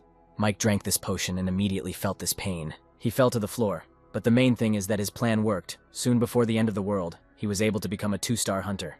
Mike returned to the guys who were apparently fighting. Ken was glad to see Mike. He asked if he had caused this mess, didn't he? But Mike didn't answer. He looked at the boys and thought, it seems that in this night of chaos, they also encountered trouble. Lily and the boys are covered in blood. It's good that they adapt. Then Mike asked the guys to come back and talk. Millie noticed that he had changed somehow. Mike asked her to call Gene, and then they would discuss everything. Jeannie and his brother came, and Mike surprised everyone with his question. He said that he had something to discuss with him and asked if Jeannie would like to manage this base. Of course, Gene was shocked. He asked what Mike meant. Was it a joke?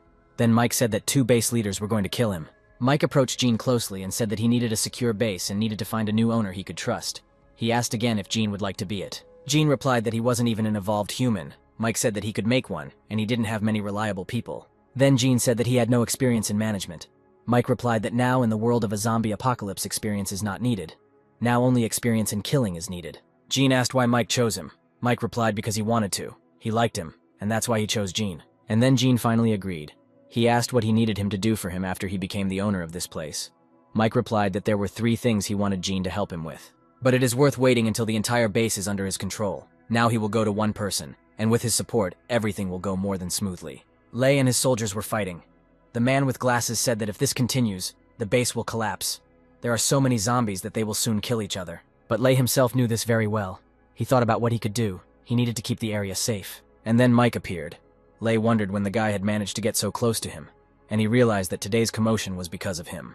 Lei said that their deal was completed, and he didn't understand what he was doing here. Mike suddenly asked if Boss Lei really had unique abilities. Mike said he had a favor to ask of him. Lei got nervous and replied that if he needed anything he could just ask. He said that because he realized that Mike was a 2-star. Suddenly we are shown an old man and his team. They looked terrible. They looked like zombies. The old man and his subordinates began to run towards the base. People inside the base were running away in panic. Jin came on stage and told everyone to listen to the instructions. No running around and no lights to turn on. The main thing is not to panic. Keep order. The zombies are nearby. But they did not attack the base. Jin promised that everything will be fine soon. Jin called men up to 30. They will have to follow him and help. Ken said that the guy is great. He resolved the situation so quickly. Lily replied that this was not enough, because some animals did not understand words. It was almost dawn. The boss had to get ready too, Ken said. Lei reported that they had captured the food warehouse at the base as they had ordered. But there was not much food there. Jin replied that they needed more people then, with the temperature still high during the day, and the corpses at the base needed to be cleared out as soon as possible. Considering that food can be given as payment, he thinks that many people would be willing to do this work. This method of payment for work can be used in the future, for example, to strengthen bases, collect fruit drinks, or even plow the land. Mike was pleased with his choice. He watched and thought that this young man really knew how to be organized in everything he did. But suddenly Mike felt something. He lay down on the ground and told everyone to be quiet. Ken asked what happened. Mike got up and ordered everyone to be taken out of here immediately. The guys started shaking. Mike shouted that it was too late. He ordered Jean to organize people so that they would immediately go to the southern zone. He ordered Brother Jin to take Boss Lei's men and set up obstacles on the roads leading from the southern zone to the others when the survivors were about to evacuate, or if they saw that the situation was bad, to immediately block all of these roads. Mike asked the boss if he was used to the evolution potion. Lei replied that everything was fine. Then Mike ordered them to follow him. Mike said that a sandworm was approaching. It was up to them to save the base. The sandworm is a mutant that has a single ability, which is that they can quickly make holes in the ground, and the tremors are now destroying the foundation of the southern wall. The foundations of the buildings here are not strong enough to withstand the sandworm and probably won't last long. Ken asked if the walls came down and thousands of monsters came rushing in, they wouldn't be able to stop them when Mike became so kind. Mike replied that he needed this base now. Although the building will collapse, it will also turn into huge rubble that will serve to keep zombies from getting inside. They just need to kill all the sandworms. When the time comes, they can organize their workforce to strengthen these ruins. This base can still be held. But suddenly that same worm burst out from underground. Mike ordered to cut off the central leg first to limit the movement of this worm, and he himself began to run around the monster, cutting off its legs. Then you need to pierce the slightly lighter piece of armor on the back, 2 meters from the tail, and the heart underneath it. It is important to avoid its blood. It is a neurotoxin that can cause weakness in the body. It can take up to 2 days to recover. This is how Mike easily killed this monster. But there was no time to rejoice at this small victory, because several worms immediately appeared from under the ground. Mike said that he would deal with 2, and leave the rest to the guys. Lei was very nervous. He thought it was a second-rank sandworm, 5 1-stars, and he had recently evolved against them. But Millie, on the contrary, was confident and ready to fight. Millie asked Penny to cover her. Lei asked what they meant. Ken replied that Millie and Penny would hold off the two sandworms so they could focus on one.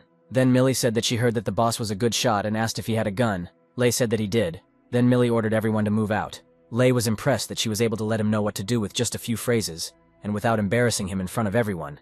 He took out his gun and shouted that he would cover them. Lily used her ribbon and jumped on the monster's back. Ken then threw her a knife, but the monster tried to eat her. But Lei was doing his job honestly. He started shooting the monster in the face, covering Lily so the girl could stab the monster in the back. Penny protected the guys with a diamond shield, and the guys managed to deal with this sandworm. Ken told Mike that they were finished and ready to help him. Only Mike was glad that the guys worked better together than he expected, killing one as quickly as he saw this crowd of zombies behind the wall. He knew that even if they immediately destroyed the remaining sandworms, they wouldn't have time to organize the fortification of the ruins. Ken just walked up to Mike to help him kill the two monsters, but Mike was already sitting on one of them. He told Ken that he had already killed them. Lily asked why they needed to help. They could have handled it themselves. It seemed Lily was covered in the blood of that monster. Mike replied that there was no more time.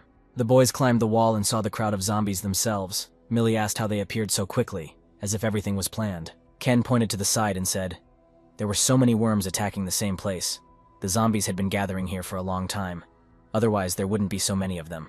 Mike himself began to doubt the idea of holding this base. Then Kate told them that she had an idea on how to hold off the zombies. Millie jumped off the wall towards her friend. Kate pointed at the buildings and said that if they were blown up so that they were thrown in one direction, it would block the entrance. The people at the base will have plenty of time to reorganize their defenses. As it happens, Kate found explosives. And if you give Kate a little time, she will be able to put her plan into action. Ken said that Kate is a good professional. She can compete with the most professional demolition specialists, and such targeted demolition is not a difficult task for her. Then Mike asked how much time she needs. Kate replied that she needed half an hour to set the explosives, but she also needed help. She couldn't do it alone. Mike replied that he would give her half an hour, and he hoped that she would not let him down. Mike himself understood that risk was nothing new in these times. The soldiers came to the wall and Mike ordered them to shoot at the zombies, which they did. Lei said that this was not an option. He was running out of ammunition. Then Mike ordered them to stop. He pulled out his knife and told the soldiers if they didn't want to stay and fight the zombies, they could leave. If anyone stays, he guarantees them an evolution potion if they survive. With these words, Mike jumped off the wall and killed zombies in his path. Lily, as always loyal to Mike, jumped off the wall and immediately began to fight. She waved her ribbon, killing each monster. The soldiers were shocked by how strong Lily was. They said that he was incredibly strong, and if this guy's comrades were so strong, then the potion thing might be true. Then they shouted that they should get the evolution potion and jumped after Lily. Taking out their knives, the soldiers began to chop up the monsters. The soldiers were shouting at them to stay close to their team, and it was important not to rush too much. If they got surrounded alone, they would be in danger. In between attacks, they can use kicks to put distance between themselves and the zombies, but it is important to watch the angle of the strike. You need to try to kill as many zombies as possible with one hit so as not to waste your energy. Penny told Mike that there were 15 minutes left. One soldier started scolding Penny for hiding behind them from the beginning, so he was distracted. But Penny quickly created a diamond shield and protected him. Then he changed his mind and said that he misunderstood her and killed the zombie. Then she said that after the fight he would treat her to dinner, which did not impress Penny. Penny said that she eats mutant animal meat and he can't afford to buy her a better dinner than that, and at least he can survive this battle. Mike noticed the ghost monster. The soldier ran at him shouting how dare he kill his friend. Mike told him that he shouldn't be so hot-tempered. But the monster spat out pink liquid, and it enveloped the guy. He began to scream that it hurt so much, he was dying. Then he plunged the sword into himself. Then even more terrible mutants appeared, and one by one they began to take down the soldiers. Mike shouted to the others not to panic and to run to him. Penny shouted that there were still 10 minutes left. Then Mike asked Penny to cover him. He would hold off the mutants, and asked the soldiers not to be afraid and to follow him. Lei told Mike that something was wrong. He saw something scary behind that group of zombies. Mike asked if it was far away. Lei replied that it wasn't very far. Then Mike got scared. He thought that if Lei was right, then his guess was correct. The attack here was the work of that terrible creature. And Mike was right. The old man stared at Mike and said that he was so good, tasty, and appetizing. Apparently he had finally turned into a monster. Lily only attacked the zombies with her ribbon twice, but she can't do it anymore. She thought she should get stronger while she was falling, but Mike caught her. But then he just as easily threw Lily to teacher Penny, who was able to catch her. But Lily wasn't very happy. Mike shouted for everyone to retreat to the ruins. Penny asked what about him. Lily disappointedly replied that they were all exhausted, and it was hard for them to fight. They needed to listen to Mike. Penny asked if Mike could survive on his own. Millie replied that in the short term he should be fine. He had been limiting himself a bit so as not to hurt others. Now Mike uses high-range attacks in every move he knows, plus the simplest and most understandable lessons he learned while on the brink of death. The soldiers were of course shocked by Mike. They had never seen such power, Mike thought. There are only 5 minutes left. That's not much. Fortunately, Mike had already eaten this attribute stone before the 2-star evolution, and the attribute stone was a source of stamina. It doubles your stamina and recovery. Stamina may seem useless, but once it appears you will realize how powerful it is. It won't make you faster, but it will make you run longer. It won't make you jump higher, but it will make you jump many times. This power of Mike's made the old monster angry. The old man started to growl, and after that the zombies started to aim specifically at Mike. The guys were horrified.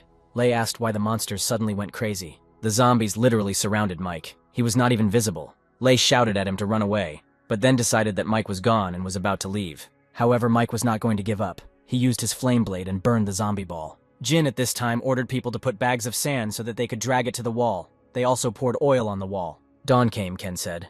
They had finally retreated, and it was hard to say whether they would continue to fight. These monsters were being led by someone. Lily said that after this long howl they retreated. In any case, they survived, and now all that remains is for them to rest and return to the ranks as soon as possible. From the chaos of last night until the end of the defensive battle this evening, more than 3,000 people were killed and wounded at the new base, most of them fatally. The genie said that someone should guard the side of the ruins. Lei replied that he had already agreed on everything. Then the guy raised his hand. Those who were wounded in today's defensive battle are all tied up in accordance with Boss Mike's orders, the guy said at his own risk. Jin replied that although these people were injured by zombies and they did not have enough immunity potions at the moment, they shed their blood for the base. Mike replied that they needed to kill for the safety of the base, in case someone mutated in the base. They don't need zombies inside the base. They are in chaos themselves, so they need to control the wounded. Jin replied that those people were brave people who at least had the courage to fight off the zombies, while most were simply hiding in their homes. It's not fair, so Mike asked what Genie would do, let them mutate. If they don't do this, they will have to kick them out of the base and they will mutate and join the zombie army. Is that fair? And if these people have relatives, let Gene give the crystals to their families after they mutate and Mike kills them. Mike believed that those people would be happy that after their death, their loved ones would be provided for. Those who had no relatives would have their magic stones thrown into the common pool to spin the wheel, and the evolution potion would be distributed between the one who fought him today and those who had shown good results in the day's defensive battles. He needs thousands of people to follow him out of the city tomorrow. These people will be given food and water, their families will be given appropriate treatment, and even a potion for good behavior. Mike gave him the potion and said that he was not going to be in charge here. From now on, the base belongs to Gene, but as long as Mike is here, he is in charge. Ken asked why they should leave. Wasn't it nice here? Mike asked what they thought were the biggest advantages of this base and what were the disadvantages. Lily replied that there were many people here, so they could train many skilled fighters and form a strong fighting force, which should be the biggest advantage. Ken added that there are 3 roulettes here, which is definitely the biggest advantage. As for the disadvantages, there are too few weapons and ammunition and weak defense. Kate asked what Mike thought. Mike replied that the biggest advantage here is the resources. The disadvantage is having only 1 second-rank roulette. The guys weren't impressed with Mike's answer, but he said they shouldn't worry. He'll show them some really good stuff. But for now, it's worth making some money. The vault is now filled with banknotes and precious metals and is of little use. Luckily, it's not a very complicated lock, and with a little time, Victor can open it, but he'll need some tools. But Mike replied that there was no need for that. He took out his knife and easily cut the thick door into pieces. There must be a lot of stuff here, Ken said, and he cut open one of the safes, and then called Kate to look at the emerald. Ken took the emerald and said that he could be rich. Kate reminded him that now is the apocalypse. He won't even be able to buy toilet paper with it. Lily asked what was good about it. Mike asked if she remembered the 2 evolved they met at the market. Lily said she did. They weren't very nice people, but they were trusted people of 2 former base leaders. One of them survived. He told Mike some useful information to stay alive. Mike took out the box and opened it. There was a big gun. Ken was glad that this weapon was simply gorgeous. Then Mike said that there were piles of rocks and materials all over the outside of the base today, and they would go collect them. But before they went there, Mike told them to go to the wall because he had something to do. Ken said that Mike was kind of mysterious and asked what Victor thought, and the musician replied that everyone has their own secrets. Then Ken said that he didn't mean that. He asks if Victor thinks the boss is unpredictable most of the time. He seems to know a lot about the times of the apocalypse. Lily came over and asked him what if he had secrets, no matter how mysterious he was, or for that matter what he was like. She only knows that Mike saved her life, gave her the evolution potion, gave her a profession, taught her to fight and survive in this post-apocalyptic world. Lily thinks they are all lucky to be alive and well thanks to this young man. Whether he had some secrets or even a mission, she followed him. If he asked her to kill someone, she killed them. Penny said that she could see Lily was really a fan of his. Lily replied that she hadn't met many good people along the way, and almost everyone had bad thoughts about her. Lily turned to Kate and Victor. Although they don't say it, she knows that when they look at the dark night sky, their hearts think of the people they once loved but were betrayed by. It's a common feeling and experience that no one wants to talk about. Victor replied that it was all in the past in any case. from the moment he rescued him from cold and humiliating captivity. He, like them, owed him, and was ready to give his life for him. Ken said he just asked why the boss was so secretive and they were making him out to be an ungrateful villain. He will also be with the boss, even if he doesn't have the same profession as everyone else. Besides, the boss said that he will take him to training later. While the guys were talking, Mike came to the pit with the corpses and was shocked by its size. In a post-apocalyptic world, it's not surprising to have a place to dispose of corpses, but there are actually so many of them here. Mike wondered how many people had died in the zombie attack yesterday. It had been a short time since the new base had been created, and so many people had already died. Mike came up and chopped off the heads of the mutated cows. Mike has mastered one technique. The primal human puppet technique requires about 500 kilograms of blood, and these 2 mutant cows should be enough. One of the bastards was on the roof, Mike said. Like the bastard knows, he just learned the technique, so he needs practice. The freak started screaming at him to let him go, and from now on he would work for him.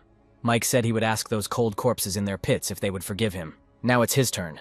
The puppet technique needs a dying man and using him as material, but this idiot makes him sick. Suddenly Mike heard something in the pit. He came up and saw the girl that those nasty bastards dragged away. Although the law of the jungle existed everywhere, there was no need to abuse it, Mike thought. He jumped onto the pit and lifted that girl up, even though she was breathing a little, even if Penny was here. Using the mana technique would definitely not help her. All because her body and organs are in terrible condition. She is dying. Mike told her that he needs a dying person to complete the technique. He doesn't know what will happen to her, but at least she will be alive in some sense. Better she be a puppet than that bastard. Then Mike put her in a bath of blood. Mike put the crystals in the bath, gave her a potion to drink, and summoned a human puppet. The girl changed beyond recognition and jumped out of the bath. There are still bullets, but only a few hits per minute. Each hit was especially strong, but the breathing has almost disappeared. A living corpse. Mike said that she needed to test her powers. It just so happened that there was a good option here, and pointed to that bastard. The girl immediately ran to the bastard. Jean came to the guys on the wall and asked if Mike hadn't returned yet. He had been gone for so long. Was everything okay with him? Ken answered what could possibly happen to him. Kate walked up to Ken and said she was usually nice to him. Ken quickly hid the knife and said he knew what she was up to, but she wouldn't get away with it. Then Kate started to swear that she had learned how to use a knife better than him. Ken replied that then she could teach him how to do it. Kate only got angrier. Mike replied that it was not a simple knife and handed Kate one of his swords and said that she could try it. Lily immediately noticed the girl and asked who she was. He replied that they would talk about it later, but first the main thing. In a minute they would come down from here. Jean would take the men and make a noise, then throw down the meat they had found. Once they get the zombies' attention, he will go down and clear the area and try to create better conditions for everyone. But there are very few opportunities, so this must be done quickly. No matter how many they picked up, when they saw him coming back they had to follow him. Mike reminded them that they weren't going to fight. They were just collecting rocks. The puppet also came down and started killing every zombie. Victor said that it seemed like they were zombies, but she was on their side. Mike thought, this girl is a human weapon, with very sharp hands, and her strength is extremely terrible. The skin is also incredibly resistant, and a Tier 2 creature will have a hard time dealing much damage to it. In other words, although she has no natural skills or other abilities and only relies on her body in battle, her combat power is still high. Even some 2-star people, without special skills and without a profession, will not be able to defeat her.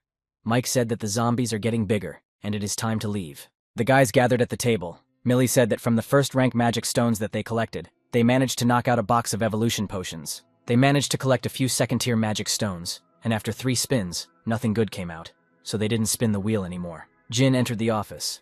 There were soldiers standing behind him. Jin said that he brought people. These are warriors who survived the defensive battle in the ruins. Mike said that they deserved the potion for their work. However, it was knocked out by the magical stones that his men collected near the ruins. So they can take the evolution potion, but tomorrow they will have to fight them outside the city. The second day came. Jin's brother said that they had prepared many things, including the shovels and hoes he had asked for, but there was still a shortage between them and the amount he had asked for. Lei said that besides, 1,000 young and strong people who will fight with him have already been gathered. But it seems there is a problem. Jin said that he would say everything himself. Everything was a bit confusing. Out of 13 newly evolved people, only 7 came. Mike asked. He didn't know what to do and said, from now on, Jean is in charge of the base, and he hasn't thought about how he will deal with people who don't listen. Jeannie was upset, and Mike said that Jeannie should remember that in this world there are only 3 ways to solve problems: law, advantage, power.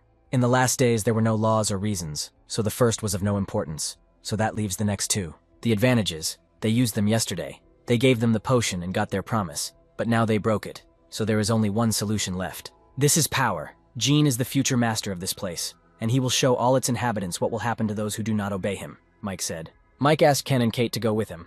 Mike told him to take them and go to those who broke their agreement. After some time, Jean came with the rest of the soldiers. He told Mike that one tried to resist, and so he killed him. As for the 4 of them, let them not think that this is the end. They must behave well today, and if they do not satisfy him, then he, as he gave them the opportunity, can also take her back. People began to strengthen the walls. Some were digging, some were building a wall, and some were carrying mixtures and bricks. Everyone was working.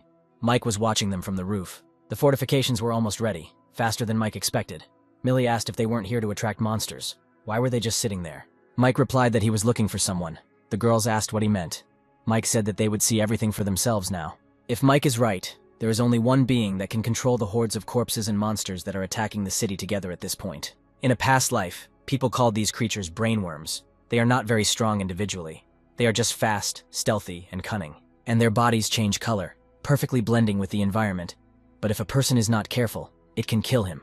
These worms do not kill a person immediately. Rather, he loses consciousness and is controlled by the living, turning into a walking corpse. Their main goal is to control creatures with magical stones. Mike cut his own in the girl's hands. Since Mike has a hard time finding him, let the old man come to him himself. They don't have much fresh flesh and blood, and even if they make a noise, they won't be able to attract all the zombies in this base. Perhaps it would be possible to take only a part of them, but it would be too ineffective, as once it got dark, their fighting power would decrease, while the mutants' lives would remain unaffected. It's better to let the brain worm come to him.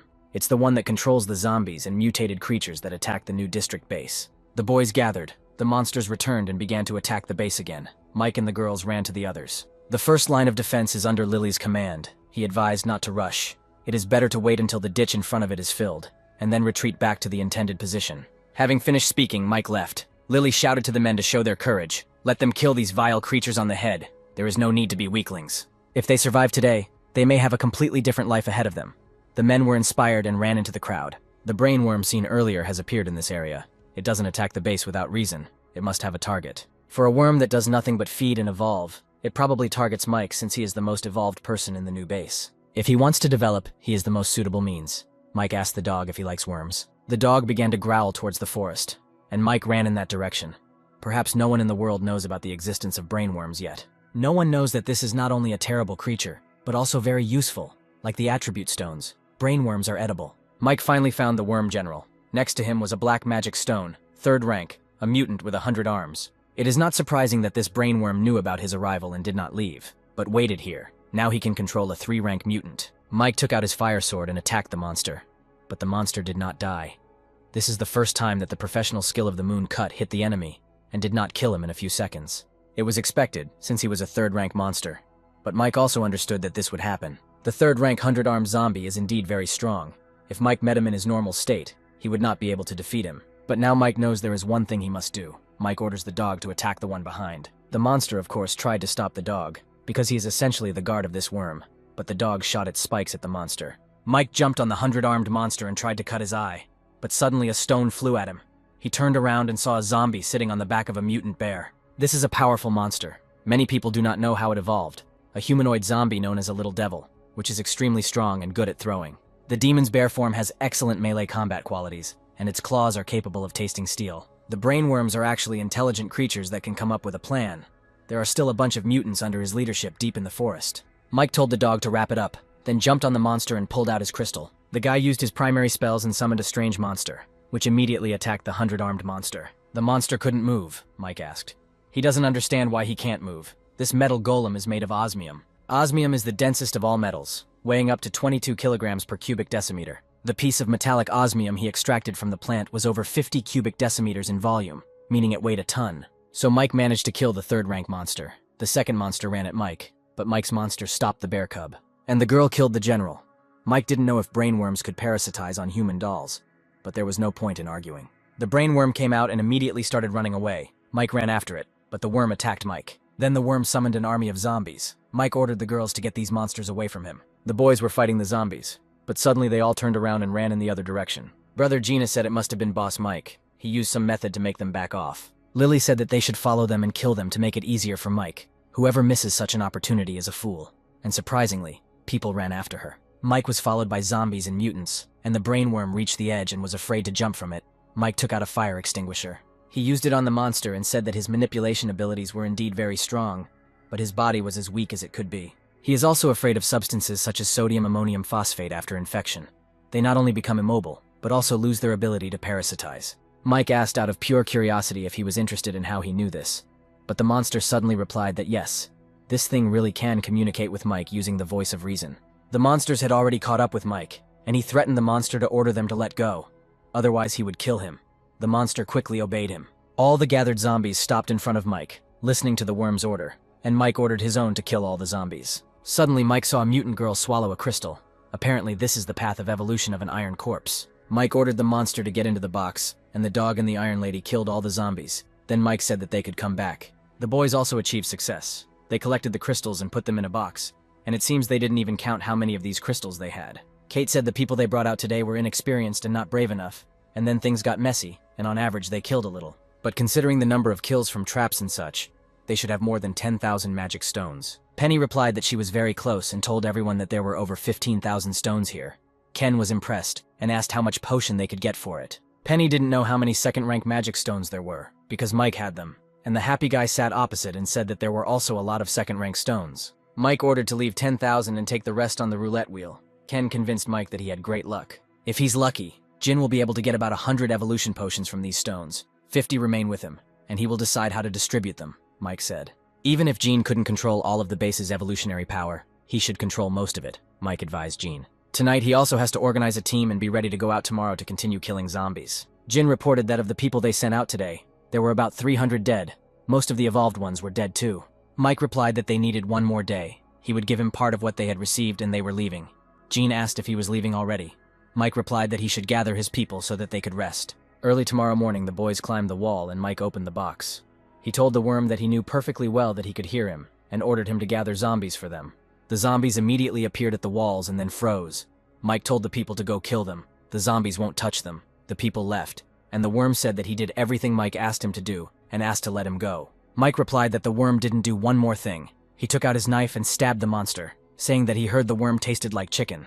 After that, the guys got ready and left. Jin's brother asked how Boss Lei was doing. Jeannie replied that he wanted to go with his brother Mike, but it seemed Mike refused, telling Lei to work with them to make this base better. Mike is obviously afraid that they are weak, and Boss Lei has good strength that will help them a lot. After all, they are solving the food problem. Brother Jin replied that he just doesn't understand why Mike and the others left. When Mike and the others are here, in a little while, they will have thousands of evolved people. And in those days, the area around them, even the city, will be theirs. Ken said it was a big truck. It had power, but it guzzled too much fuel.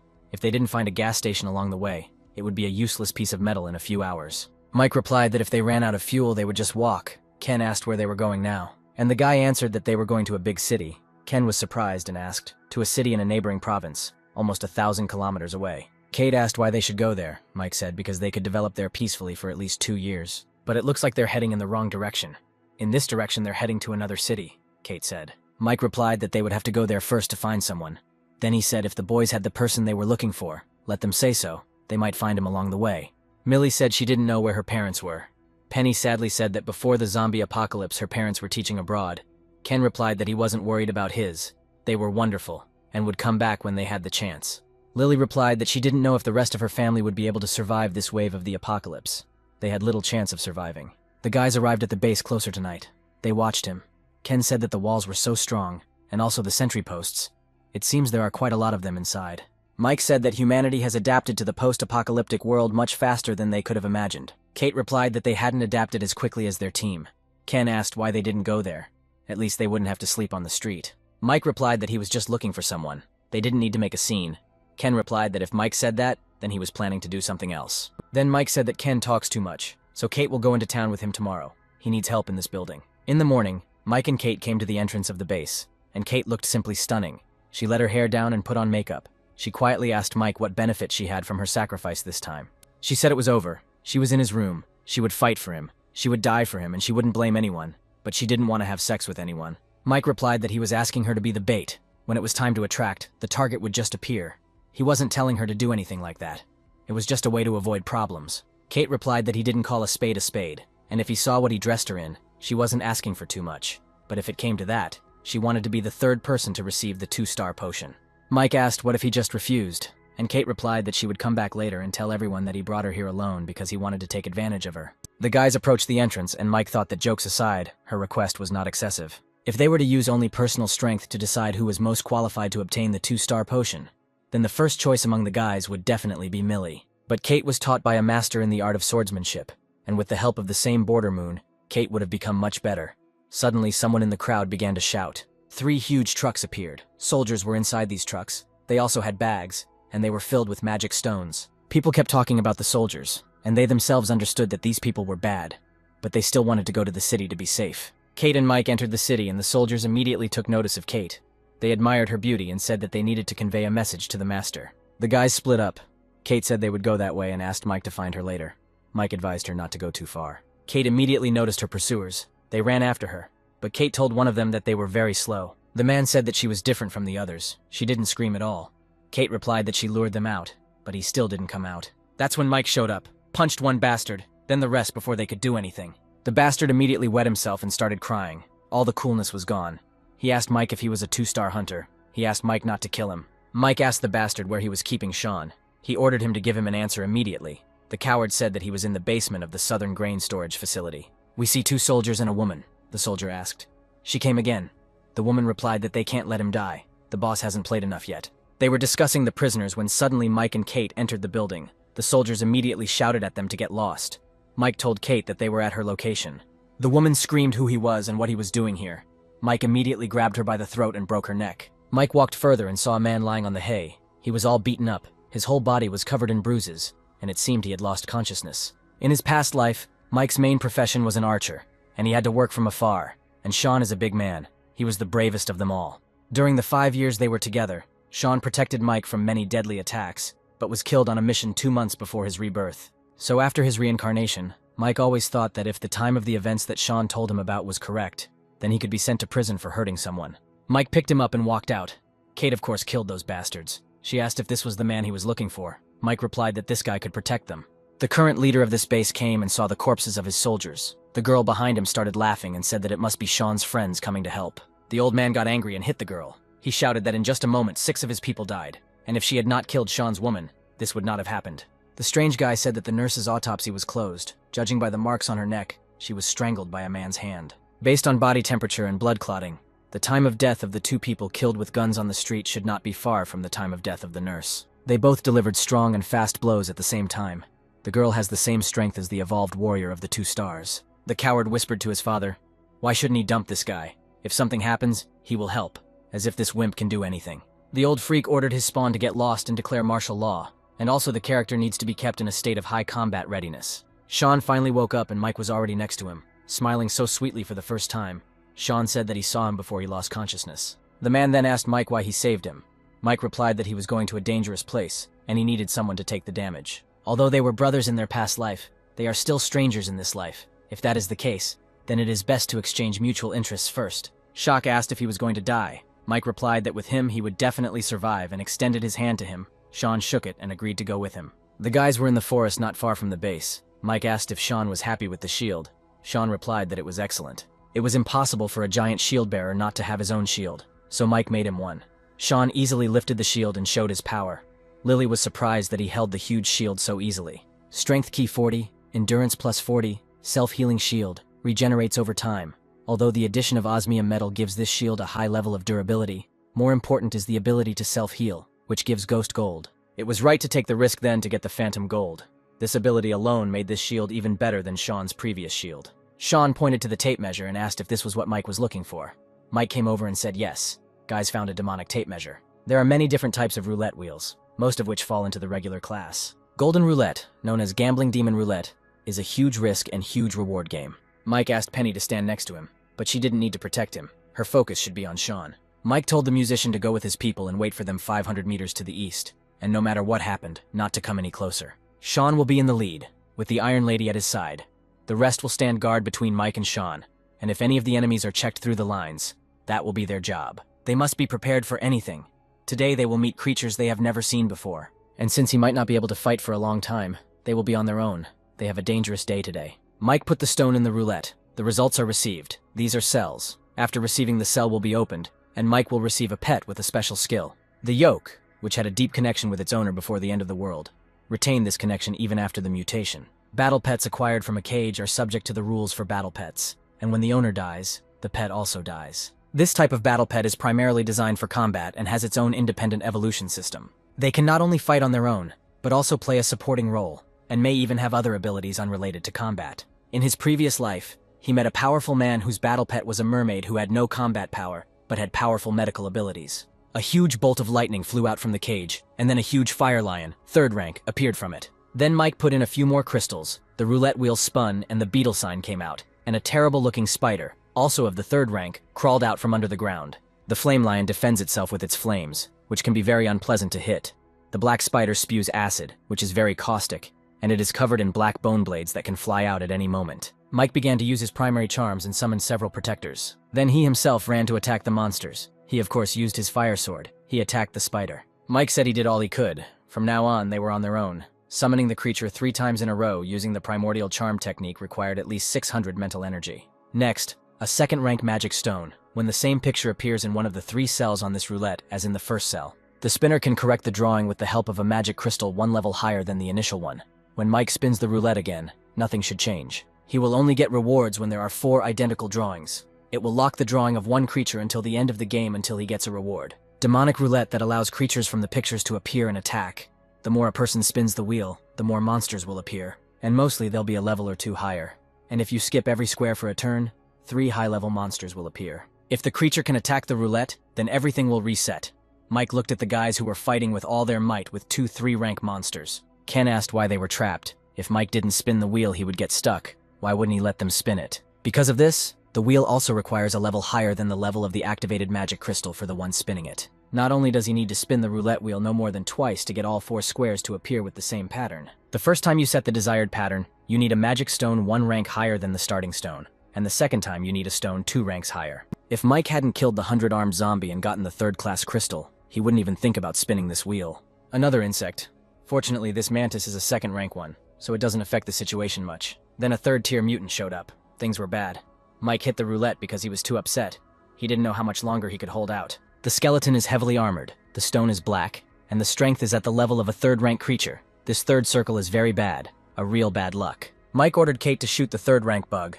The summoned ones will temporarily delay other 3rd-rank monsters for them. The guys tried their best, but the 3rd-rank creatures were incredibly strong. They easily dealt with Mike's monsters. Besides, the guys don't have that many armor-piercing rounds, so Kate ordered Millie and Ken to kill the 2nd-rank praying mantis first. Kate's decision was decisive, as the number of armor-piercing shells was not enough to destroy the 3rd-level monster, so killing the mantis was the right decision. Mike had one last try left, and he hoped that this time he would be lucky. Other monsters began to appear. A misty anemone, a 3rd-tier mutant creature, and a 3rd-tier bloody zombie. 2nd-rank praying mantis, 2nd-rank black assassin. Lily shouted that they were definitely finished now. Lily asked if he was finished or if he wanted them to die, Mike thought. He had turned over the last white square 7 times. He was going to take a chance. Mike finally got what he wanted and immediately took it and used it. He got a battle pet mechanic. However, there was a surprise. A tiny baby appeared. Mike thought it would be a giant beast, a fox demon, a young dragon or something like that, and not a toy. The roulette wheel does produce some super technologies, but not much in terms of quantity or variety. The most famous of these is the golden battleship on the 9th wheel, a giant golden space battleship that attacked the Earth on the day the end of the world began. So whatever it is, we need to test it. Mike ordered it to attack, but the robot replied that the energy charge was low. This piece of iron, which is his battle pet, when ordering him to attack, he replies that he needs to charge it first. Mike put a crystal in it, then the robot created a gun. Mike was disappointed with the size of the barrel. He thought that the robot would not be able to kill those monsters with it. The boys asked Mike to help them, and Mike decided to do everything himself. Otherwise, they would all die. But the little robot continued to ask Mike to choose the target of the attack. Mike pointed at the snake just to get it to back off. That snake was corrosive, and it would be hard to maintain the shield. The little robot fired and shot at the snake, and the snake died immediately from the shot. The only thing that can deal such serious damage to multiple rank 3 mutants at once is Mike's slash skill. In other words, this small cannon, powered by a single rank 1 magic stone, could deliver a blow with the same power as a 2-star person. One attack from a 1st-tier magic stone can seriously injure a 3rd-tier mutated creature, so I decided to insert a 2nd-tier stone. The robot said, 98%, secondary battery, preparation. While the robot was preparing, Mike ran to help the guys. Mike was fighting the mermaid, and the robot said that the preparation was complete and asked to choose a target. Mike ordered him to attack the skeleton in heavy armor. The robot shot the skeleton and it crumbled into pieces. Mike told Sean to hold the fire lion. The rest of them should deal with the 2nd-tier monsters. Demon Roulette, as scary as it is, really does produce good things. Mike thought he would have to use his last move to win the close fight. But now, he sees hope in the form of this robot. When Mike is holding Naga back, the robot will fire a shot. Even if it won't be accurate enough to kill him, it can still drain most of his energy. But the robot warned that it needed cooling. Mike did not expect that, however. It is not surprising that this robot is unreliable. It even has the word fragile after its name. Penny continued to treat Sean. She did everything Mike said and drank that powder. But at this rate, she would soon run out of energy. Kate was yelling at Mike to do something because this tactic wasn't working. Then Mike tensed up. He thought he was actually going to have to do this. This guy is powerful and economical, but has a time limit.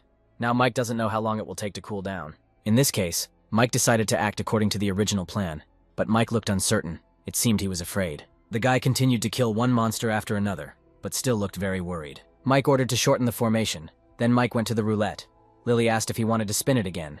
Mike answered if he was going to bet, then only big. The guys were worried and asked Mike if they should do it already, but Mike repeated that they needed to wait a little longer. Lily fought the monsters with her ribbon, but one of them hit Lily's leg with its spike. Kate screamed at Mike to hurry up because they couldn't hold them. Mike had used up almost all of his third-rank stones. The monsters kept coming. Mike finally got what he wanted and threw the explosives to the guys. He told Sean to use his skill. Sean used the skill Motionless Rock. Then several shields appeared at once and surrounded the guys. Lily's wound was bandaged, but it was clear that the guys were exhausted. Mike jumped on one of the shields and fired at the explosives, causing a huge explosion that could be heard throughout the area. They finally managed to kill all the monsters, but the guys were exhausted. The girls were lying under a drip. Ken was bandaging his wounds. Penny was healing Sean, and the Iron Lady was lying motionless. The musician and his subordinates ran to the guys. Mike told them that everyone was alive and well. 4 days later, the boys moved from the forest to the old village. Ken played with the dog, then Mike and the musician went into the yard. Lily asked if the handsome man had found anything to eat. She was already acidic from eating jerky every day. Kate asked if Lily was sure she was tired of meat. Mike asked how Sean was. Penny replied that he was better than yesterday, but still needed rest. Besides, the Iron Lady's wounds were healing poorly. Then Mike said that he would do this for now, and then think about what to do next. And Penny should rest. She had spent too much mana. 4 days ago, Sean went on a difficult adventure with members of his squad.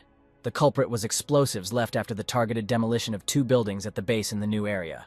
It was a very productive experience, but Mike never had time to figure it out. Now that everyone had recovered well from their wounds and food and water were provided, it was time to count and examine the spoils. After the explosion, Mike did his best to destroy all the monsters he could find.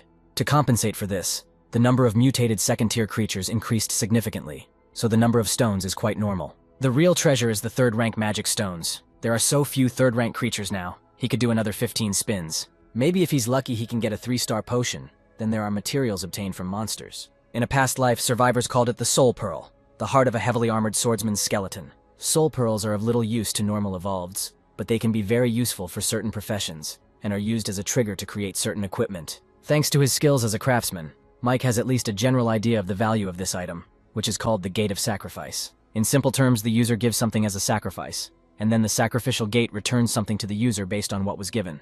And the most important thing is that this is a gold-ranked item. It's like epic-level equipment. He could become 7-star in the future with this thing. But if he tries hard, it might even become 8-star. Mike put the rock in, but nothing happened. Mike thought maybe he did something wrong and added another rock. Still no change. Wrong sacrifice item, not enough level, or Mike is too weak. Then Mike added a 3rd-level stone, and finally the thing moved. In the past life, there was little knowledge about this thing, which means Mike simply sacrificed little. Mike was already pouting because he had donated a lot of stuff and the changes were minor. At this rate, even if he puts everything he has into it now, he won't be able to fill it. It's not bad for gold, but it's too much now. By the time he actually fills it and gets feedback, the value of the resulting items will definitely be high. Mike first decided to explore the robot. It took at least 2 days for the cooling time to pass, which was about 30 hours. But this thing is called a robot mechanic, and this guy's role shouldn't be as simple as building a turret, Mike hoped. Then Mike remembered that he was a craftsman, and this thing was made. If Mike would process it, he would be able to improve it. Then Mike decided to use his skills, but nothing happened, so he tried to improve it again, but failed again. It made no sense. The invalidation of the enchantment only happened when the same material was enchanted multiple times. But Mike didn't know why the works couldn't be improved. Ghost gold is a high-grade material. It corresponds to the work of a mechanic. Why doesn't it work? Mike put gold in the gate, and if he puts half of his gold in the sacrificial gate, he can fill it up just fine. But it was better to forget about it. Phantom gold was hard to get. He had already lost 1 piece, and if this thing ended up giving something less valuable than phantom gold, it would be a big loss. Mike thought that the problem was in the robot itself. He turned the robot over, and there were instructed holes there. In his crafting profession, he collected and refined, forged and enchanted. But there was one more instruction he never used. It is not simply cutting a hole in the gear that allows the gear to directly share some of the properties of the inlaid item. The process of connecting energy, which requires a perfect connection with the equipment. There are only 3 ways to get inlaid holes in the equipment. One of them is that it is created together with the equipment. The second is the skill of the craftsman to create inlaid holes, and the last is the use of precious disposable equipment to create them. Mike put in the ghost gold and used the craftsman profession. Then the robot was updated. To unlock the second strike form, 1 million units of energy is required. 1 unit of energy is a first-rank magic stone. Even if it was converted back into third-tier magic stones, according to the conversion rule, 100 third-tier stones would be required. The sacrificial gate and the mechanic robot were good things, and the adventure was certainly worth it. But they were also big rock sinks, Mike said sadly. Now Mike needs to cure the Iron Lady. If it were a person, he would already be dead. But she is a doll. Her insides have mutated. Mike didn't know if she was lucky or not, but in his past life, he at least knew some rumors about dolls. Mike gave the doll a pearl and third-rank stones. The guys were eating when Mike came to them. Ken asked where he got the bulletproof vest. Mike replied that not far from here on the National Highway, he found an overturned escort truck. He improved all these clothes with his professional skills. Penny will be able to protect herself from ordinary firearms. Mike did 3. 1 to Sean because he's the protector. Penny is the core of their room, the support. Then Mike asked who wanted the last one. Ken said he would take it. Mike said if he took the vest, he should be in the vanguard. Ken agreed. Mike went to Sean and threw him the vest. Sean stood up and asked if it was possible to fix his shield. Mike replied that there was no need. It would recover on its own. Sean was really impressed by this. Mike told him that with him he would also learn things he never even suspected. Mike asked about the Elementalist and the Vortex Dartmaster. Sean asked how Mike knew everything, since he was from another city. Mike then replied that all of their jobs were to hold back giant shield bearers, and Sean was no match for them. So if he wanted to avenge her, he couldn't do it alone. Sean asked who Mike was. Mike replied that he was his friend. There was no point in asking how he knew everything. All he needed to do was think if he needed his help. Then Sean asked what the terms were. Mike replied that Sean would be his team's shield. The team now has a strong attack but weak defense. They have sharp combat swords, but with only one profession of a doctor, they may be in danger. They needed a meat shield like him so they could attack without fear, Sean thought. And he held out his hand and said that if Mike would help him get revenge, he would follow him. Mike shook his hand and told him to get well. They were moving the day after tomorrow and he should be better within 2 days. Sean asked if Mike was afraid that he was using him. Mike replied that if he was not stupid, he should know that only he could make him better shields. Moreover, with the power Mike had, who was he to use it? Mike asked. Sean replied that he was right, but there was one thing he should know beforehand. There is something behind these people, Mike asked. He is talking about the Royal Union. Sean was shocked and asked how he knows this. Mike answered. They are just a bunch of self-willed idiots. The weird guy said that the herd of second-tier mutant goats at the foot of the hill, if they get their stones, they will be able to spin the secondary wheel at least once. The 3 men began to agree with the strange doctor, but one said that with their powers they could not kill them. Then the doctor said that they need not worry and took out a potion from his suitcase. It seemed to be a second-rank potion. The old man was drinking. The girl came up and said that she didn't think he would want to take part in this, the old man asked. The guys from the Royal Union left. The girl replied that not yet. There were a few left. Then asked if they really needed their help. They were asking for too much. Isn't it too easy for them to give them such a high salary? The old man replied that he had a feeling that Sean and the man who saved him would return soon. The fat man came out of the room and said that the toy they found was much better than the other one. He asked that the old man had made such a big investment. How could they fuss over such a small thing? The strange guy said that he also wanted to see what he had there, but the fat man blocked the door for him and said that he didn't care about the future. But not now, at least not for a few days. Then the tall one left. 2 more people came out from the other room and said that this guy was going too far in relying on his profession as a shadow swordsman, and not taking them into account at all. The Union's resources are skewed in his favor. The Union is also unfair. Why did they choose such a person to be the main one? The fat man replied that his family had made a great contribution to the Union in peacetime, and the president maintained friendly relations with his father. The guy said that the 4 of them could carry them out, take that thing and leave. But the man replied that, firstly, he would never tell them where it was, because he understands perfectly well that if he doesn't say anything, he has a chance to survive, but if he says anything, he will certainly die. Secondly, it means that the high ground base will be protected and nurtured to some extent by the Alliance, in order to turn it into a source of stones that will provide them with resources at any time. There is no need to take care of him. If something happens, the top will naturally cover him. They just need to do their job. Night fell. Sean and the guys came to the base. 2 soldiers were sitting by the fire. One ran to tell the leader, but he was immediately killed. Penny asked if the guards really burned another town for the stones. Kate replied that they did it for the stones, despite the fact that over 1,000 people remained alive in the town. The door was locked, but that didn't stop the guys. Mike took out his fire sword and burned the door to hell. The soldiers on the wall started shooting at the boys, but Sean threw the dog right at the wall, and the dog started killing each of them. Millie said she couldn't understand how such a base, without manufacturing, let alone development, could sustain itself in the long term. Plunder and exploitation. This so-called base has returned to its most primitive state, with bosses extracting wealth from those who entered the city by offering little protection. A gang of vicious thugs operates here, secretly robbing the inhabitants and the surrounding hunting parties of survivors like a bunch of parasites. Mike told the teacher, Mr. Musician, and Lily that they would go and find out the location of the leader of this base. Previously, they constantly fought with mutated creatures, but that's not all. In these times, they will have to fight with their own kind. Today, in front of them is a group called the Royal Union, which is full of people as developed as they are. And one of the features of this union is that it has many professionals. They're here to avenge Sean, but it's also a great opportunity to train. And if they can get through this today, it means they're truly prepared for the zombie apocalypse. Those who came are their enemies, Mike said, and pointed at these guys.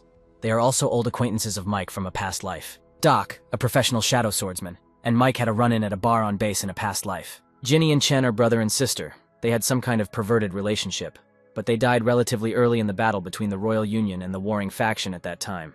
And Call later became the vice president of this union, and was known as one of the 5 giants of the union before it was reborn, and became an 8-star one.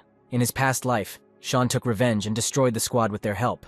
Since then, although the union did not contact their squad, they provoked them many times. Doc said they're really looking for death who don't know how to act, and they need to understand that there are places you can't just walk into. Ken yelled at the strange guy to stop talking and come over to them to kill him. Doc saw that Ken had white-class weapons. The perverts asked Doc to leave it to them. He had such a good weapon that if they killed him, the knife would be theirs. But then the girls also pulled out their knives, of the same level, and then these guys got nervous. The fat man was the most nervous, because he felt Mike's gaze on him. He felt how strong Mike's desire was to kill him.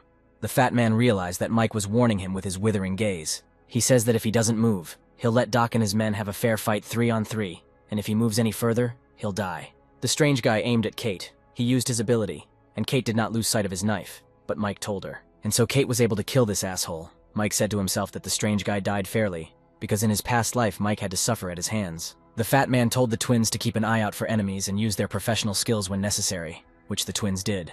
The Mistwalker profession is mainly used to assist in combat, which is not a very good profession. But the profession that suits her is the Void Thief, who specializes in sneak attacks. The guy wanted to show off his sneaky attack, but Ken noticed him and attacked. Mike told him that they were a bunch of smug idiots, so his attack could have been predicted. His sister was also easily killed by Millie.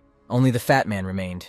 He thought that the group was so strong that they managed to avoid it because no one used their skills. Mike asked who the president of the Royal Union was, and added that this answer could change his life, but the man acted differently.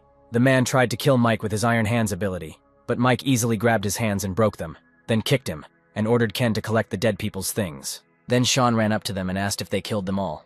Does Mike know what kind of organization the Royal Union really is? Mike asked if he hadn't told him that before and said they were just a bunch of smug idiots. Ken came and said that this was a good loot. There were 7 third-rank stones and more than 200 first-rank stones. There was also a white-level willow blade and a gray-level dagger. Penny said she found 3 second-rank stones and 50 or so first-rank stones and bottles of 1-star potions. She said that there will probably be more murders and robberies because even she gets a bad feeling when she sees such things. Mike replied that this was precisely why they needed to get used to it faster. Lily approached Mike and said that they found out where they were. Then the guys came to the musician. He stood up and said that they were hiding inside, completely calm, as if they were waiting for someone. Mike replied that the person they were waiting for would never come. The boss's girl asked if he really wanted to hand it over since it took 4 or 5 people and hundreds of guards to get it from the second rank wheel. Then she added that she understood that it was her fault. If she had not killed Sean's woman under the influence of anger, none of this would have happened. The man replied that she was responsible, but she was not completely to blame. It's only a matter of time before the people of the Union find out about this, and they need their base to build support for themselves so that they can get help in exchange for it. His son said it would be better if the Union and that bastard Sean's people fought each other to the death, but the old man thought those Union guys were strong, and they wouldn't lose. But then Mike broke down the door and entered with the guys to these freaks. Lily immediately began to attack these freaks. The old man ran up to his son and protected him with a shield. Mike said that an elementalist is a very powerful profession, and he should also have a professional skill, elemental cone. Why doesn't he go out and show it to everyone? The boss's girl threw a couple of darts at the guys, but Penny managed to create several shields and protected the guys. Then it was time for revenge. Sean was beside himself with anger. He ran at that old man in a rage. Ken wanted to help him, but Mike stopped him, saying that it was his business and he would deal with it himself. Sean screamed that he never touched him. In gratitude for his kindness that made him evolve, he gave up his profession as an elementalist to become a giant shield bearer. For the sake of the scroll of the old man's girl's profession, for the sake of returning, he almost lost his life. and he, in gratitude, killed his wife. The old man grabbed Sean and shouted at his son to kill Sean while he was holding him. But before the boy could get to him, the dog ran out and bit him on the neck. Sean said if he felt sorry for his son, he should go to hell with him, and when he got there, he should remember to apologize to his wife. The guys took that precious item and went out. Ken asked what happened to Sean since he was in such a state. Mike replied that Sean needed to let his anger out. He had been holding it inside for too long. It was better to wait for it to come out. Then Mike took out the Staff of Nature. No wonder the Royal Union would spare no effort to help the old man. Kate said it has a white halo, so she assumes it's some kind of rare gear, but what's with the oval-shaped hole? This is where the natural gemstones are to be inserted, and the properties of the wooden staff will change depending on the properties of these stones. Unfortunately, this is a natural staff, and to use its power, you need stones of wind, fire, water, earth, and others, but not stones of light. Mike said that Miss Penny could use it. She could at least double her strength. The boys became inspired, and asked if this meant that the healing effect of the technique could be increased, just like the shield's power. The true purpose of the nature staff is not to use it as a staff after setting a gemstone. The staff has its own abilities, one for each elemental type, that the owner can activate. Since elemental stones are consumables, the skills attached to the staff can be used with varying strengths. In Mike's previous life, Murder Rose Margot held a gold-class nature staff in her hand, but she had a hard time obtaining a high-class elemental stone. Sean finally came out. Penny immediately began to heal him. Mike said that when Sean recovers from his wounds, he will take over the management of the county, and they will repair it for 2 days. Lily and the musician will go in search of the old man's habitat to find out if there is anything interesting there. Millie, Kate, Ken will lead people to set up food exchange points, form teams, and try to collect more stones. Sean and Penny organize patrols around the area to make sure there is no more unrest, and to gather any information they can. The second wave of mutations is coming soon, and they need to be ready as soon as possible. After some time, Kate said, they tracked down and cleaned out the mutants and secured the district. In addition, food and water supplies are being exchanged for the victims in the area, and a total of more than 100 first-rank stones and more than 50 second-rank stones have been collected. The guys took inventory of the warehouse. They accumulated more than 4,000 first-rank and 150 second-rank stones. Penny had nearly 20,000 first-tier stones and 500 second-tier stones in her possession, and there were hundreds of potions in the 2 armed trucks. Over the past 2 days, Mike also walked around the area based on the information and collected 2 third-rank stones and some materials. Mike ordered them to pack their things and get ready to leave for their next destination. The guys were surprised that they were leaving, but Mike replied that he had better options. They arrived and Mike said to take inventory of what they could take away. Since they were leaving here, it was worth checking the doll. However, there were no changes or signs of healing. It seems the doll is truly hopeless. Penny started crying because the doll was protecting her. Mike said that they were half comrades and offered to dig a hole and bury her. So they did, but when they left, the strange branch pulled out the doll and also pulled out the pearl that Mike had given her.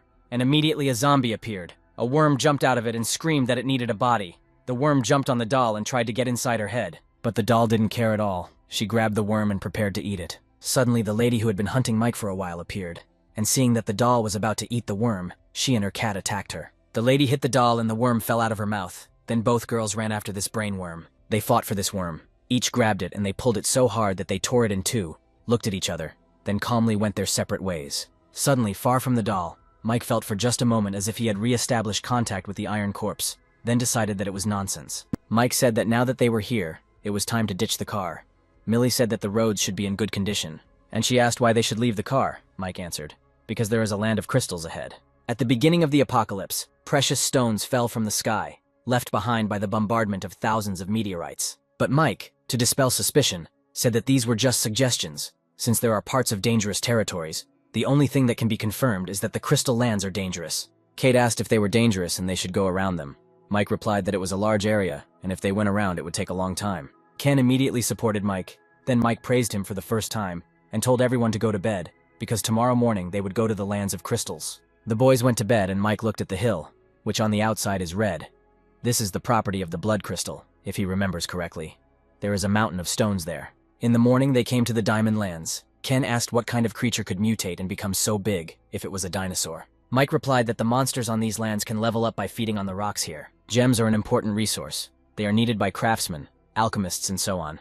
Even some advanced ones who have pets. It's a gem mountain that contains veins of precious stones, Mike told the boys. Lily asked if the one in the mountain was the stone he was talking about, the one that could be inserted into the staff. Mike pointed out the light stones. These are natural water stones, and these dark ones are icy ones. These two minerals are companions. Mike wondered how much the monster had evolved in this jungle, that it had already declared its territory with its urine, and whether the team would be able to handle it with their powers. The guys saw huge monsters and got worried. Mike told them that they were with him which meant everything would be fine. He was a smaller target. It was not easy to detect him. Kate suddenly said that she saw a 4th rank monster.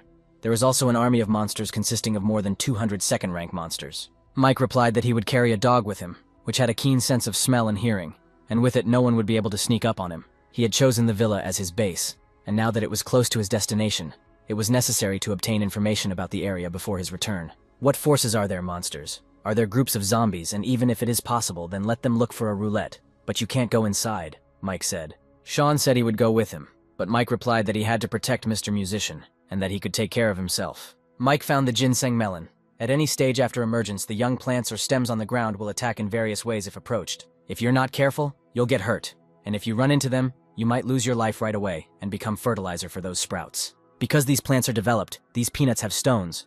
Although they are only 1st rank stones, if they are grown well, the yield will be very stable. The fruits are also edible. Mike is a gardener by profession, and once he has his own base, he can try to grow it on a large scale. Mike didn't expect that there would be a rank 4 3-tailed frog here.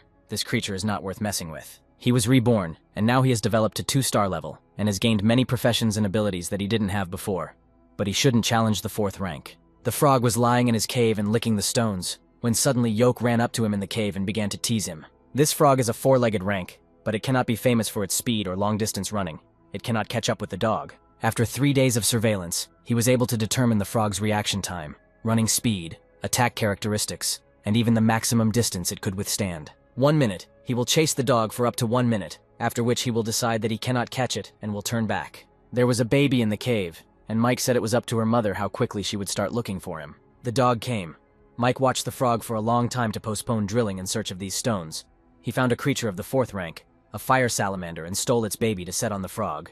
Monsters with attributes only water and only fire are already mutually exclusive and have the same level. Since one of them is nursing a cub and the other has invaded her territory, they both consider each other enemies. But now that he has entered the precious mountain, the frog will soon discover his presence, so it is important to calm down. The frog suspected something and spat stones at the salamander, one of its skills, an icy hail. The dog informed Mike in time that the frog was approaching, and they quickly ran away, but the monster sent an ice dragon tornado at them, a terrible skill. Mike used a charm, but the frog quickly dealt with it, then captured him. It seems Mike is in great danger. Then he took out a magic staff and knocked on it, and out came an incredible girl with a jug. Mike won't be able to hold out for long, after all. It's a powerful attack skill of a rank 4 monster that's hard to defend against. If only this water gemstone was of higher quality or even mid-grade. Mike called back his skill and decided to use it to escape, but the frog uses 2 incredible skills. The boy was forced to use 2 of the 3 stones he managed to get just to escape, but the frog still caught up with him and attacked. The frog turned out to be surprisingly vengeful. She shot stones at Mike. The guy tried to reflect them with a fire sword, but there were too many stones. But then a fire salamander appeared and started fighting with the frog. This is a good opportunity to escape. Mike managed to escape from these monsters, but he was already exhausted. The dog was worried about him. At the moment, he should be safe. But for a while, Mike is completely immobilized. He told the dog that everything is fine and asked him to run to their team. Mike lost consciousness. Suddenly, some people came up. They were talking about Mike, that he was seriously injured. This must be due to the fact that the bones were strongly fused, so he needs to recover. Probably like them, the guy sat down to explore these lands, met some kind of monster and was beaten. Another said that maybe his team did it. The girl decided to help Mike, but the man next to her told her not to waste the potion on a stranger. They had not yet found all the ingredients for the recipe. We must not forget that although she prepared these potions, they all found the ingredients together. She must understand that their people will need the potion more, because this person may be an enemy for them. Suddenly the girl said that the guy woke up, and so it was. Mike woke up. He immediately looked at all the people. It was a standard hunting group. The man turned around and asked his uncle. He woke up. What to do now? The uncle replied that there was no need to hurry. Mike thought, this girl looks like she's only 15. The green bottle is the symbol of the alchemist, sexualizing a child. What a stupid decision. It's no wonder this squad stayed here to watch Mike die because this little girl didn't leave, and she's clearly the rock of this squad. Mike asked who they were. The man got angry and said that he didn't need to know who they were. He had to tell them everything he was doing here, what his purpose was. The man shouted where his team was, or was he here alone? Mike replied that he was on his own and came here to find good material naturally. Uncle asked if he dared to come here alone. Mike replied that there was nothing surprising about it. The fact that these are dangerous lands does not mean that no one comes here, and he came here according to the map. Mike was still in pain all over. The girl came and helped him and said that he was still not healed. He had to be more careful. Her team called the girl and she ran after them, Mike thought. In this world, people with good intentions, like this little girl, die quickly, but he was grateful to her. Mike didn't know how long he had been lying there, but now he could barely move. even with his 2-star ability to heal. The man said that the guy knew this area. The other added that they had been here for 2 days and had never met him, and he had met some kind of monster. Liam said that the guy was either lying so they could get him out of here while he was injured, or he really did have the map, but for the same reason, to get them to help him get away. The girl asked why they were so heartless. He could help them. They just needed to take him with them. But Liam was still against it. But then suddenly his uncle said that they would take him with them, and ordered them to find the boy a stick so that he could use it as a crutch. Liam asked why his uncle decided to leave him. He is also developed. What if he recovers from his wounds and goes against them? His uncle replied that they are also developed, and there are more of them, so they have nothing to fear. Stella has a good heart, but they also need her to ensure more potions for the future. This girl is not stupid. It is better not to treat her like a thing.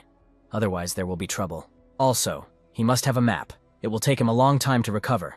Also, if they encounter a monster they can't handle, they will use it. Uncle came up and asked if it was true that he had a map. Liam shouted that he was lying. He didn't have a map, and Mike replied that the map was in his head. Mike was handed a list and asked if he had seen the materials. Mike realized that they were making a paralyzing potion. This guy obviously knows that Mike is not a potion master or an alchemist, so he had the nerve to show him the recipe. He thinks that Mike doesn't understand what these materials are. At night, each of the boys went to bed without any doubt, Mike thought. With such vigilance and such strength, this squad dares to call itself a hunting squad. Mike has recovered well from his injuries, but it looks like he only has 2 days left before he can walk normally. He turned around and pulled out a stone into the crystal, the stone the frog had thrown at Mike when it was frantically trying to hold on to him. This is a mid-rank ice crystal. This injury was not in vain. The power of the blue blood lotus created with this ice gem should be comparable to the power of the ice dragon storm. In other words, Mike will have an item that is equivalent to the strongest attack skill of a tier 4 mutant. In the coming days, Mike will slowly try to kidnap this girl to use several alchemical recipes. In the morning, Mike asked the guy if he was Stella's brother. The guy replied that they were half-brother and sister, so they had a small age difference. Mike introduced himself and the guy said his name was Tom. Then Mike said that it looked like Tom was the only one in the squad who wasn't evolved. Tom replied that he gave the potion to his sister, and Mike quietly put the plant into the crystal. Then he said he found the material they were looking for, the tiger tooth plant. Then Liam ran to look at the plant. While the boys were collecting the tiger tooth plant, Mike got lucky and found 2 more useful herbs that fit the recipe. Liam said they found 10 more tiger tooth plants, and just one was enough to make 10 bottles of the potion. Suddenly, one guy started shouting that 2 red-eyed eagle deer of the 2nd rank were running towards them, and everyone started running away. And just as Stella thought about Mike, who couldn't walk yet, her brother pulled her along, saying that these monsters were too strong. They were no match for them. Mike thought that if he were fully healthy, he could deal with those 2 with 1 finger. But now he had to spend the good stuff again. He took out his staff. Mike had already used up the first 2 starting stones, so he was only using a quarter of the energy from this last one. Uncle asked if everything was here. Liam replied that everything was there, including the tiger's tooth, and Stella added that that guy wasn't there. Tom replied that almost half an hour had passed. Those 2 monsters must have left.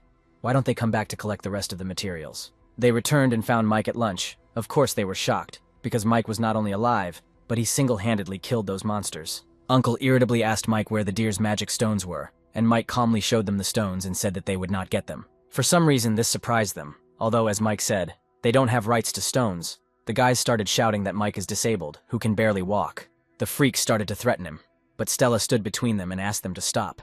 She whispered to Mike that he had better give them up, otherwise they might beat him up. As befits a child with a kind heart, Mike thought. The best place for her is in the alchemy lab. Liam pushed Stella away and threatened Mike with a sword. Then Mike threw them these 2 pathetic stones. The old man said that he didn't know their rules. What someone found would be common. Suddenly, Mike asked the guy behind. He thought so too. Then he asked another about the same thing. Then Tom, whether he thought the same thing. Tom mumbled that it didn't matter what he thought. Then Mike took out his stones and said that he had more. The guy started shouting where he got so many stones from and how he hunted it all. He asked if this was not enough for them and said that he had more. With these words, he took out another pile of 2nd-rank stones, then more. Then Mike hit them even harder by taking out a bunch of 3rd-rank stones. The guys were horrified because they couldn't even kill 1 2nd-rank monster. Then Mike took out his staff, saying that he had a bunch more rocks. But like he said, they had no right to it. Then he shot the old man and Liam. The girl was scared, and Mike asked if she wanted to learn how to make potions. He could teach her, and threw her some plants. The retired men immediately bowed to Mike and asked for mercy. Mike replied that if they wanted to survive, they would have to work for him. The boys carried Mike on a stretcher, and Stella asked what kind of creatures they were. Mike answered, "Cloud bulls. They look like a cow or a horse. Their hooves are white, hence the name." These bulls were part of Mike's plan. They were hard to meet, but here they are, and Mike also met the alchemist. Now the plan is complete. Mike asked how many of the recipes he taught her she had already made. Stella replied, "All of them." Then she asked what this red potion was, also where he got this staff, And what were these two shiny stones that he polished along the way? Mike just laughed and told everyone to come down. He ordered Stella to give them the potion. The guys began to evenly distribute it throughout the area. He ordered Tom to go down and lure a herd of bulls here, but Stella shouted that it was too dangerous. Her brother would not go there. Mike replied that everyone should live according to their values, and everyone should be useful if they want to live. He knows that Tom is not a normal person, and he knows that what Tom really wants is for his sister to stay with him. Tom asked. He took the liberty of asking what Mike could give her. Of course, this Tom's only concern was his sister. Mike replied that he did need his sister to do some things, but unlike their former squad, it was safe to work for him. His sister will become a 2-star or even higher. Perhaps she will become a mid-level, advanced, or higher alchemist. Tom asked how he could trust him.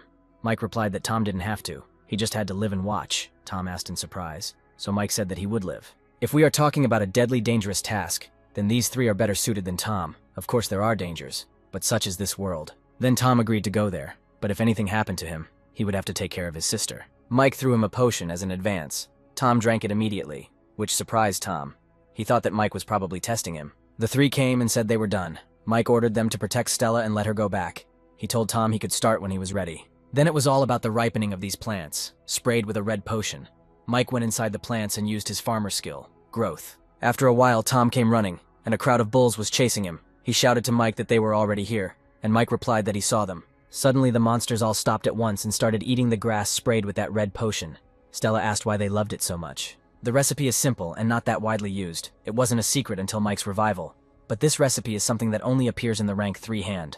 At that time, the evolutionary level of mutants was so high that the effect of this potion was no longer obvious to them. But for Mike now, the potion would be just right. This potion turned out to be a common aphrodisiac. Tom closed his sister's eyes and asked why Mike needed it. Mike answered that it was simply useful. It's not worth going down there yet. They are still in a frenzied state, so attacking them now would be tantamount to suicide. Mike told everyone to eat because they would need a lot of energy. Everyone ate, which meant they had to get to work. They went down. Stella asked if he could walk without crutches anymore. Mike replied that he was not completely cured, but had recovered by about 70%. Tom asked why so many monsters were dead. Mike replied that the potion could make them too excited, which could lead to them killing each other. Mike ordered them to start collecting stones from those who were dead and not to touch the living. But the guy approached a deer that was barely alive. And of course the deer attacked him and killed him. He should have listened to Mike and not touched the half-dead deer. Mike turned around and told the two of them to go ahead and collect rocks, and again warned them not to touch the bulls that weren't dead yet. Stella said that Mike was so cruel. Tom replied that Mike had already warned him, but that guy didn't listen to the advice. The boys collected the stones and at their own risk, saying that this was their share.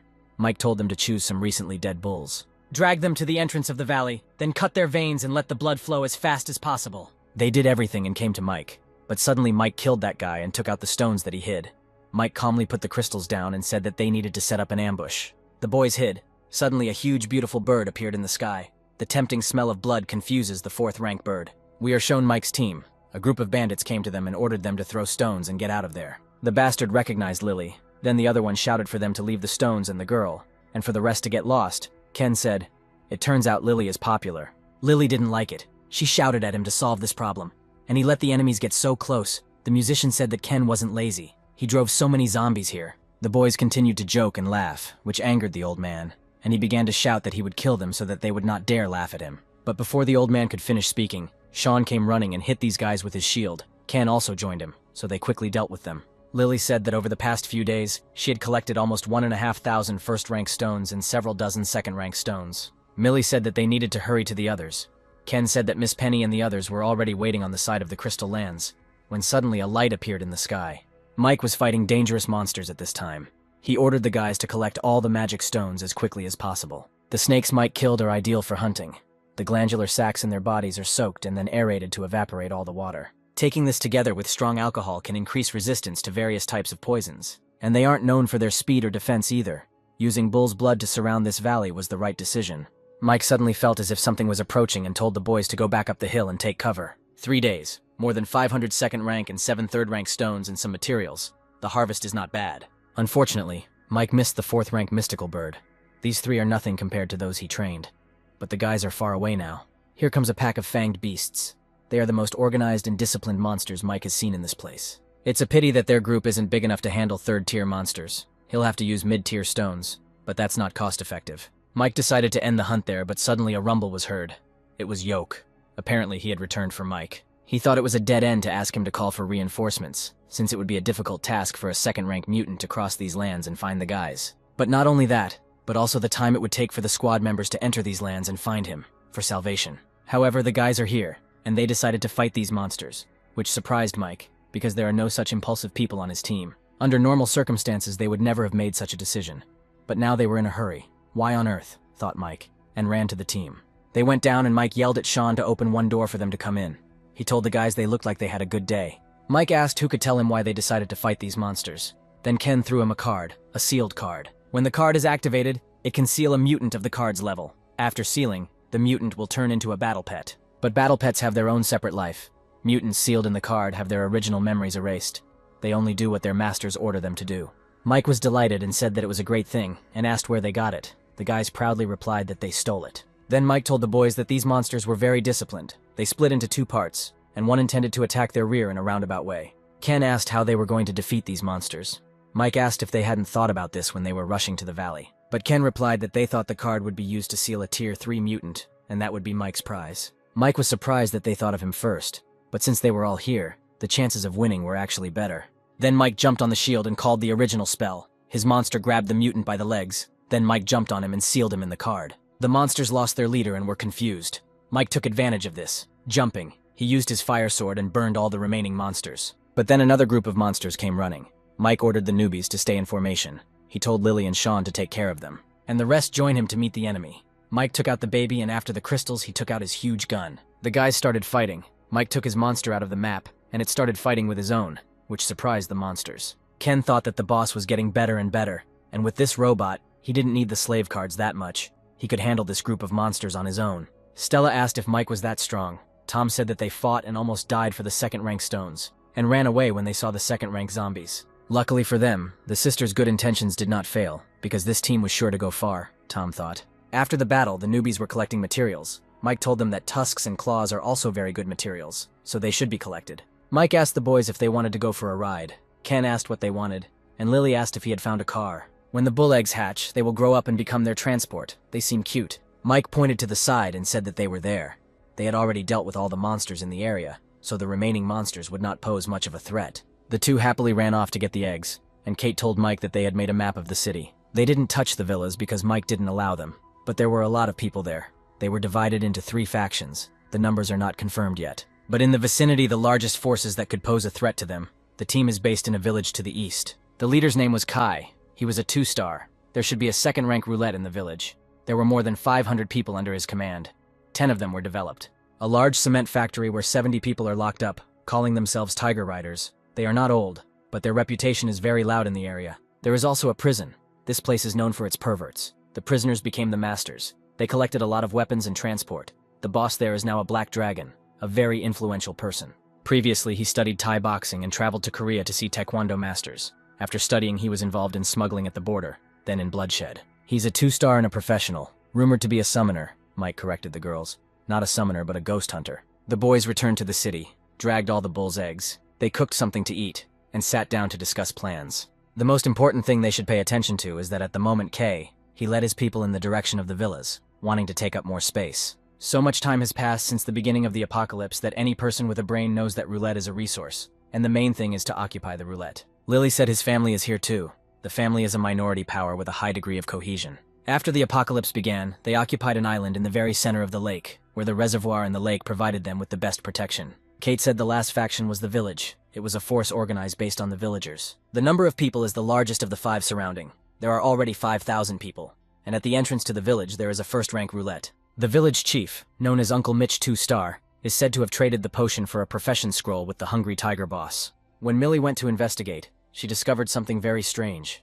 They had a lot of weapons, although they seemed homemade. The weapons in the village were not made in some armory, but thanks to the presence of a master craftsman. Mike still remembers that when he came to town, it seemed like the village had been wiped off the face of the earth by a wave of monsters. As for the technical city and the hungry tiger riders, he had never heard of them, but Mike had chosen another villa anyway. Besides these 5 forces, there are many other disparate groups, little to note. There is only one team, the Black Caravan, and then there is the Zero Chamber of Commerce. The last one made Mike noticeably nervous. Then the girls asked what happened because he didn't react to the others. But Mike didn't answer. He told the guys to rest here, let Ken be on guard, and he needed to go somewhere. At night, at some meeting, the old man was cursing and throwing dishes. He was shouting that he had given him so much time, and this is what he was telling him. The man replied that he knew the old man was upset about the death of a family member, but it had happened recently, while his enemy's people were still alive. They would find them. It was the end of the world. They would not go far. The old man stood up and shouted that his relatives were not dead, so he did not understand and was in no hurry. Their argument was stopped by a guy with a ridiculous hairstyle and a strange mask. He ordered to look for people and find out where the staff is. There are people from the Chamber of Commerce, and in the list of transactions there is a 2-star potion. The man asked what they needed to give for it, if not the staff. The strange guy answered, "People, many people. If it is an ordinary person, then they need 20,000. If it is a developed person, then one equivalent of 1,000 people. To turn the roulette, a second-rank stone is needed, and they can only turn it 2 or 3 times a week, and they won't get a single 2-star potion in half a month. What they need now is to increase their power, and not to understand why the Chamber of Commerce that will allow them to increase their power needs people. They don't have much manpower. They have to catch 20,000 people in a week. It's difficult. There are several collection sites that they would like to turn into a source of stones, materials, so they were very polite. But now that someone else has taken the staff, and it is no longer under their control, they are no longer obligated to be polite." Mike sat alone. He didn't expect to hear the words Chamber of Commerce so early. The Board of Commerce, the largest and most inhuman organization. There is no need to contact the Chamber of Commerce at this stage unless necessary, but Mike should be prepared if a conflict arises. Fortunately, there was plenty of material in the Crystal Lands, and they would be able to feed the sacrificial gate. Mike put all the stones into the gate. The materials that can't be used at the moment will all be given here. The gate can absorb tens of thousands. It would be more important to have a large amount of magic stones than ghost gold, which would not be of much use at this stage. Only the stone on the gate caught fire and Mike hoped for real treasure, but for some reason the stone went out again and nothing happened, which angered Mike. The line came back up, but Mike didn't know what it meant, even if he put everything he had into it. What if this thing screwed him a 3rd time? Mike thought it couldn't be that bad. Maybe he was using the gate incorrectly.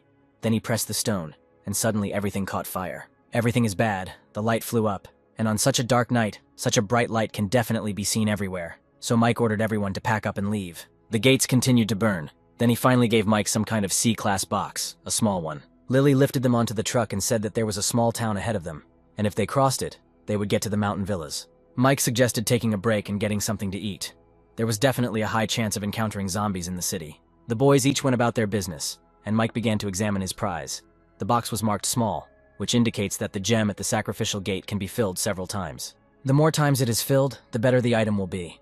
Mike dreamed that it was a 3-star evolution potion or a skill scroll. But after receiving the bloody boots, Mike decided to identify the boots using the craftsman skill. Mike has to put his own stuff in them and activate it before it's ready. The thing still needs to be fed his stuff. It's very wasteful. Then Mike reluctantly put the bull's hooves into the boots, and the boots lit up. The boots have changed. Mike even received a speed skill. For 3 seconds it increases movement speed by 100%. The recharge time is 10 hours. Then Mike decided to increase it again. The boots changed again, and Mike got a new skill, a punch. There's another chance to invest the material, and only the hooves of a bull and the tail of a lake raised these boots to this level. Mike added some phantom gold to see what would happen, but the boots reported that the gold didn't match the device's specifications. This surprised Mike, because this was the ghost gold that was tied to the body of the ironclad monster. This monster would reach the 9th rank. Then Mike decided to change the material. He put some gold fabric that the little monster had into the boots, and the boots caught fire again. Kate said that Mike was in no hurry for dinner and was doing something. Millie told everyone to eat faster, they should be ready to leave. Mike was glad that he had another gold epic piece of gear, and unlike the Gate of Sacrifice, it was available right away. Then the guy put on his boots and came to the guy's happy. Ken asked if Mike was so happy only because he got a new pair of shoes. Mike didn't answer. He sat down at the table and said that as soon as they finished their meal, they would continue their journey to reach the vicinity of the mountain villas. The guys were driving through the city, but suddenly their road was blocked. Mike and Millie got out. Millie told him that judging by the clothes, it was a black caravan. Then Millie told them that if they didn't want anything bad to happen, they should put down their weapons. It was causing anxiety, and it was unknown what this anxiety would lead to. And the man actually ordered his men to lower their weapons and suggested that they meet. His name is Carl. He has a small fleet of cars in his own business. Since they were all dressed in black, they were called the Black Caravan. But in fact they were traders. He just saw some brothers and sisters, so he came over to see if there was any business, and hoped that he would be understood correctly. Kate said that misunderstandings are normal, sometimes even healthy, but she likes the way they are acting, so they will see what they have. Carl replied that he was impressed by the way she spoke.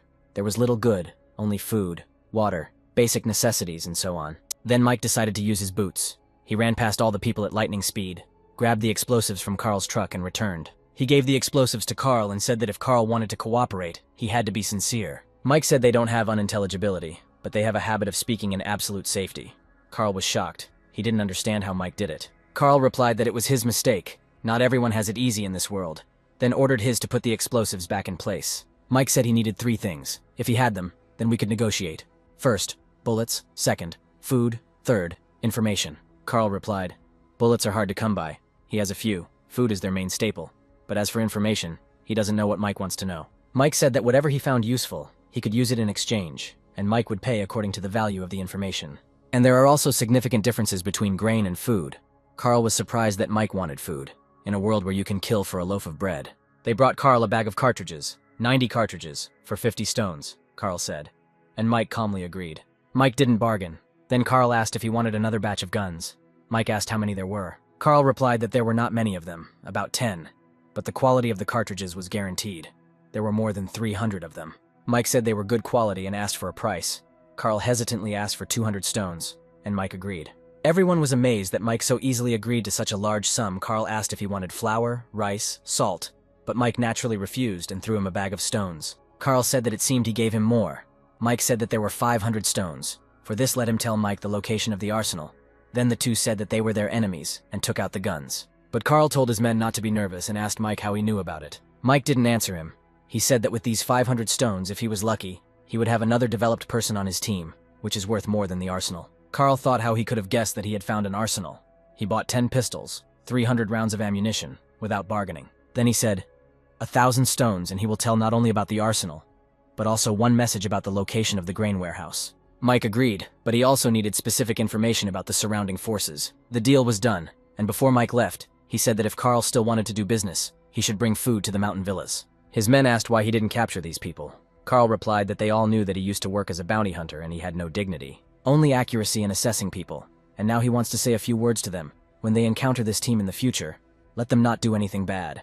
Millie said that strategically it was a good location, on top of a hill with a cliff behind and only one road to cross. This place could also be inhabited by zombies and monsters. If the villas weren't fortified to prevent guests from entering the dense forest on either side, it could have been breached already. The musician said that along the way he made a model and calculated that there were thousands of zombies and mutants here. According to the information provided by the black-clothed caravan, there are actually 4 forces operating in the mountain villas, which is different from their investigation. People from these forces came and went from the villas, making noise and knocking to distract the zombies, and then quickly drove past, almost every time people died.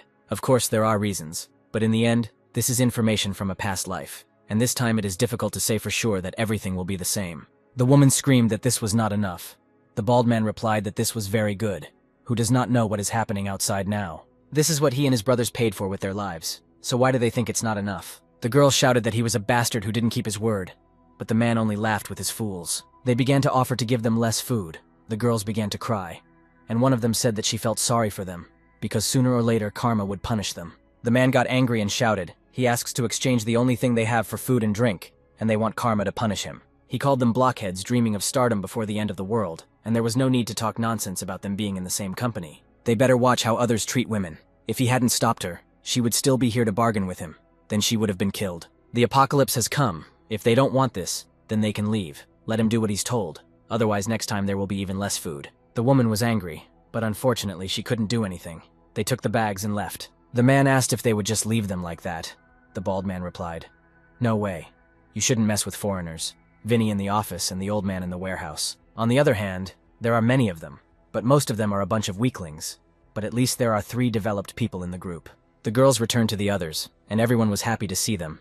But then they realized that there was very little food this time, not enough to feed them for 3 days. The blonde screamed. The only thing she needed to do was shut up. These are the things that several sisters get in exchange for their dignity. This time there was not much, only 12 bottles of water and very little food, so we had to cut down on the portions. The woman looked at the view from the window and thought, "Such a beautiful place, but so dirty. What will happen to this place?" Then she went downstairs and went into the basement. She asked how things were, if there were any ideas. The girl replied that while she was within a radius of almost 1 meter, she was attacked. The force of the attack was much stronger than it was a couple of days ago. Then the girl with the ash-colored hair said that if this didn't work, they would do it the old way. She would be the bait, and she would find a way to break the vine. The woman shouted that she would not let her do this because it was very risky. But the girl replied that she was a bad person, but the other girl objected. She considered her a good person. But she insisted, said that she had lived long enough, and if this continued, then one day she might commit suicide, She had to cover her mouth every time, just so she wouldn't throw up. She's had enough. If she can exchange her life for an evolutionary fruit and give her sisters another evolved one, her death will be worthy. The woman shouted that if they received the fruit of evolution, she would become developed. They had to hold out until the end together. They opened the basement and the woman said that the three of them would do it today, and then she would watch how that bald bastard confronted them. They went to the old man and said that someone had arrived from outside and wanted to exchange food with them. The old man asked what the price was. They want to exchange a bottle of potion for 20 bags of rice, 50 boxes of canned goods, and so on. The old man replied that although they control the storage of this mountain, the resources are not unlimited. This exchange ratio is getting worse and worse. Now they have 10 developed, 13 on Vinny's side and 14 on John's side. Half a month ago they had as many developed as they had, and now they have increased the gap. The man suggested that there might be another way to reduce the number of developed people. They will have to go hunting too. It's just a matter of time, so why not take advantage of this opportunity? If they need stones, and there are several groups around the mountain where there are roulettes, they can spend some money to go to them for a spin. Then the old man ordered him to get ready. Mike sat and watched. Surprisingly, it was so easy to get inside. Obviously, with the hill, there weren't many second-rank creatures. Why were they surrounding the villas but not getting inside? But first things first, he remembers the place he was looking for, the basement of some villa, but Mike didn't know exactly which one. Mike made his way between the houses, but someone started screaming in one of them, and Mike decided to see what happened there. It was that bastard. He was screaming at the girl to let him go, and then he would let her live. The bastard said she had two options. Either he lets him go, and he gives them a bottle of potion, and today they pretend nothing happened, or he will kill her sisters. He wants to know the secret of their evolution. He will destroy their villa and basement to find out their secret. Hearing the word basement, Mike burst into them. He shot several bastards at once and they died. Mike put a gun to the bastard and he immediately started whining about giving him whatever he wanted. Then Mike ordered the freak to tell where the basement was. But suddenly the girl whose face that bald bastard had burned off said she would tell about the basement. She asked Mike to give it to her. Then she would tell him everything. Mike, without thinking twice, threw her the sword and said that it was hers. And finally the bastard got what he deserved long ago. The girl took the sword and began to cut him into pieces. Other women burst into the room and Mike asked if she knew too. So could they tell him about the basement? She said she would share the secret, but she had a condition.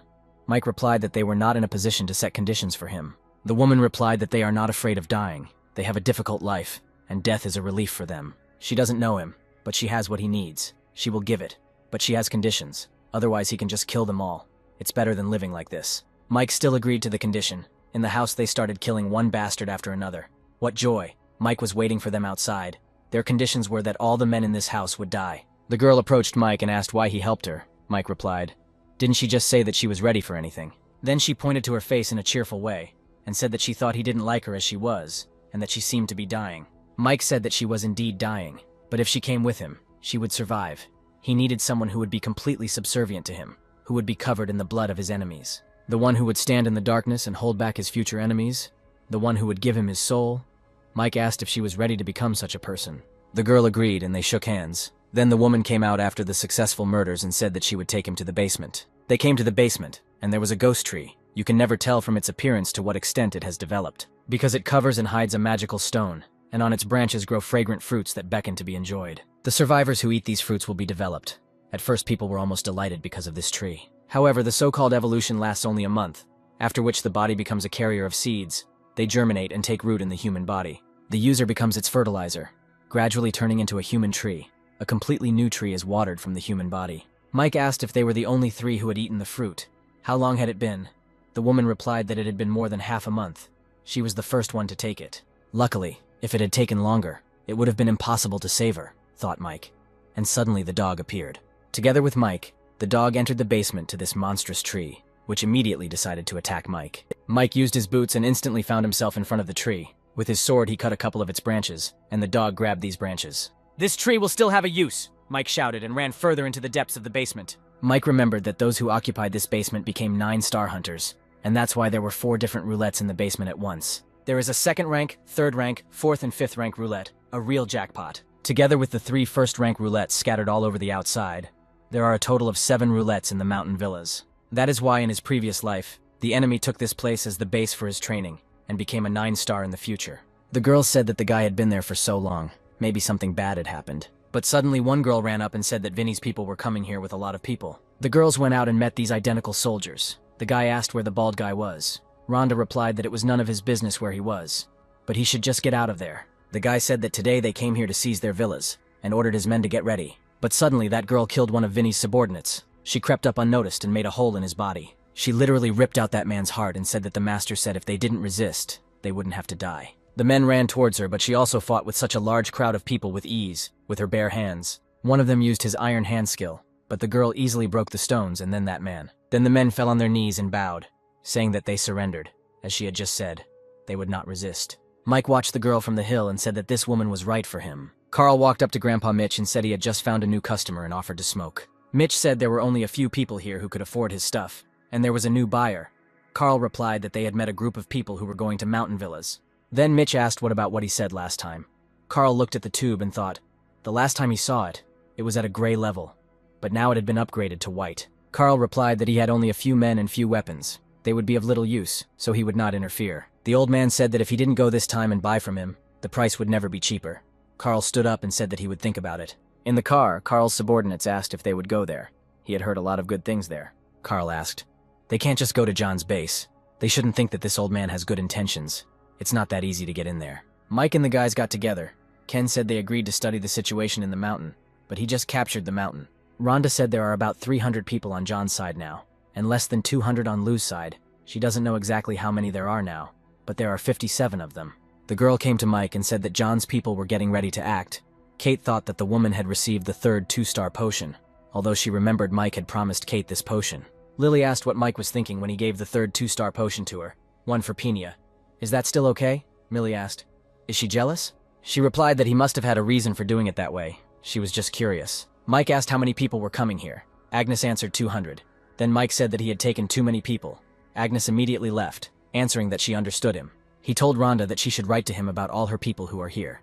He wants to know detailed information, work experience, strengths, and so on. The man shouted at the old man, why don't they leave while they can? Vinny was killed. They might not be able to resist these people. But the old man replied that they would wait, and asked if the man knew what truth he had learned after living so many years and doing business. When you are sure of something, either give up or wait patiently instead of relying on your luck, the old man said. Suddenly there were shouts. Then the old man said that it was time to meet the new king of the mountain villas. They all gathered at Mike's. Agnes entered the room. Her footprints were bloody. She was disappointed that she couldn't kill the old man.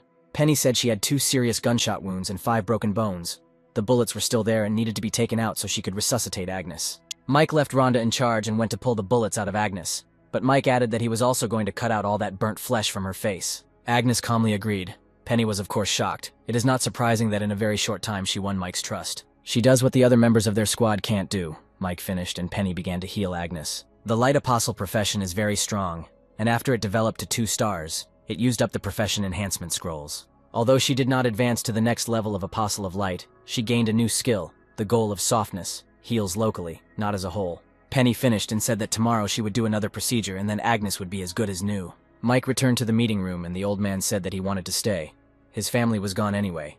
Although this place was not very good before, it could become so in the future. He brought a drawing from one of his men, a topographic map of the area around the villas, with the villas in the center and it covering the entire mountain.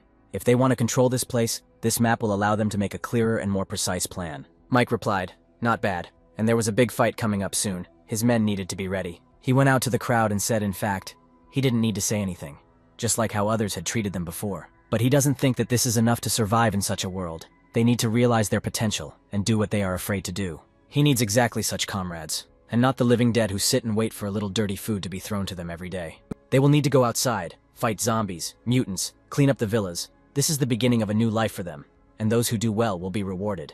The pathetic freaks started screaming that they didn't want to fight, and didn't want to fight monsters. And in general, before they could fight, they had to become developed. They kept shouting that they needed weapons, potions, meat, good sleep, and so on, although they themselves had not yet earned anything. Mike said if they were engineers, doctors, technicians, they could skip the fight and report to him. And the rest who do not have these skills, but do not want to fight, let them go and sign up with him. However, I would like to remind you that effort and gain complement each other, so be careful when choosing, as there will be no chance for a new one. Those who fought went with Kate. Mike led them to the zombies and they started killing them. Penny wanted to create a shield, but Mike stopped her so that they could watch them first. The rest, who decided not to fight, watched the others from above. They discussed the battles, were surprised at how the former models killed zombies, saw how a friend was bitten by a zombie, and so on. They were glad that they did not go to fight with them. The man told them to speak more quietly so that the two would not hear them. Stella said that Sister Lily was right. These people who can't do anything themselves, desperately looking for reasons to be cowardly, and also not seeing that other people are good. No wonder Mike dumped them. Kate said that was enough for today. Now we need to collect the magic stones and get ready for dinner. In just a few hours, this group of people had experienced blood and death, battles and struggles, and in a little while, these people would be able to become warriors. In the evening, the guys prepared dinner. Ken said that these were eggs and meat of a second-rank mutant. Eating them for the first time could increase strength. The old man complained that they had a 2-star, but they still had to fight. The world had changed, and people like the old man weren't going to change. Mike said that everyone had worked hard and now they could eat. This was their reward. If you work hard, you can get a reward. This is the essence of his team. Suddenly, a bunch of freaks burst into the hall and started shouting why they were eating stale buns, and they were eating so well. They could have fought if they knew this was going to happen.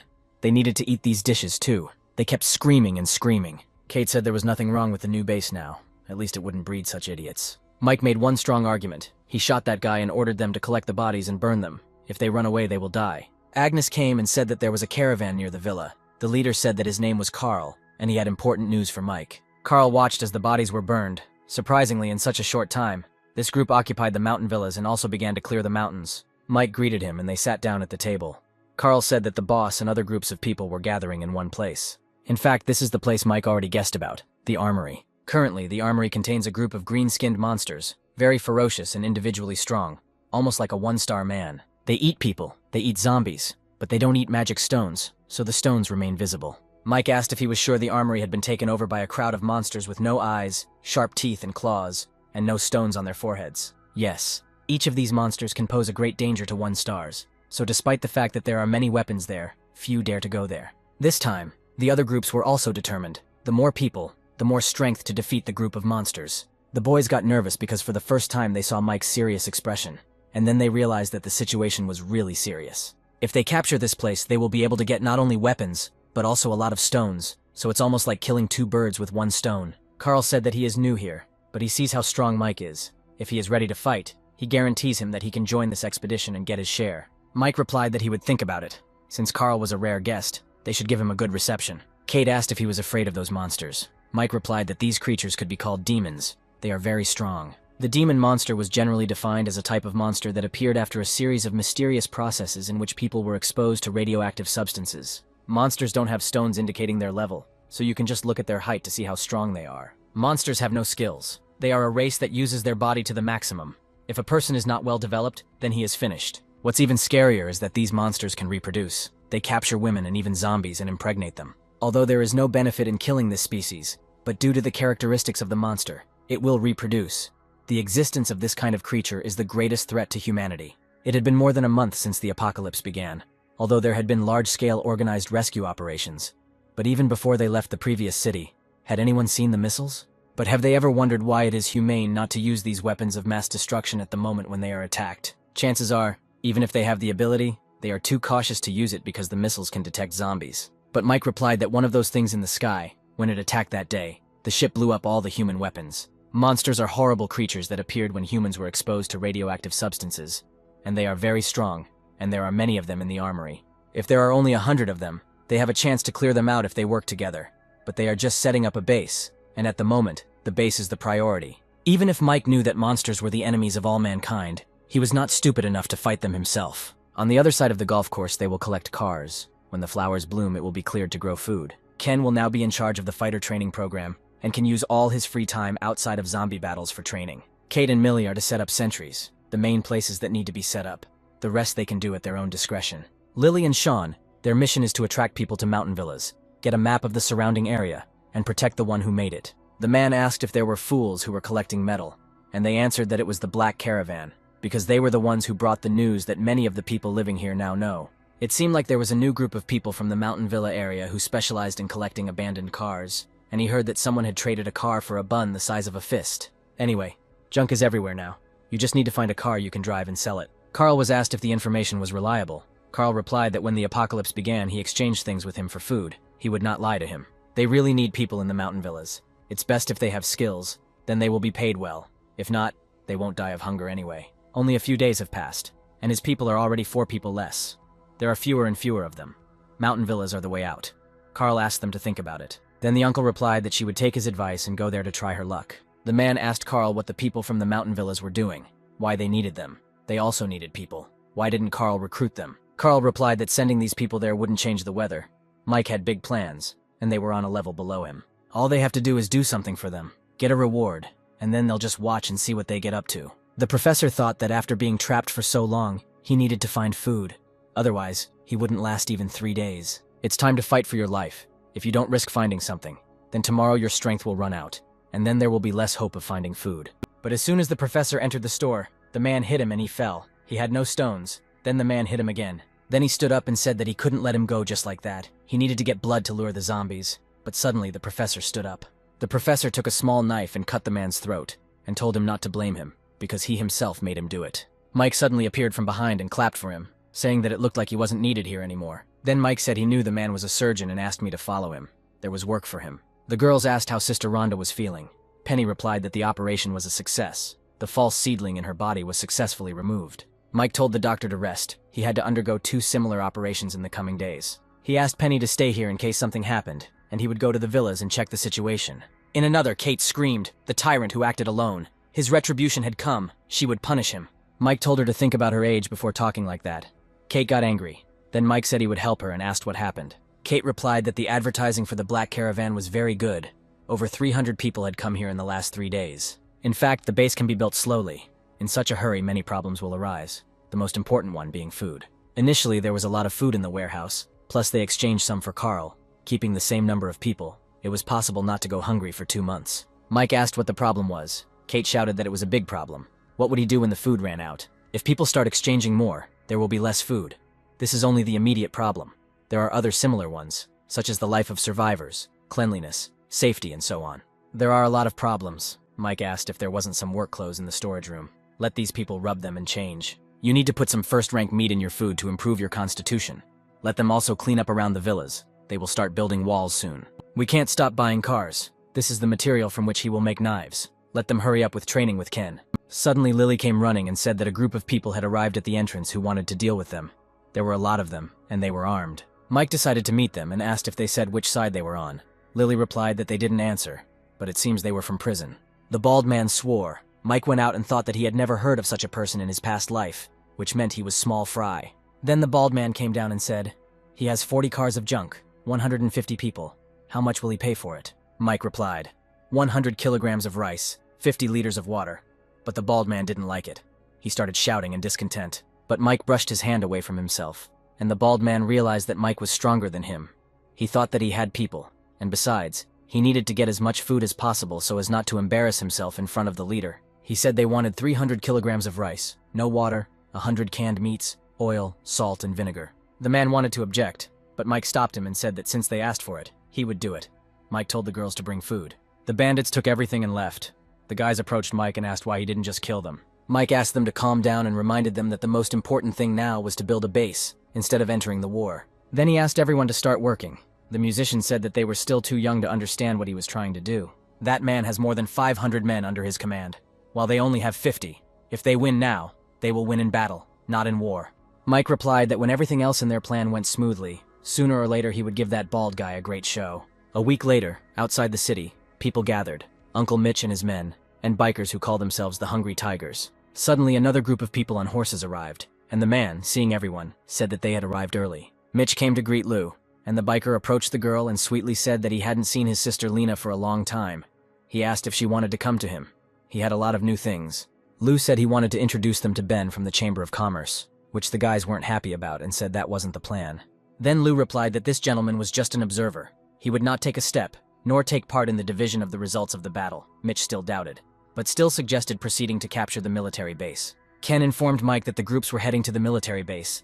Mike replied that they were ready to attack, and this time their target was a grain silo. If this operation is successful, then you won't have to worry about nutrition for at least a year. The guys continued to build the wall. Everyone tried to help in some way. The back part of the fortification was already ready. The front part depended on Mike. Mike and the others fought. There were too many zombies, but weapons could not be used, because the noise would bring even more zombies. One guy fought bravely, but one zombie injured him. Then Mike praised him and gave him a potion so that he wouldn't turn into a zombie. Mike said he knew many of them were fighting for the first time, but they had to win.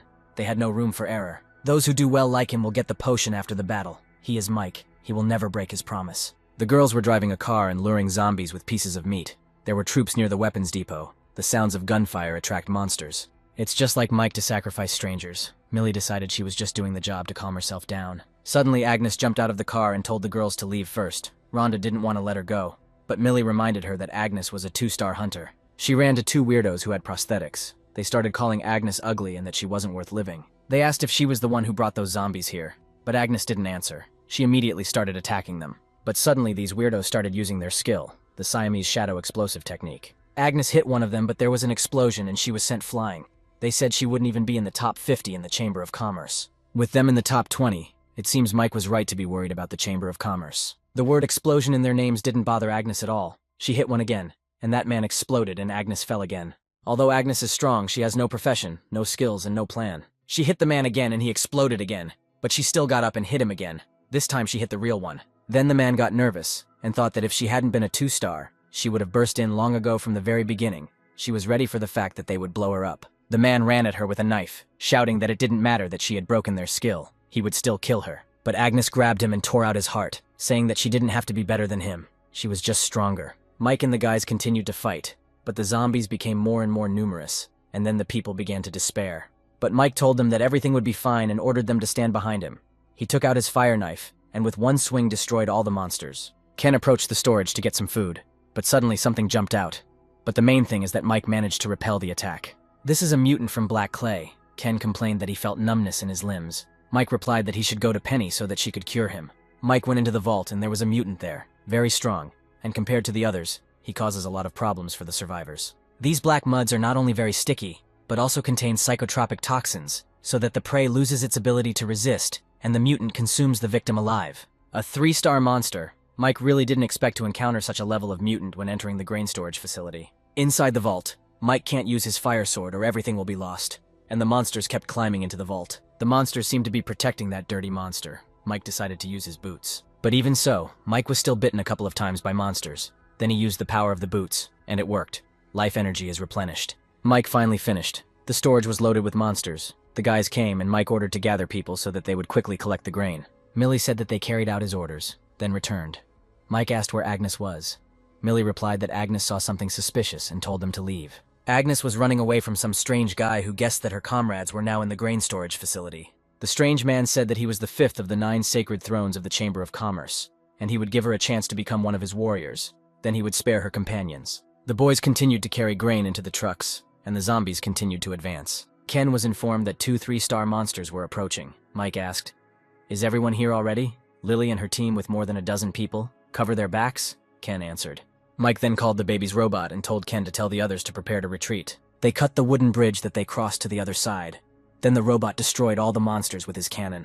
Everyone got into the car, but those monsters continued to attack the guys. Mike said that if they let them catch up with them, it would be expensive. So Mike took out his huge gun and shot at the monster, but the monster anticipated the attack and lost only an arm instead of a head. Then Mike started shooting like crazy and said that this was a warning. If they followed them, he would kill them. Suddenly we are shown a doll, and now she could speak. She said that it seemed like it could be called words, but she couldn't remember it. A lady came up to her and also spoke. She said that the doll would no longer be able to evolve. She must kill more to become stronger, the lady said. Then asked if the doll would help her or choose death. But the doll attacked the lady. Then the lady called her a worthless thing, and decided to attack her too. After a short battle, the doll sensed something and immediately ran away. The lady said that she would not run away from her. Agnes continued to run away from this guy. She was already exhausted, and the man repeated his offer again. But Agnes refused again. The man said she was a frog in a well. Everyone in the world was a frog except the Zero Chamber of Commerce. The chamber has truly reached the forefront of humanity, and that is progress. He said he was giving her a chance to see how strong they were. He liked her indifference. Then he hit her. She was able to protect her stomach. The man said that he didn't even use his skills. He didn't even hit her with full force, and she can't get up anymore. There are at least 10 people in the Chamber of Commerce who have the same power as him, and the chairman is the strongest of all. He began to continue manipulating the girl, but she grabbed his hand and told him to take it away, or he would rip it out and feed it to the zombies. Things weren't going well for those who were trying to get the armory back. The green monsters were very strong. Then that strange guy came back and threw Agnes to the ground. The green-haired guy asked why they had to run after her. It would have been better if he had helped them. The man replied, when they were fighting, a group of people used the sound of gunshots to attract zombies. They weren't just luring zombies. This woman is an important figure in this group. He leaves it to them to find out who she belongs to, but then they must tell him everything they find out. Then he knocked down the wall and told them to be nicer to the Zero Chamber of Commerce because not everyone in the Chamber of Commerce was as nice as he was. The guys had a meeting. This time their losses were serious. 13 developed ones died. 45 regular fighters died. Mike said that the seriously injured would be given simple tasks that they could perform once their condition improved. As for replenishing the number of developed ones, they must carefully select those who are suitable to become developed. Rhonda said that a lot of time had passed and there was still no news from Agnes. He then told the hunting party that when they went hunting, they should add a quest to find Agnes, and let them offer a reward, 5 bottles of potion and 5 bottles of immunity potion for information about Agnes. According to this list, he will prepare 40 bottles of 1-star evolution potion. 35 people from this list will receive them. The old man came with information from Carl, this time Mitch's men. The hungry tigers suffered heavy losses, so it seems these demons are strong. Mike was pleased. He told the old man to do something. He was to go to the village and contact them. Find out if it was possible to exchange food for weapons. If they can offer modified weapons, then they can also provide stones in exchange. He will give them the final amount after thinking about the exact exchange ratio. Kate brought up the Chamber of Commerce and asked if maybe they should check it out. Mike replied that they were doing their best to evolve, and many of them were inhumane, so it was best to avoid them for now.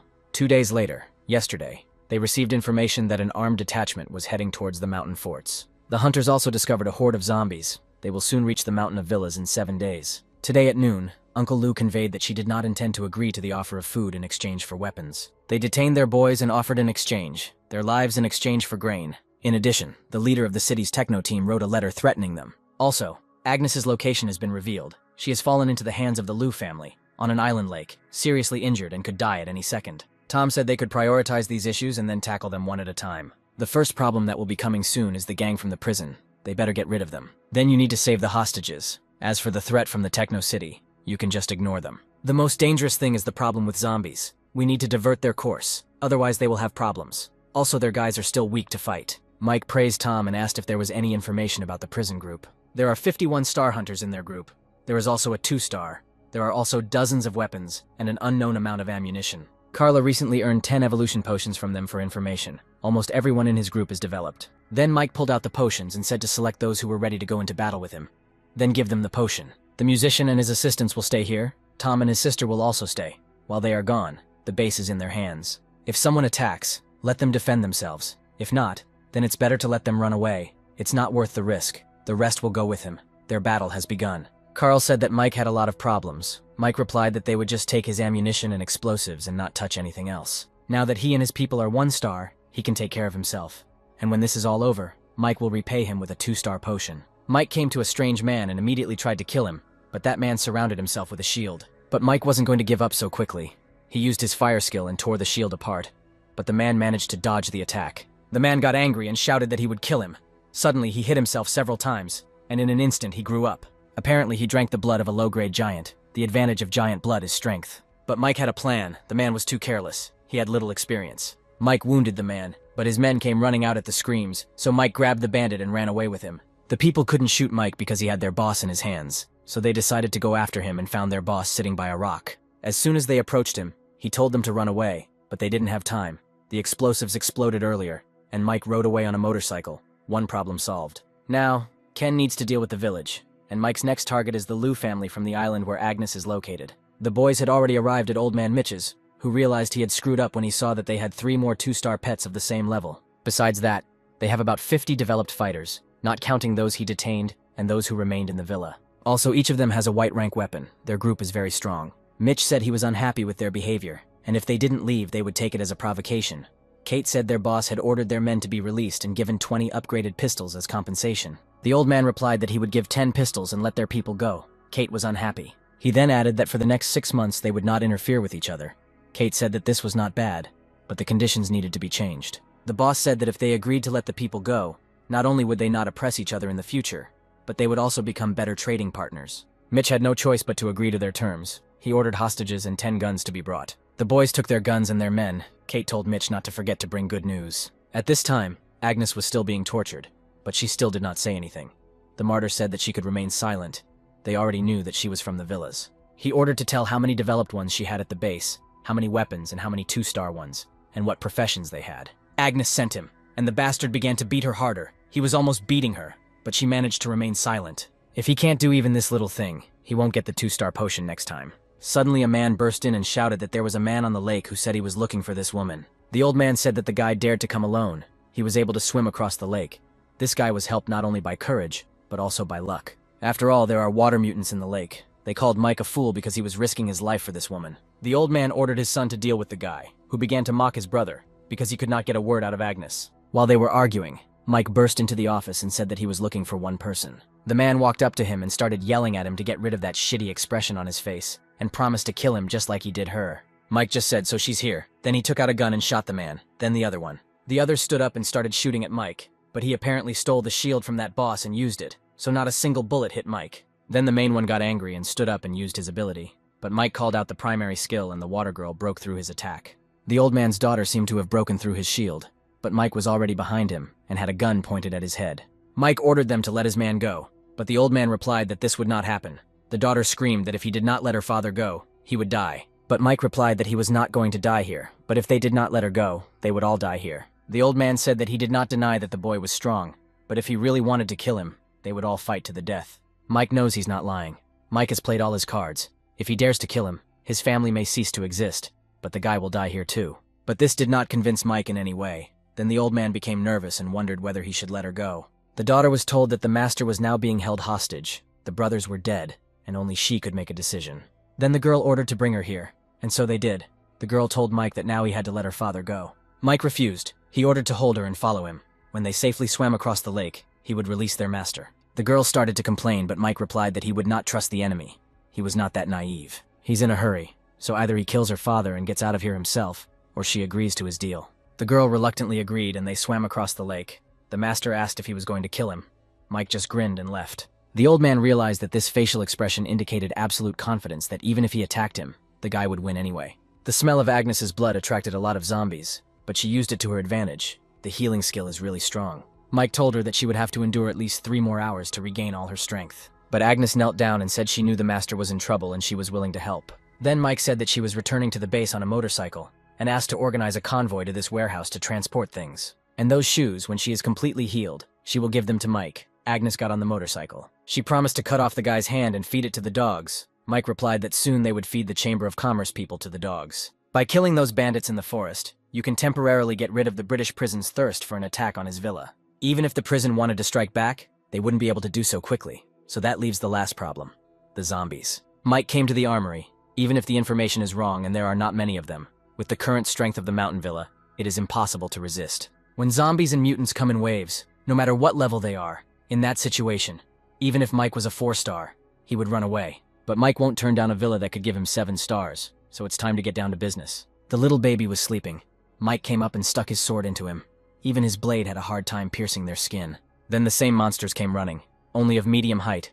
Mike used his fire sword to defend himself. Suddenly a door was thrown at him, the very same monsters that Mike was so afraid of, and there were quite a few of them. Mike lured them into the forest, then took out his staff and used Blue Ice Lotus. Then he entered this hole. Mike spent the only natural stone, and he didn't even get a single stone. Killing these monsters is really a loss-making business. Although the arsenal is small, the quantity is large and the ammunition will last for a long time. Mike went deep into the basement and discovered a terrible picture: several pregnant girls, a breeding ground for monsters. If nothing is done about them, there will be problems in the future. Mike took out a knife and stabbed it into the girl. Suddenly a strange girl came out and told Mike to let go of the gun. She felt uncomfortable. Mike replied that at least he felt comfortable. He immediately realized that this girl had evolved. The girl came up and said, "The corneas are starting to cloud over, and in principle it corresponds to the phenomenon of death.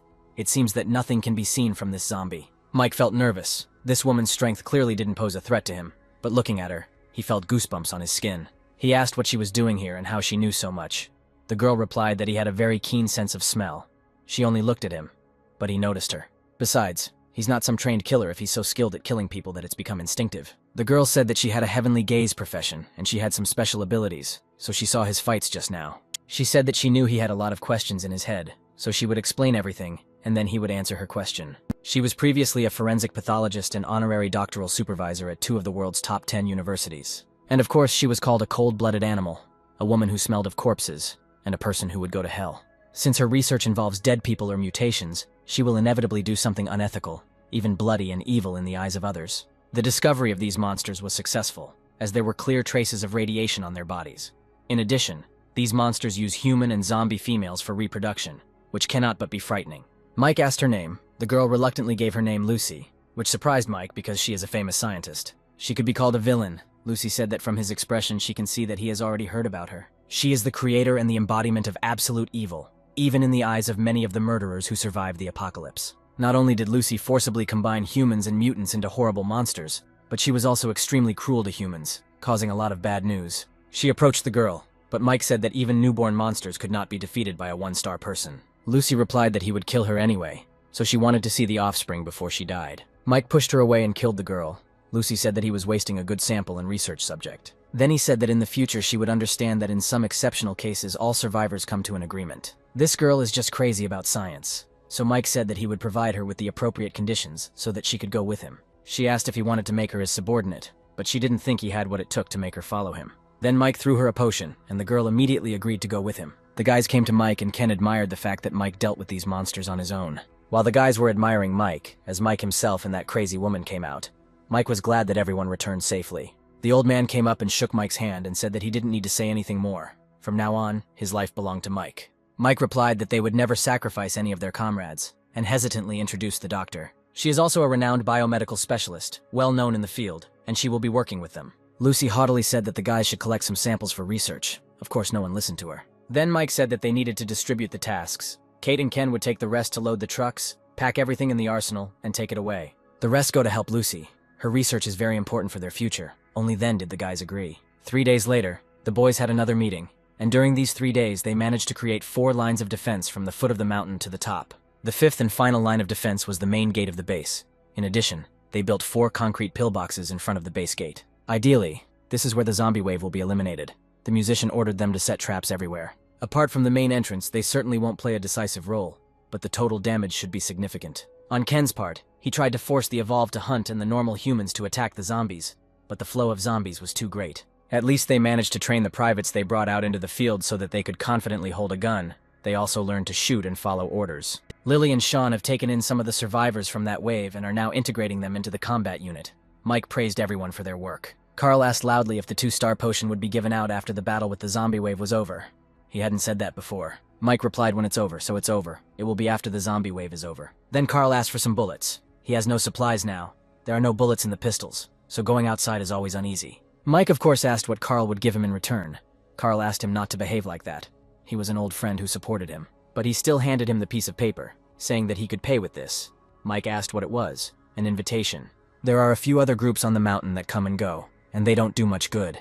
If Mike can pet them or destroy them, it would be better. Sid's battle team is a large group. Each one is developed. There are more than 100 of them, this time among the invited powerful teams, and it took Carl a lot of effort to get such a ticket. At the very least, it suggests that the team that made the invitations could generate their own power and operate a large printing press.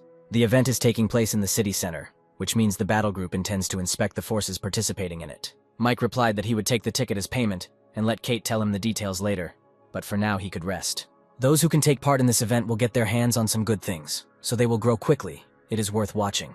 Mike wanted to talk to Kate, but Ken started shouting from afar. As the boss predicted, there were several groups of people following the wave of zombies. They were trying to take advantage of the situation.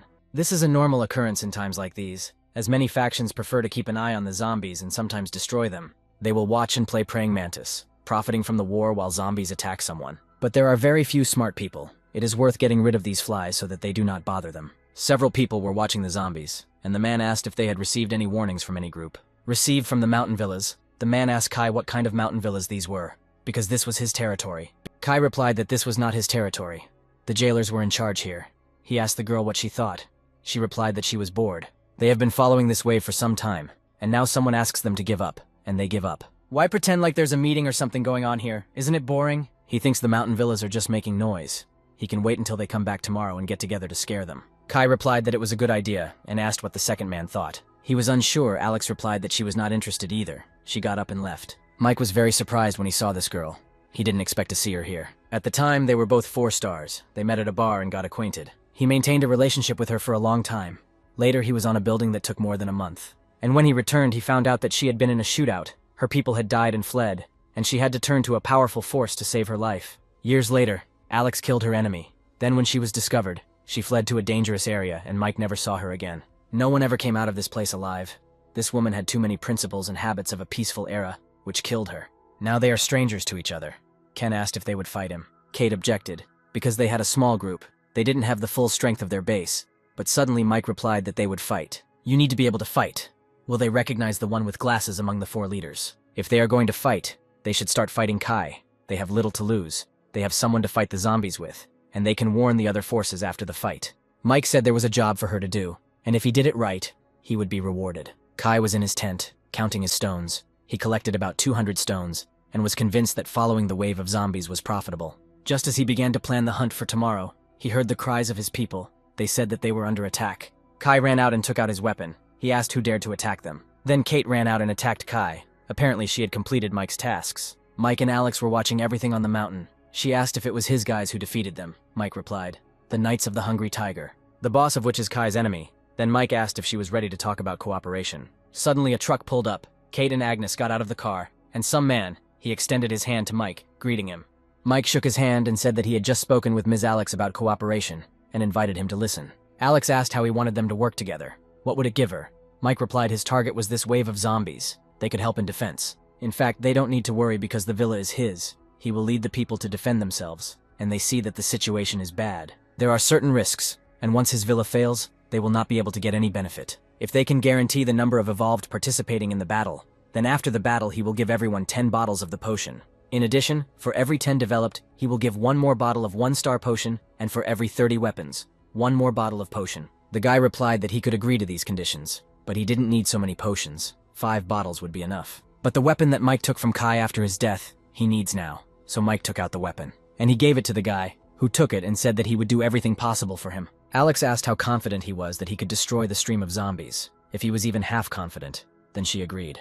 Mike was surprised that her demands were so low and extended his hand in thanks for her cooperation. Later, he came out to the guys and said that they successfully destroyed 2 groups that followed the stream of zombies and tried to use them to their advantage. He hopes that after today's battle, thanks to their bravery and hard work, more of them will get a chance to develop.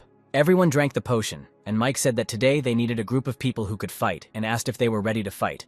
People started shouting that they were ready. Millie and her men were shooting at the zombies with their huge guns, Millie telling them to shoot the zombies in the neck. There were too many of them to increase the accuracy of the hit. Millie started shooting at them when they were 100 meters away. Ken shouted that second-tier mutants, black phantoms, had appeared, with zombies with shields at their forefront. And immediately, terrible mutants appeared, throwing huge stones at the boys. Black phantoms that are fast enough to disrupt their formation.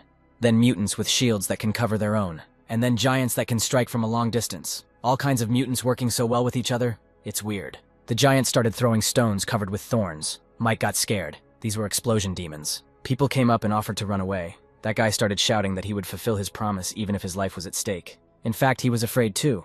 But none of them had left the mountain, and if he ran away, he would be disgraced. Millie screamed for everyone to remain calm. Normal people retreat to the second line of defense. The advanced ones remain. Ken reported that the zombie wave was 10 meters away. Mike replied that when the wave entered the perimeter, they would retreat to the second line, and he would break their rear. And so it happened. Everyone ran to the second line, and Mike blew up the road along with the monsters. On the second line, Mike asked what the results were so far. Millie replied that the losses were small. The wave size is too big, and they only killed 3,000, even if you add in the ones Mike burned. On the one hand, their fighters are still undertrained, their shooting skills are unsatisfactory, and they lack weapons. After firing weapons, there is close combat. If they deal a powerful blow to the wave and then retreat, the effect will be completely different. The guy and his mate were eating. He was thinking how rich Mike was. So many cartridges, 2 boxes, and a bunch of potions. Moreover, if they win the battle, they will receive no less than 20,000 first-rank stones, hundreds of second-rank stones, and even third-rank stones. Mike gave Millie orders on how they would conduct the rest of the fight. The girls watched the zombies from the sidelines. Alex's people talked about stones and bottles of potion, and began to suggest other plans. Alex turned around and said that in the future they should remember to keep their promises and not think like that. She pointed to the dog and said that it was that guy's pet, and of course it had great strength. And this woman had a hand in the destruction of Kai's camp. None of them will be able to repeat this. Even though it is an apocalypse, they must be respected. It will bring unexpected results, and asked them to believe her. Ken said that 20,000 zombies was more than the stadium could hold, but Lucy corrected him, saying that the stadium could hold 19,000. Lucy said that there were about 10,000 zombies now. Suddenly, Kate shouted that Mike was calling her. Millie told Mike how things were on each line of defense. There were more than 300 second-rank zombies. There were even third-rank zombies. When the third line was lost, the evolved were forced to stay behind, losing a total of 137 fighters. Kate brought Dr. Lucy, Mike asked, according to the time she gave. Everything should work now. Lucy answered just in time so she could begin. Closing her eyes, she called upon her abilities. She is a celestial seer, one of her skills that allows her to see over great distances. Unfortunately, the duration is somewhat delayed. She was already observing the armory, and the skill's cooldown has only just ended. White 367, white is the second rank, black 42 is the third rank. Green 1. There is already a fourth rank zombie there. If it weren't for supervision, they wouldn't have known about it until the most critical moment of the battle. Lucy said that she saw his zombie diary, according to his diary. This zombie is a fourth rank flexible jaw.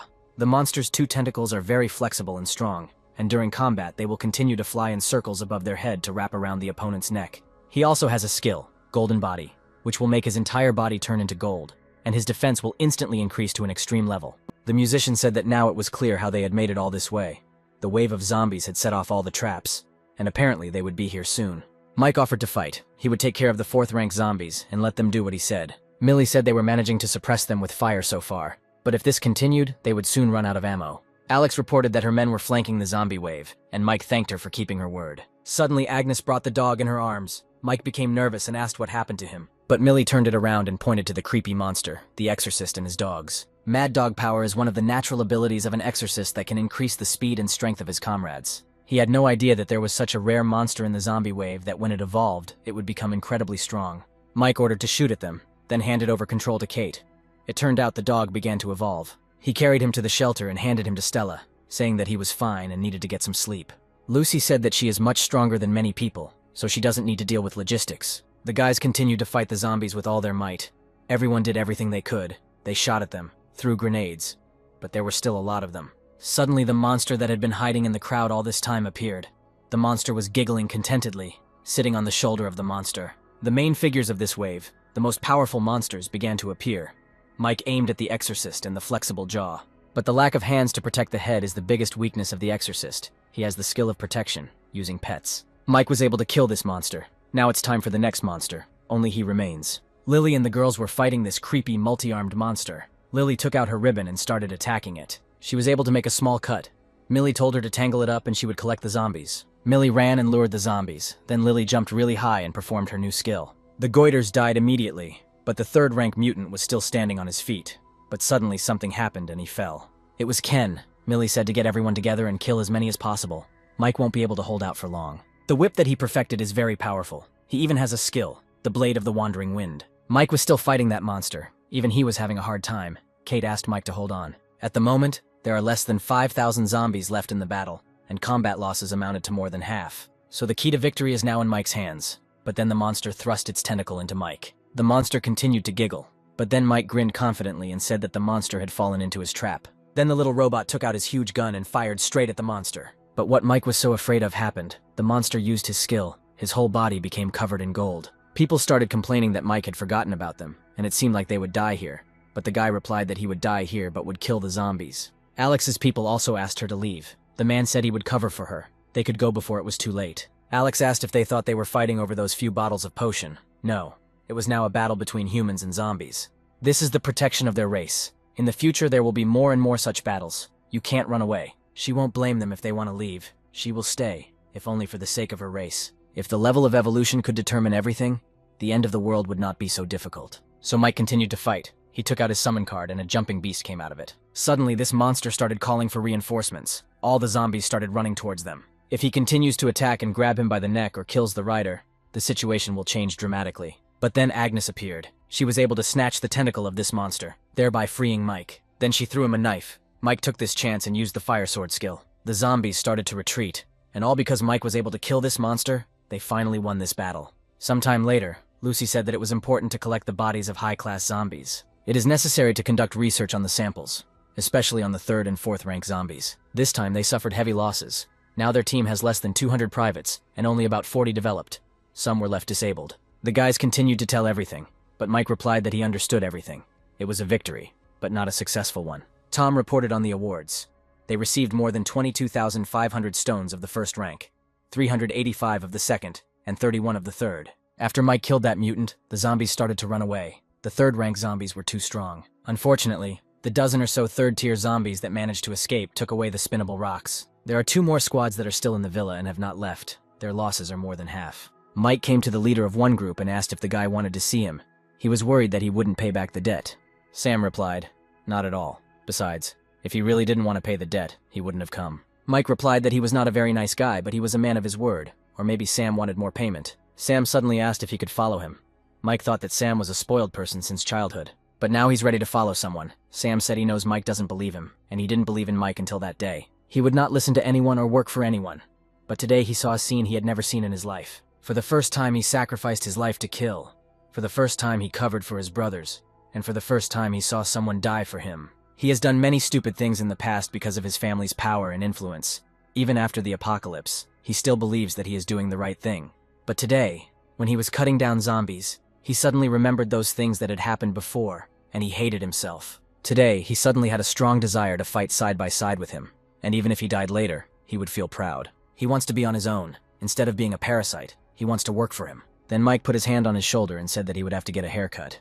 He didn't like this mess on his head. Sam was delighted, and Mike said he had a great place for Sam. It would be perfect for him. Mike went into the basement. The tree had grown, so Mike cut off a couple of its branches. Then he came to the roulette to spin the third-rank roulette. If he was lucky, he would get a 3-star potion. But Mike was met with failure after failure, so he kept putting stones into the roulette wheel. And finally he got a 3-star potion. Now he can become a 3-star warrior. Mike returned back to base and stopped Lucy from dismembering the monster. Lucy said that he said she could let her research the monsters. He couldn't go back on his word. Mike replied that that's not what he meant. And who did she borrow the knife from?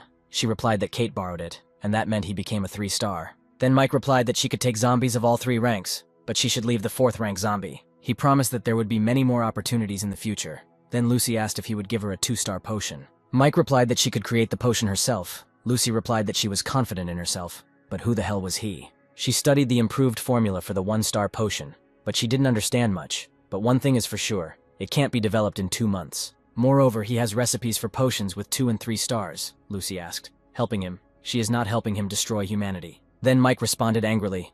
If she knows who created this apocalypse, she should tell him. If he doesn't kill him, he won't be called by his name. Mike took out a functional luck card that can open a shortcut to extract skills. Even though it is a one-time card, this mutant has 2 skills and has a chance to get a golden body. And he succeeded. Mike was able to obtain the skill of the golden body, that monster. Although the golden body is strong in defense, it also reduces the speed and agility of the body. It has blood boots that have high attack and agility. Sean's position on the team would be a good fit for this map, but his job has him using a shield, so it doesn't suit him. The girl would not want to master this skill either, since it is for defense, not for attack. As for the retired ones, they weren't good enough to get it yet, so he just left it. Mike came out and said first of all he wanted to thank Alex and Sam's team for the terrible price they paid. There are 30 vials of potion here, and in addition, 10 types of gray-level weapons await them, which can be taken from the armory. Anyone who has not yet evolved will receive potions, and anyone who has already evolved will receive a moonblade. Mike brought the 2-star potion to his friends who followed him all this time. The team's shape change helped increase the centripetal force of all members, and Mike thanked Rhoda for the great work she had done. Rhonda, who made all the costumes, said it wasn't difficult at all, since she only had to remake part of the uniform, and that was it. It so happened that this villa was often rented out to various groups for filming, so a large number of costumes are stored here. They will be divided into 5 groups, captained by Millie, Ken, Lily, Lou, and Sister Rhonda. In the car, Carl praised Mike for winning. Mike replied that he shouldn't worry. He brought the payment, then handed over the potion. Carl asked if Mike was going to go to the exhibition alone. Mike replied that he had made some preparations. Mike arrived. Sam arrived too, and waved to Mike, saying that his men had taken measures and a place for an ambush. This guy shaved his head, even though Mike asked him to just change his hairstyle. He's unrecognizable now. Mike asked if he told them not to be scared. Sam replied that the binoculars he had prepared for them would be enough to keep an eye on Lou's house from a distance of several hundred meters, and the appearance of the suspicious person Mike had mentioned would activate the chain surveillance system and allow them to find the suspicious person's lair. All signs point to the Lou family and the Chamber of Commerce having close ties, although he is currently reluctant to get involved with the chamber. Mike asked if Sam was a Bonton magician by profession. Sam asked how he knew his profession. The other day he saw Sam using his professional skills in battle, so where did he get the profession scrolls from? Sam replied that a multicolored roulette wheel was spinning at the cement factory, and that's how they got the profession scrolls. But then the wheel exploded. Mike replied that such roulettes are dangerous, and if a black section appears, that's the end. Sam said to get to the meeting place of this fair, you have to cross a quarter of the city, but it was already dark. Mike replied that the night in the city belonged to zombies and mutants, so they would stop here today and move on in the morning. But as soon as the guys entered the buildings, the people who were hiding there stood up and grabbed their weapons. However, among these people was Sam's uncle. He ran up to him and hugged him. Sam asked what happened to his father, where he was. The uncle replied that he was now in their camp. Then a big man came up to them and asked if this was his relative. The uncle replied that this was his own nephew, and gave him 1 crystal. Then Leo said that he could take them, but he had to explain the camp rules to them. Otherwise his uncle would get in trouble. Besides, they will be camping here today, so uncle should look for food for them. Uncle bowed to him. Sam was naturally angry, but Mike told him to calm down and to find out more information. Uncle asked how Sam was doing. He and his father were very worried after the end of the world. His father was very worried. It seemed like half of his hair had already turned white.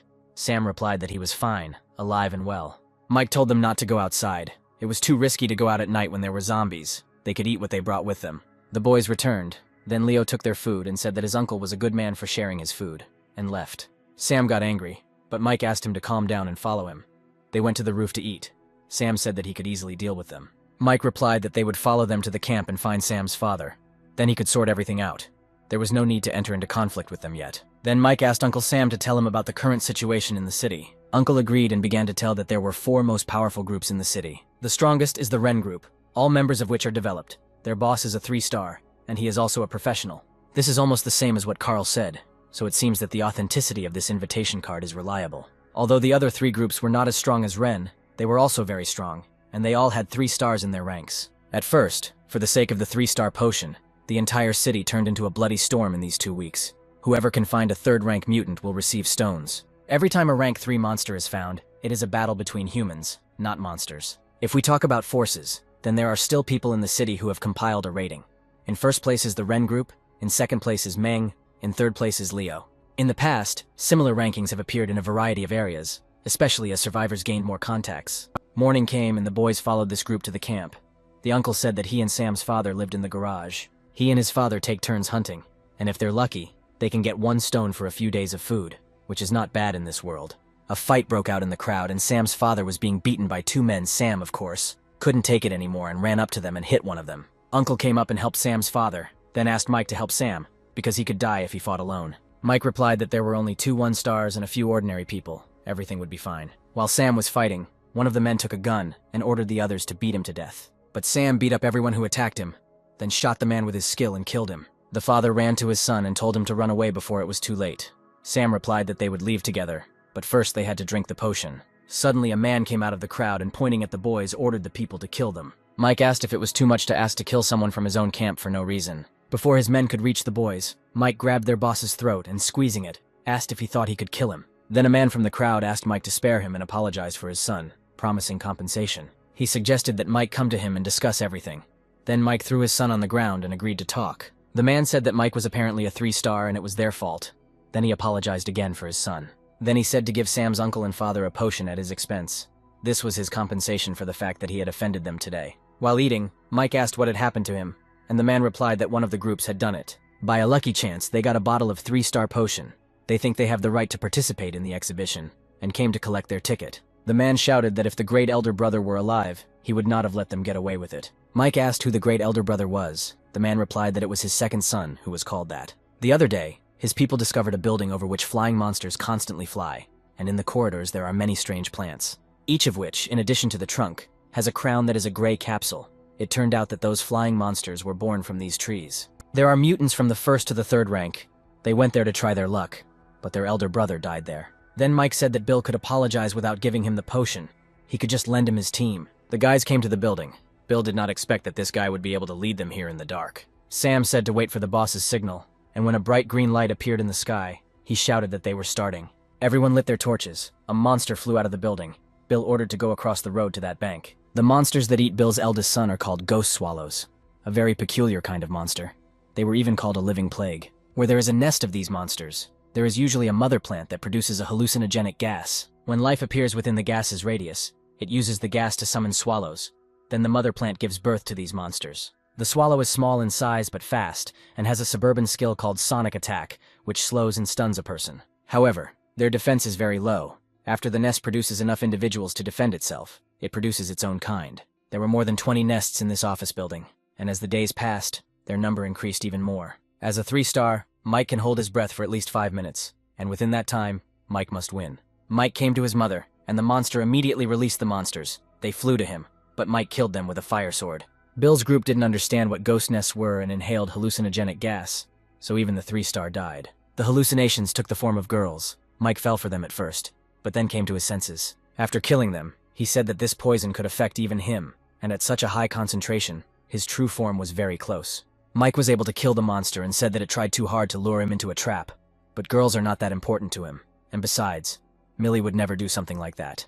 The guys came to Mike and he praised them for their work. Bill was angry at this monster because it killed his son. He cut the monster open and thanked Mike for allowing him to take revenge, adding that all the loot belonged to Mike. But Mike replied that he had done his job, so he could take all the first-rank stones. We are shown a group of people. A guy runs up to them and says that they haven't seen each other for a long time. The flying guy's name was Dean. He was the leader of the young mercenaries, and the long-haired guy's name was Bob. Some crazy guy tied people to his bike and rode to the roof. This boss's name was Lin. Before the end of the world, he was a car mechanic, but now he got the profession of a driver. There were also silver tigers there, Dean heard, most of them from provincial and city trampoline teams. The meeting place was a department store in the center, surrounded by zombies and mutants, for the teams to demonstrate their capabilities. Alex was also here with her team, which surprised the guys because there are top 20 groups here. Bob said that after today's ranking update, her team is in 20th place. Then Bill came in with his team and people started talking about how they were doing and their gear. Mike entered their group.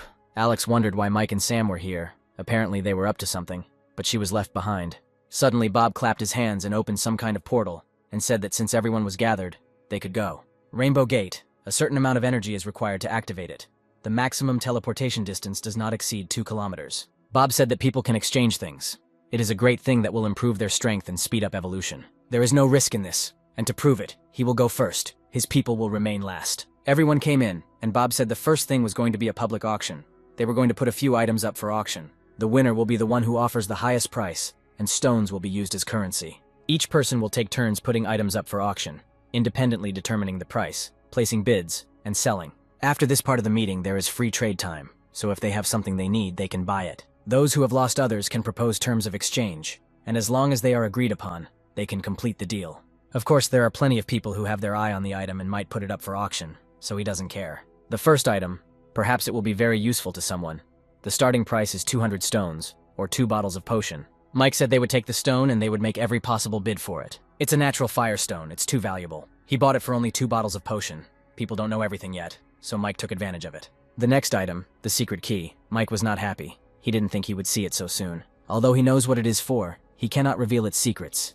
This thing belonged to the Blue Bay group. Frankly speaking, this is the very reason why the Pigeon Bay battle group was destroyed, because they discovered the key to the secret kingdom. Only less than 1% of the people who entered there were able to come out alive. People were unhappy with this key. Bob replied that high risk meant high reward.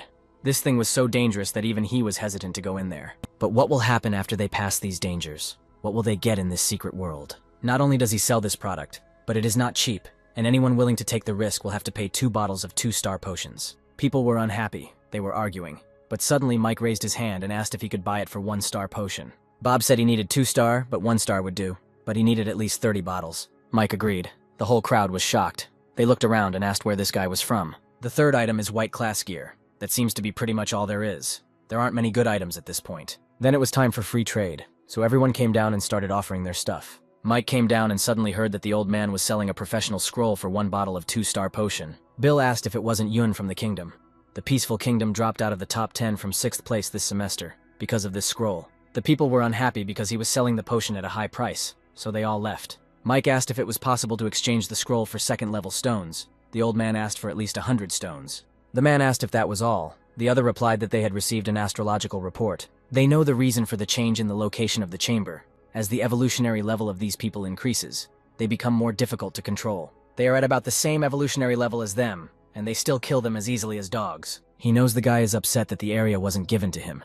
But while there isn't a huge metropolis in this part of town, there are several interconnected urban gangs, and he can continue to play with them. The guy left and told him not to die. Mike found another good find, but he didn't know who to give the Golden Body skill card to, so he'll trade it here. He announced the card, started telling about its advantages. Alex did not understand why he was giving away such an important thing, and people became interested in the card. Bob came over and asked what the price was. Mike said he would see what they could offer. If he was satisfied, he would tell him. The guy offered 1 bottle of 2-star potion, but Mike replied that he didn't need the potion unless it was 3-star. The man offered Mike a white-level sword, but Mike didn't need it because he already had a lot of weapons. Then Bob said he had a profession scroll. Mike asked how many. Bob got nervous and asked if he wanted several. Mike replied 2 scrolls. Bob replied, "Just 1, that's a fair price." Mike replied again, "Either 2 scrolls or nothing." Bob then said he would add another scroll, but his 2 items were worth significantly more than his, so he would have to come up with something. Mike said he would add 5 1-star potions. Bob demanded 10 bottles, and Mike agreed. Suddenly that same man burst in and killed one man, Bob. With him were several people and some mysterious dogs. The man started demanding that people give him all the items. Then Mike ran out of the crowd with his knife. One of the dogs attacked Mike, but he killed it. Then the man asked him to kill the guy himself. That person will become an 8-star, the de facto controller of the underworld in this city. Mike told everyone in the back to fight too, but they shouted that Mike had just killed any chance of peace talks. This made Mike laugh. He said that they were from the Zero Chamber. They call it pig farming. If they were caught today, they would be pigs. They will feed them to the zombies they control. Then they will detonate miniature bombs planted in the zombies' heads. By killing them, they get stones and spin the roulette wheel to evolve. Then people got scared and cried out pitifully. Mike said he didn't care what he wanted to do because they were all going to die today and jumped on him with a knife. When Mike didn't even have a thought to defeat this man, because he is a 9-star, personifying blood, horror, and power. Even though they ascended to the throne of the strongest man by stepping on the bones of countless others like themselves, they still remain a group of people standing at the pinnacle of humanity. But this does not change the fact that they are real scumbags. In this life, Mike will never be afraid of these bastards again. He will fight his inner fear. Mike cut the man's staff. Then the bald man took out his daggers and they began to fight. This man is a master of weapons. It is a great profession that allows you to achieve great combat power, regardless of the weapon. Their boss said he would show him the true power of the chamber. Clapping his hands, his men began to descend from the roof. Then the people finally moved and started fighting them, shouting that they would not allow them to treat them like pigs. Bob got angry and came forward, the boss of the ward asked. Instead of running away, he goes to meet him boldly, but he is not his enemy, and they can do without a fight. The boss offered Bob to lead the strongest group in the city if they were going to cooperate. They needed some kind of cooperative organization. Bob immediately refused. Then the boss of the ward called his pets, and they began to attack Bob. And he managed to kill one wolf spirit, which surprised the boss of the chamber, and he added that now he would be a little more serious. Then Bob used the golden body, which fortunately he exchanged with Mike. Even the boss couldn't break through his body. The boss said that he really underestimated him. The guy has such a level of defensive skills, but in front of him, everything will be useless. So he decided he could put in more effort. It turned out he had 2 professions, and suddenly his hands turned into electric drills. Mike continued to fight the Dagger Master, and now he decided to use the scroll he received to improve his seal skill. After using the skill, Mike literally flew up and immediately swung his knife. A huge force flew towards the man. He was able to kill the Dagger Master. Then Mike turned around and told the boss that he would be next. The man literally pounced on Mike, but our hero managed to block his blow. This angered the boss of the chamber, and he summoned 2 wolf spirits at once. But Mike had his own tricks. He summoned the primary spell. And while the wolf spirits and Mike's monster were fighting, he used his boots and ran up to the boss and attacked him. The boss said that although the guy was strong, he was no match for him, and then transformed into a huge monster. Suddenly the earth shook, but it was not caused by enemies. A huge roulette emerged from under the ground.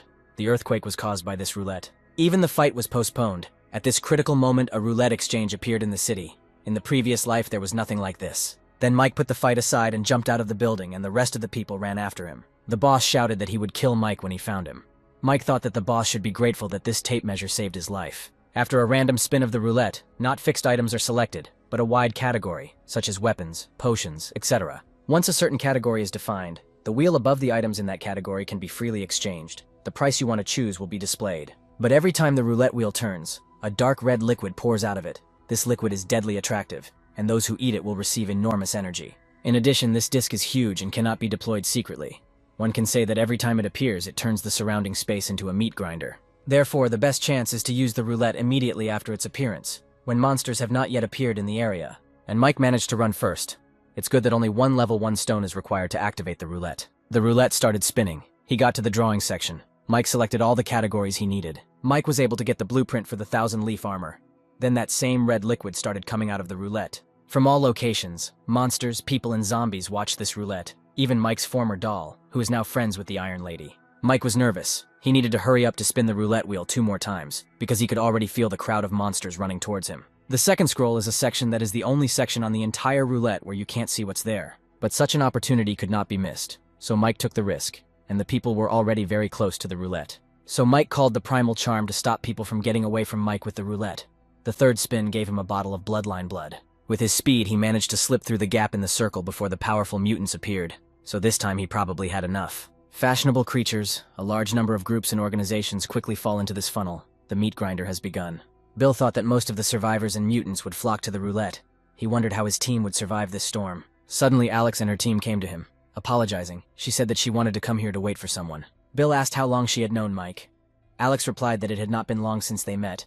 Then Bill asked why she was here. Alex replied that following Boss Mike could bring many rewards. Sam added that this was true. Finally, Mike returned to the guys. Sam asked if they were going to do something big. Mike replied that they needed a break first. He apologized to Bill for having to borrow his apartment for a while, but Bill didn't mind. Of course, Mike has something important to do, but unfortunately, none of the squad members are around. Bill and Alex have not yet won his trust. So Mike told Sam that what he would do could lead to his death. Was he willing to go with him? Despite this, Sam of course agreed. Of course, Sam's father and uncle were very much against this idea, and his father began to shout that he should not dare to do anything like that. To appease his father, Mike gave Sam items, a 2-star potion and a profession scroll. Sam was touched that Mike did not treat him like cannon fodder, and that Mike really wants to train him.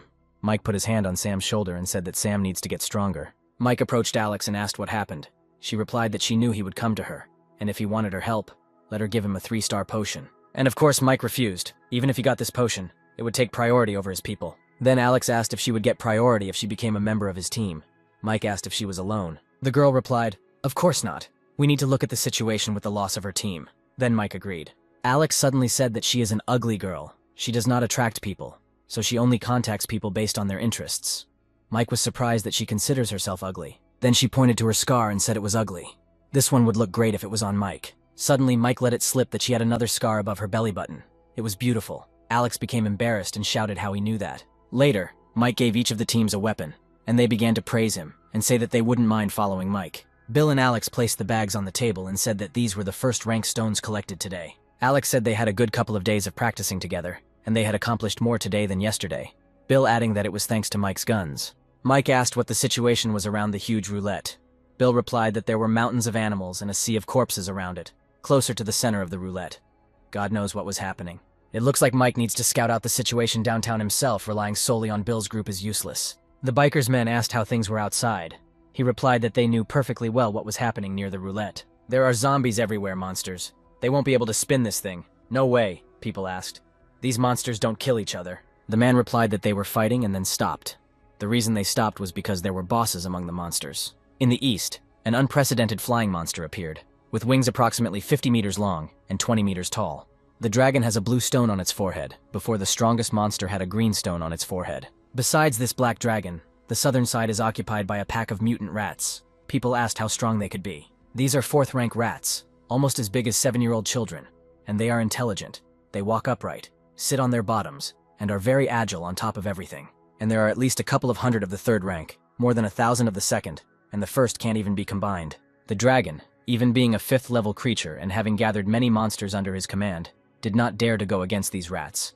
All the monsters were under their control. But there is an even stranger thing. The West is full of zombies, and it seems someone is leading a group of these zombies. There are 4 4th-rank zombies in the group, and apparently the 2 women who were there are their leaders. These women were zombies. The man continued to describe to his people about the Iron Lady and Mike's doll, and the woman listened to him. He mistook the doll for a person, and suddenly one bald man got angry and started shouting that he just wanted to spin the roulette wheel. Then the bald man turned around and started yelling at the woman to come down and say something or get lost. She jumped down and said that the creatures were competing for something, then asked the bald one's name. He answered, "Doc." Then the woman said that she would kill him later. Mike continued to hunt. In his past life, this dragon became famous for killing the famous 9-star. After this, he went alone to a dangerous place and killed so many people that even the lords of those places bowed before him. Never did Mike think that he would see him here in this life, and now he is already the 5th rank. Mike considered the dragon the main danger. In the face of absolute power, all plans go down the drain.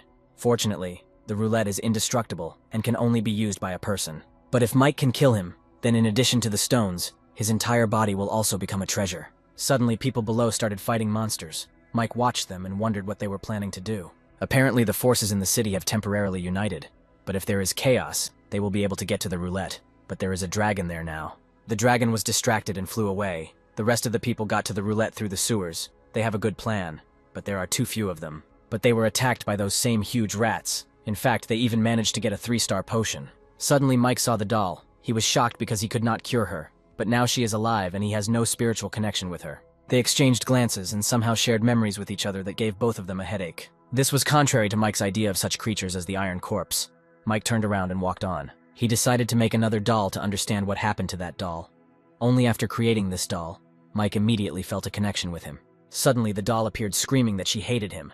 Mike clearly did not expect this, and even prepared his sword. But the doll was not talking about Mike, but about the new doll. Apparently, she was jealous. She grabbed him and bit him on the neck. She said she didn't like him, but he could give her power. Then she told Mike he saved her, and in gratitude, she handed him the potion. The guy was shocked. The doll said that her name was Cindy, and if he didn't like it, she could throw it away. Then Mike took the bottle and thanked her for the gift.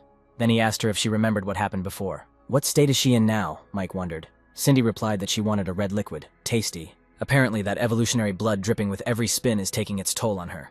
Mike said he saw her with a dark-haired zombie.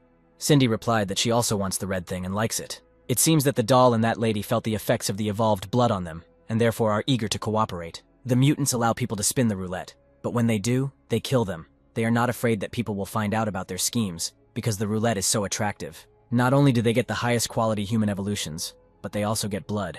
Mike asked if they could control the zombies. Cindy replied that they couldn't. They just follow them. It seems that even they, who have extremely strong psychic abilities, cannot force zombies to do their bidding. He then asked if she could exert some influence on the hordes and, if necessary, throw them into a state of short-term confusion. Cindy replied that maybe she could. Then Mike said that if that was the case, then she could help him. It was the 5th day of the exchange roulette's appearance, and people were still talking about the roulette and the teams that wanted to get to it. Alex, Mike, and the others stood on the stage. People, of course, did not know Mike's true strength, but they understood that he was stronger than them. Bill started by saying that it was clear why they were all gathered here. If they were here, it meant they had agreed to take part in this operation. But they know just as well how difficult it is to act. Those 50 teams haven't done anything yet. They're weaker than them, so they have to figure out a way, and at the same time, everyone has to obey. People started shouting that they would follow him, but Bill replied that they should follow Mike, not him. The name may not be familiar to them, but they must know the man who spun the roulette wheel 3 times in a row on the very first day that roulette was introduced. Mike said that he didn't need to say much. First, he would announce one thing. Everyone who participates in the operation can buy potions and equipment from him at a favorable price. People were surprised and started saying that Mike turned out to be a good person, but they certainly went too far with the good one. Someone asked Alex if it was true what Mike said. He really has so many things, and he sells them so cheaply. Alex replied that he has a lot of secrets. Of course, since the amount of potions and equipment in his hands is limited, each team will determine the amount of purchases depending on the number of people. If we take 10 people as the basic unit, then rounding up, every 10th can buy 1-star potion, gray equipment, every 20 can buy a white-level sword. People were happy, and Mike thought that he could use the advantages to bind these people to himself, also make a small profit, and this could increase their power in a short period of time. Mike said he couldn't guarantee the surgery would be successful, but they knew they were all fighting for their lives every day. But he, Mike, guarantees with his life that anyone who takes part in today's operation, who helps him, will henceforth be his friend. From now on, potions, equipment, and supplies can be purchased from him at equally low prices, and they can turn to him for help. Alex told Mike that even if he didn't spin the roulette wheel, he would become the strongest in the city. Although these small forces do not have strong warriors, their ability to gather information is very high. The man told Mike, "The guys are moving more and more. They look like they are about to make a move.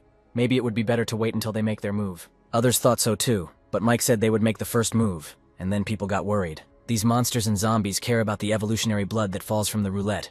They can't get it themselves, so they need the help of people. They will not ignore those who come to spin the roulette wheel, just as they will not leave it without spinning, even though they know that it is dangerous. So the real danger is not that they will spin the roulette, but that the blood is created as a result of the spinning, at which point they need to retreat. Bill asked how they would retreat. They wouldn't be able to withstand that many mutants. Mike replied that he was not going to risk his life or theirs. After all, he wanted to spin the roulette wheel. It was the most dangerous position. He was not looking for death. This group also came up with their own plan, but then a man burst in and told them that there were a lot of people near the roulette. They all went out on the roof and watched Mike through binoculars. They called them crazy, and said that the zombies would eat them in a second. The guys finally came to the roulette. It was surrounded by mutants, zombies. Mike told them not to hesitate and stick to the plan. Then the guys stood in a row and took out their shields. All the monsters stood patiently nearby and waited for the people to start spinning the roulette. A drop of blood fell on Mike's sword. He threw it to the other man, ordering him to stick to the plan. Then the guy threw his sword with blood right at the rats. Mike was right. During the previous alliance of the different creatures, the monster camp pushed back the zombie camp and reached an agreement for the rat side to get the first drop of blood. The dragon was confident that his level was high, so he couldn't let a drop of blood fall into the hands of the Rat King. When the rat camp and the zombies unite, under the siege of so many creatures, it will be impossible for the dragon to stably control the entire situation. The dragon and the Rat King have actually started fighting each other. Mike needs to hurry up to spin this roulette. Alex reported that a wave of mutants was moving towards them. What to do? Mike replied that it was all part of the plan. Mike got the weapons section, and he got a purple ranked weapon, which made the guy very happy. The people watching Mike were shocked. They discussed what level he could be and why he didn't run away, but they were ordered to shut up, which they did. The old man said that the strength of the people in this squad was not very strong. That guy was only a 3-star, and although they managed to force the two camps to fight, the conflict was not that out of control. As for the zombie camp, several kings have already rushed towards this team, and they will not be able to stop them. Therefore, The best choice at this point is to allow the three camps to return to the previous confrontation situation to escape. Dean replied that he still managed to do so. The mutants fought. But how was he going to get his team out of there? Mike was thrown a rat. He told the creatures not to be impulsive, otherwise his hand would shake and the rat would eat it. The monsters really froze. Mike said he needed a little more time. He would spin the roulette again. The people on the roof were shocked. They started asking why the monsters were frozen, and one of them said that he could read lips, and that guy would spin the roulette again. At this time, Mike received a profession scroll and he gained another drop of blood. Then he asked the dragon if he thought that since he had the highest level of evolution, he could behave like this here. He admits that the dragon is the biggest threat, but that doesn't mean he's afraid of it. Apart from the first drop of blood, Mike is not going to give the other 3 drops of this goodness. Hearing this, the dragon went berserk. Then he pointed to the mutants and called them cowardly losers who had joined forces, but who did not dare to do anything. And dirty rats, let them not think that because they walk on their feet and use their asses, they will become people they envy. After all, they are fucking pests. And he really thinks that he is a real dragon. He is a flying lizard who must return to the house so that they don't skin him. Mike continued to tease them, saying that they would all die and he would show them his pet. Golden Diptera Python. Mike had a huge rank 5 pet. People were shocked and wondered who this guy was. Mike was angry. He told the dragon that he needed his horns, blood, flesh, and of course his stone. Maybe if he meets a higher level necromancer, he can turn him into a bone dragon and bring him back to life. The baby got scared and just took off and flew away from Mike, which Mike didn't like because it was different from what he had planned. Even the other monsters were really scared and started running away. Then Mike thought he could spin the roulette wheel again. But suddenly Mike said that they were leaving. Alex did not understand. She asked why they should leave, because even the dragon had left. But Mike repeated that they had to leave, and she agreed. Thanks to Mike's clever plan, the royal python scared away all the monsters, and people were afraid of the mysterious power that this man possessed. After some time, Sam returned. He could barely stand. He told Mike that he spent his potions and scroll. Mike praised him. He used the scroll of changeling. The skill of this profession is that it allows the owner to transform, but it does not give power. However, once you find the species you transformed into after the shapeshifter, kill it, suck its blood and take the stone. The shapeshifter will live up to its name. The rogue shapeshifter can only go up to 2 levels, which is why he gave him the 3-star potion that Cindy gave him. That was why he was able to create a 5th rank evolved life form, but he didn't expect the dragon to be afraid of him. Mike thanked everyone and advised them to rest. Mike spun the wheel 8 times, and the circle of evolutionary blood was already half gone. In other words, the wheel can be spun about 20 times, and now it can be spun about 12 more times. Mike used up his stone so he didn't spin it again, but he got some great stuff, 4-star potions, and when he reached the intermediate advanced rank, a new world would open up. Then Mike drank the potion and finally became a 4-star man. The potion improved him. His current strength is comparable to that of a 5-star, and he developed normally without taking the enhanced potion. Furthermore, these 2 bloodline crystals, even in the last 10 years of the last world's existence, the bloodline crystal was still a valuable item. It was rare for such a thing to appear on the roulette wheel, and with his level of 6 stars in his previous life, not to mention having a bloodline, he had never seen such a thing in his previous life. As for the bloodline, evolved ones can only have one type of bloodline, and once they learn one, they will forever lose the ability to learn other bloodlines. Then all that remains is the genealogy of this hellspawn, and he will have to find out what it is. Mike broke one of the stones. Suddenly he appeared in some strange change and a crowd of monsters attacked him. He understood how this thing works. It is a bloodline mark, and when he activates the bloodline ability, he gets the skill Hell Link. Not only can he attach dark energy to his attacks, but he can also communicate with Hell and summon hellish creatures that can exist for a certain amount of time to aid him in battle. Moreover, once this bloodline rises to the intermediate level, it will gain the ability to transform, which will greatly increase its individual strength. But the main prize is the purple pistol. It is only 1 level higher than the legendary weapons and equipment, which even 9 stars are drawn to. It has no magazine, in other words, the source of energy for this weapon is stones, which is probably where the phrase crystalline energy comes from. Whether it's the mechanic, the sacrifice gate, or the roulette, stones are needed everywhere. There's also a gun with magic bullets on crystal energy that requires stones to use. This saddened Mike. He wondered where he would get so many magic stones for these weapons. The crystal energy in the gun refers to the stones, and the bullet refers to the bullets made with energy. When the trigger is pulled, this crystal energy pistol absorbs the user's energy and fires bullets with the same properties. In other words, Mike can only use this weapon when his bloodline is activated and he has dark energy. But when his bloodline is activated, it will improve the quality of his body in all aspects, and he will be able to use it in close combat. Then Mike decided to look at the map, and luckily, it was the Elemental Thunderbolt skill card. This way, Mike will not only be able to summon lightning from a distance, like one character we will not name, he will be able to create magic bullets using lightning energy. Next, the profession scroll. Mike got the profession, Junior Deadly Gunsmith, another profession with a prefix. This is a great success. 2 skills. From now on, no matter what weapon Mike uses, he will receive a corresponding increase in rate of fire, power, firing range. The cannon eats first and second rank stones. Mike tried 5 first and second rank stones, but there was no reaction. If 5 third rank stones don't help, then this thing will be sawed until it becomes 6-star. One shot killed more than 100 zombies, and among them there are several third-rank zombies. After using this skill, the bullet is no longer limited to the barrel of the gun, but is fired from a folded position in space. It's no surprise that Bob was willing to use this scroll for trading. He's a melee specialist, and that profession requires green-tier weapons. Unfortunately, it takes 5 third-rank stones to pull the trigger even once. There was a real commotion in the hall, and all because Mike's former doll came to see him. Mike asked her to follow him. Then he took out the blood. The doll was unhappy with 1 drop. Then Mike asked how much she wanted, and added that the lady should get out. Otherwise, he would do it himself. The lady came in and said that they helped him, and for this they demand blood. Mike asked what they did. He got out of this situation alone, without their help. They agreed that if they helped him leave, he would give them blood. But they didn't. So why should he give it to them? He gives this drop for a 3-star potion. The lady tried to prove that they helped prevent him from attacking, but somehow uncertainly. If they have any wisdom, Mike said, they should know that in the big picture it doesn't matter much. Suddenly, the lady said that Mike's pet was a fake and she could feel it.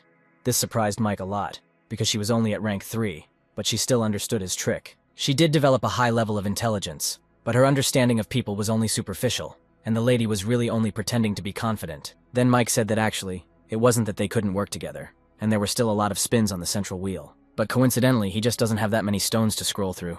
Mike quietly hinted to the girls. The guys were sitting in ambush. They complained that they had been sitting there for half an hour, and had not seen a single zombie. But the man ordered them to shut their mouths, and not to say anything that should not be said, and not even to think anything that should not be thought. They must simply wait. And at that moment the lady appeared. She was leading a crowd of zombies. Then people jumped out of the ambush and started killing them. The others watched this on the roof. Alex said that this was the 5th time this morning. Almost 1,000 zombies at once. Sam started praising Mike because he managed to cooperate with the zombies and get that lady to lure the zombies here. Alex said that unfortunately most of them were 1st rank and only a small number were 2nd rank.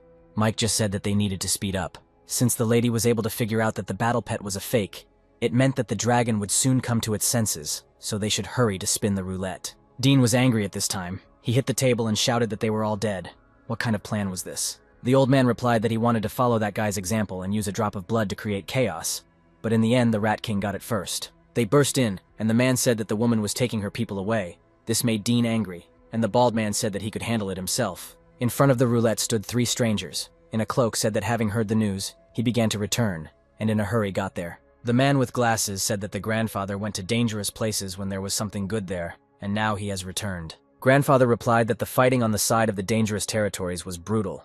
It was hard to imagine that those of them who were informed in advance had such a hard time. The guy said, "Grandpa wants to find out the secrets of the end of the world. This is not a 2-day thing, naturally. You need to learn little by little from all these things. It's better to forget and not think about it."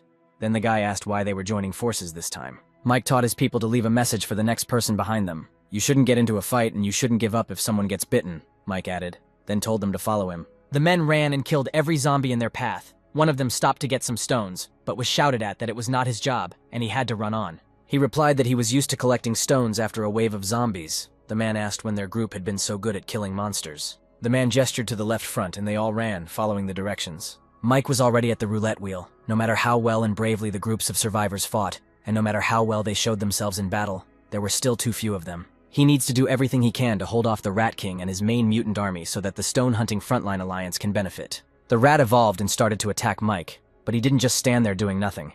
Mike took out a fire sword and attacked him. It wasn't easy, but Mike managed to kill a few rats. It was almost night. Unfortunately, the Rat King was still too cunning. No matter how much Mike provokes him and shows him weakness, the king will not retreat far from his army. Given a chance, he was 70% sure he could kill him. But at least they had achieved their strategic goal. Mike came back and Bill said the results of today's battle were very good. They collected more than 6,000 first-rank stones, 500 second-rank stones. In fact, they killed many more, but in order to avoid being surrounded by monsters, they did not collect all the stones. And they lost only 60 men, before in a similar battle they lost half. Mike praised them and asked them to prepare for tomorrow's battle. "We need to take about 20% of today's stone harvest, distributed among everyone, and another 10% to compensate for the loss of labor. And the third-rank stones should be given to Mike," the guys agreed. Mike thanked them for the work they had done, and left to prepare for battle. The girls finally got their bottles of evolutionary blood and drank it. Mike wondered what would happen to them next. Cindy has evolved. Mike can already feel her power. He feels the spiritual connection he lost with her has been restored.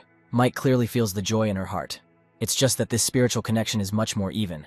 There is no sense of master and servant in it. Lady also evolved, just like her pet. The cat saw Cindy and immediately ran towards her. But the lady managed to drag the kitten to her in time.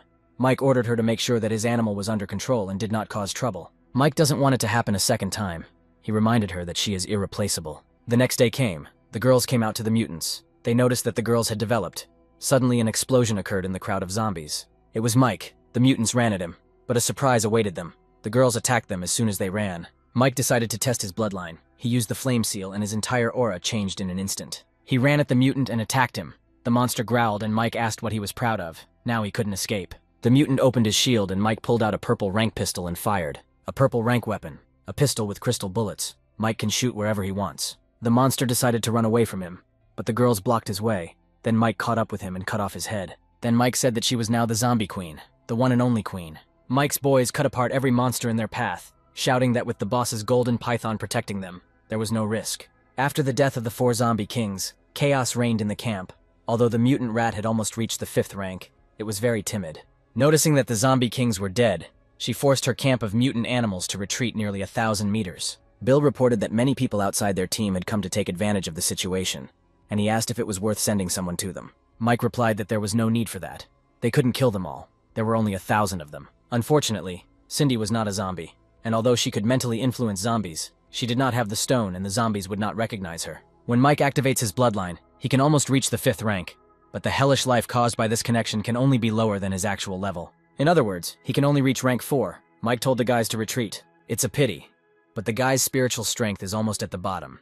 If you don't use the power of Sam's pretend beast and the change intervention in working with zombies, you can lose the stones. Suddenly, a fairly strong group of people began to approach the roulette wheel. They had gray-level equipment. The number of developed 1 stars has reached 100, and the remaining 200 are 2 stars, and there are also 7 3 stars. The end of the world has been going on for over 3 months now, and to obtain that amount of evolution potion, at least 15,000 second-tier stones are needed. Besides the Zero Chamber of Commerce feeding people to zombies, there are other forces that can do this. The zombies ran towards them. The man killed these monsters with just one look. Even Mike was scared.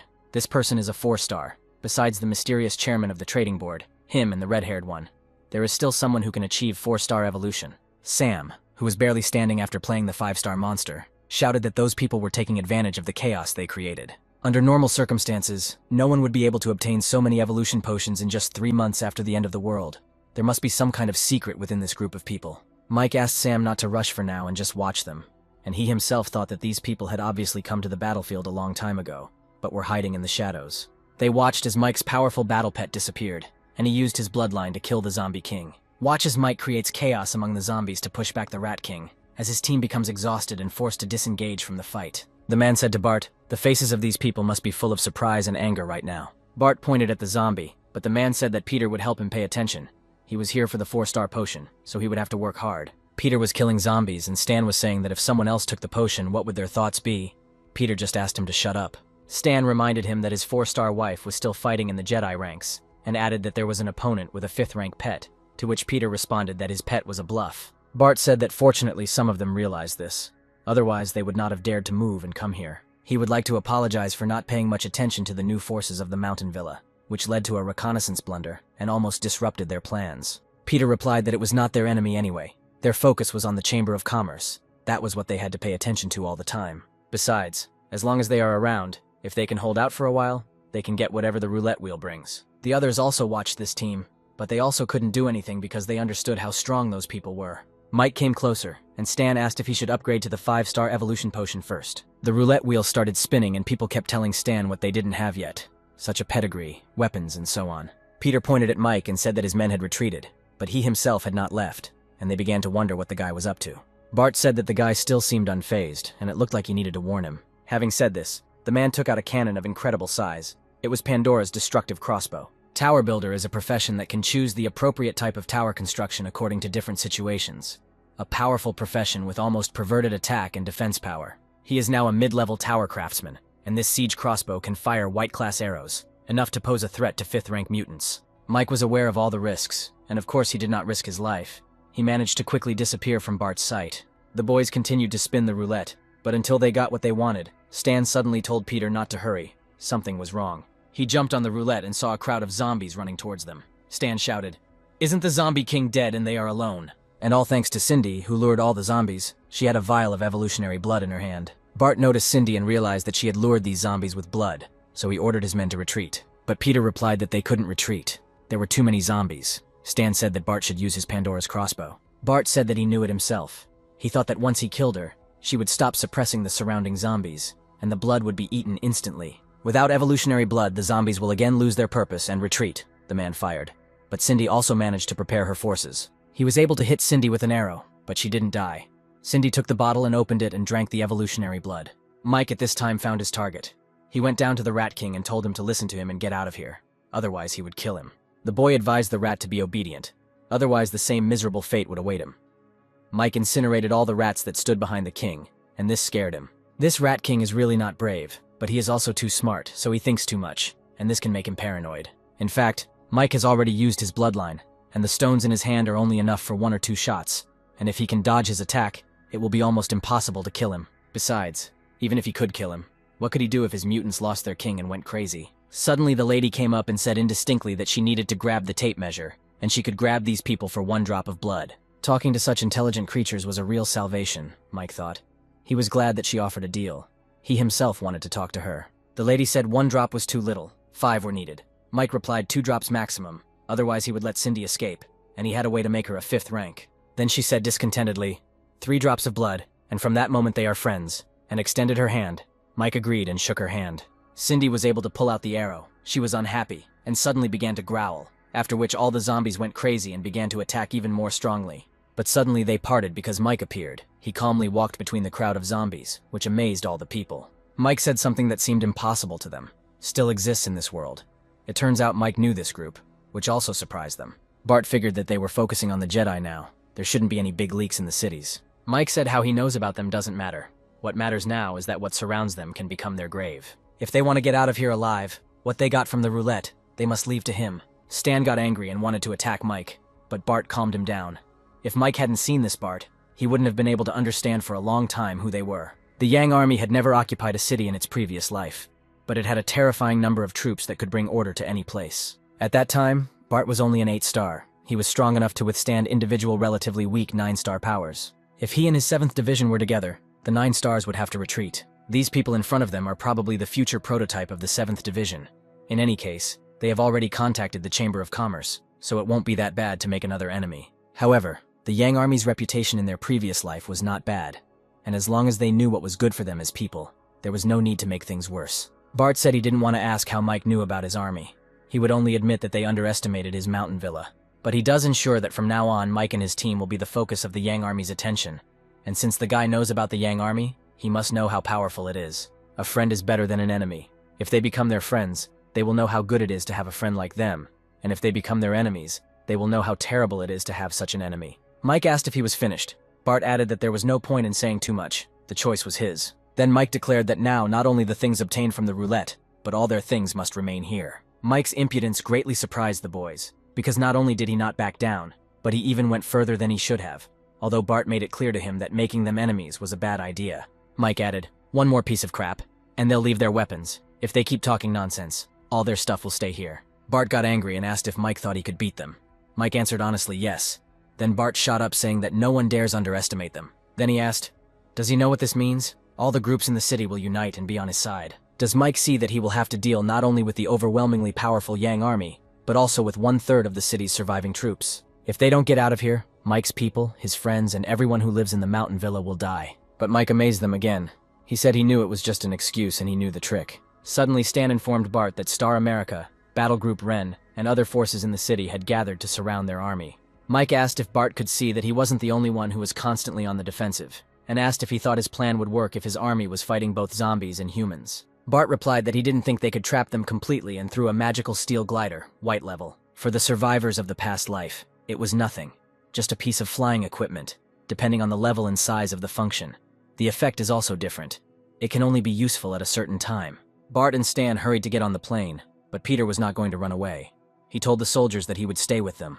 As long as brother is free, even if they die, he will avenge them. Moreover, they will not have to die because the army of Yang is invincible, Peter shouted. Mike just said that the guys were very good at making things difficult for him. Bart wondered if Mike had something up his sleeve. Mike then admitted that he didn't know they had this flying thing. The defense was highly effective and stable, and even if long-range weapons could penetrate it, it wouldn't have much of an impact on the flight. And Mike added that he was a little offended that they were forcing him to use it. He took out a grenade. He added that the one in the white coat reacted quickly. Mike praised him and offered to test his boss. There was an explosion. Peter could not immediately understand what happened. Peter began to look for the team and his comrades. Bart asked what was going on here, why they all looked like that, and how many people they had lost, when Stan suddenly pointed to Peter's feet. Peter lost his legs after the explosion. This was too much even for Mike. Peter started to panic, and Bart was angry. Mike asked if he wanted to fight him now. Bart wasn't in the best shape. He ordered to pack his things, take Peter, and run away. People started shouting that they could fight him. Bart yelled at them and ordered them to listen to him. Stan ordered them to take off all their things. Mike disgraced the team. They left their treasure and took Peter and left. Mike thought that this Bart can make effective decisions. He is a real hero. The weapon made of magic stones is truly an invention of the new era. Such a crude crystal grenade has incredible power. This guy really deserves to be called the father of magic weapons in the future, and he was able to personally make 2 prototypes based on simple information from his head. Then Mike suggested going back to Roulette using the magic stones of the Yang army. After Mike spun the roulette wheel about 5 times, the wheel suddenly began to move, then fell into the ground. The lady growled at the zombies and all the zombies followed her back. Then Mike's temporary team ran to him. Alex asked if he really got everything on that wheel.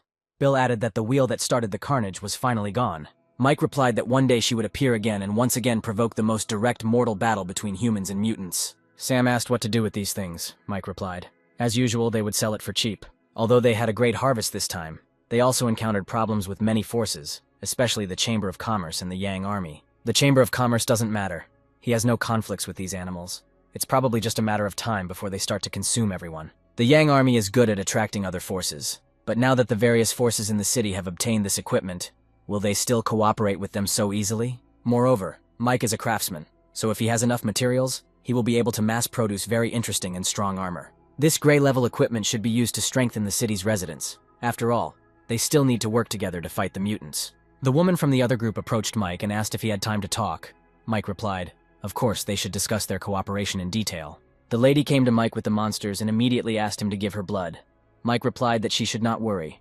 He is a man of his word when it comes to his people. Mike threw her a bottle, but it turns out Cindy also got as many drops of blood as Lady. Then the lady said that she would take all the remaining blood that Mike had and give him whatever he wanted. Mike replied unless she had a lot of 3rd-rank stones in her hands, and hinted that those monsters were 3rd rank, but Lady refused to kill them. The lady got angry and left. From that day on, the city will welcome its zombie queen, a super intelligent queen of the 5th rank. It was just a pity that this queen was not destined to be too reliable, Mike thought. Suddenly we are shown the man from the Chamber of Commerce, who was roasting meat over a fire, and 2 strange people were standing in front of him. The girl asked if the man had brought them here so that they could watch him eat. The man replied that before starting work, one must eat one's fill. The strange man said he knew a little about this golden throne and asked if they could just wait. But the boss replied that Mike had already become a 4-star. Although the 3 of them are not afraid of him, it is better to be on the safe side, because their cities are still in the process of rebuilding, and they cannot afford to make any mistakes. Then he promised that this time he would let Mike feel what it was like to be attacked. The guy asked Mike why they didn't go with him. Mike replied that it would be better if they finished everything here, and then in half a month they could come back. Mike thought that these 2 had no ulterior motives, so it would be better not to involve them for now. Alex asked if the way back would be smooth sailing, right? And the guy suggested gathering a few people to accompany him. Mike replied that he was too poor to pay for it. Alex asked with displeasure if he was the beggar. Alex said that Mike must have a plan, or he wouldn't have done that. She added that he should be careful and even kissed Mike. She said it was just a deposit. This time he had the blueprint. She wanted first dibs on buying the gear from him when it was ready. Having said this, Alex immediately left. Mike thought that this woman, as in her past life, should be rewarded for everything. Brad was talking to the crowd. They might not have known what was going on, but that's okay. They don't need to know everything. All they need to know is that today they are dealing with a man who poses a serious threat to them and knows their biggest secrets. False benevolence will do nothing but accelerate the extinction of the human race, and they will prove to the whole world, even the universe, that they are right. Then the man brought out a huge mirror, and Brad said that before that he would show them a good show. Suddenly Mike appeared in the mirror. He was calmly walking along the road. Suddenly an airplane appeared, and a voice from the airplane said that he was sending a gift to Mike. The package fell and a huge level 5 or even level 6 monster burst out of it, and Mike was thinking about what profession the guy on the plane had. A voice came from the plane, saying that his combined index was 5.78, and he was not far from evolving to the 6th rank, possessing boundless strength and the ability to control lightning. Not only can it strengthen itself, but it also has super high attack power. Even many 6th rank monsters are no match for it. It is a pet of the Chamber of Commerce. Mike whistled and his pet immediately appeared. The dog did not waste time and also developed to the same level as that monster. He gave all the evolutionary blood he had left to Yoke, and even though the little dog hadn't yet evolved to the 6th rank, he was getting closer and closer to this obstacle. Then Mike pulled out his gun, and although it was hard to hit accurately at that range, it would be enough to scare off that guy in the plane. The masked girl said that the pet was a 5th rank pet and the owner was a 4-star pet. She admitted that both the pet and the owner were powerful. The man said that this reflection shadow was really good. He asked if it was used to get first-hand information, right? Their 3-star and 600 warriors are enough to crush the 4-star guy without any help. Just as Brad said that they were going to attack the guy now, a man appeared in the sky and shouted that their battle was not over yet. It turned out to be Bob, who managed to survive. He told Brad that he wanted to thank him for giving him a chance to be reborn, freeing him from the shackles of being the first in the city. The girl said that this 3-star was too arrogant and underestimated the power of the Holy Throne. The man said that anyone who fought without a weapon was a fool. Suddenly Kate appeared and said that it was not good for a crowd to fight against one. After all, it was the business of mountain villas. But it was very inconvenient to disturb Bob. Kate said she wanted to see what those Chamber of Commerce holier-than-thou types Mike was so afraid of looked like, but now she was a little disappointed. It turned out that not only Kate came, but also Mike's entire team. Kate said that their value was much worse than theirs. Ken said, "King against king. They have no right to worry about their boss except their boss." The girl asked to be allowed to find out if the one who claimed to be king against the king had an army to fight against the Chamber of Commerce. Suddenly Steph appeared. On her back was a bow that belonged to Mike. She said that king against king is right, but she doesn't mind fighting with the girl.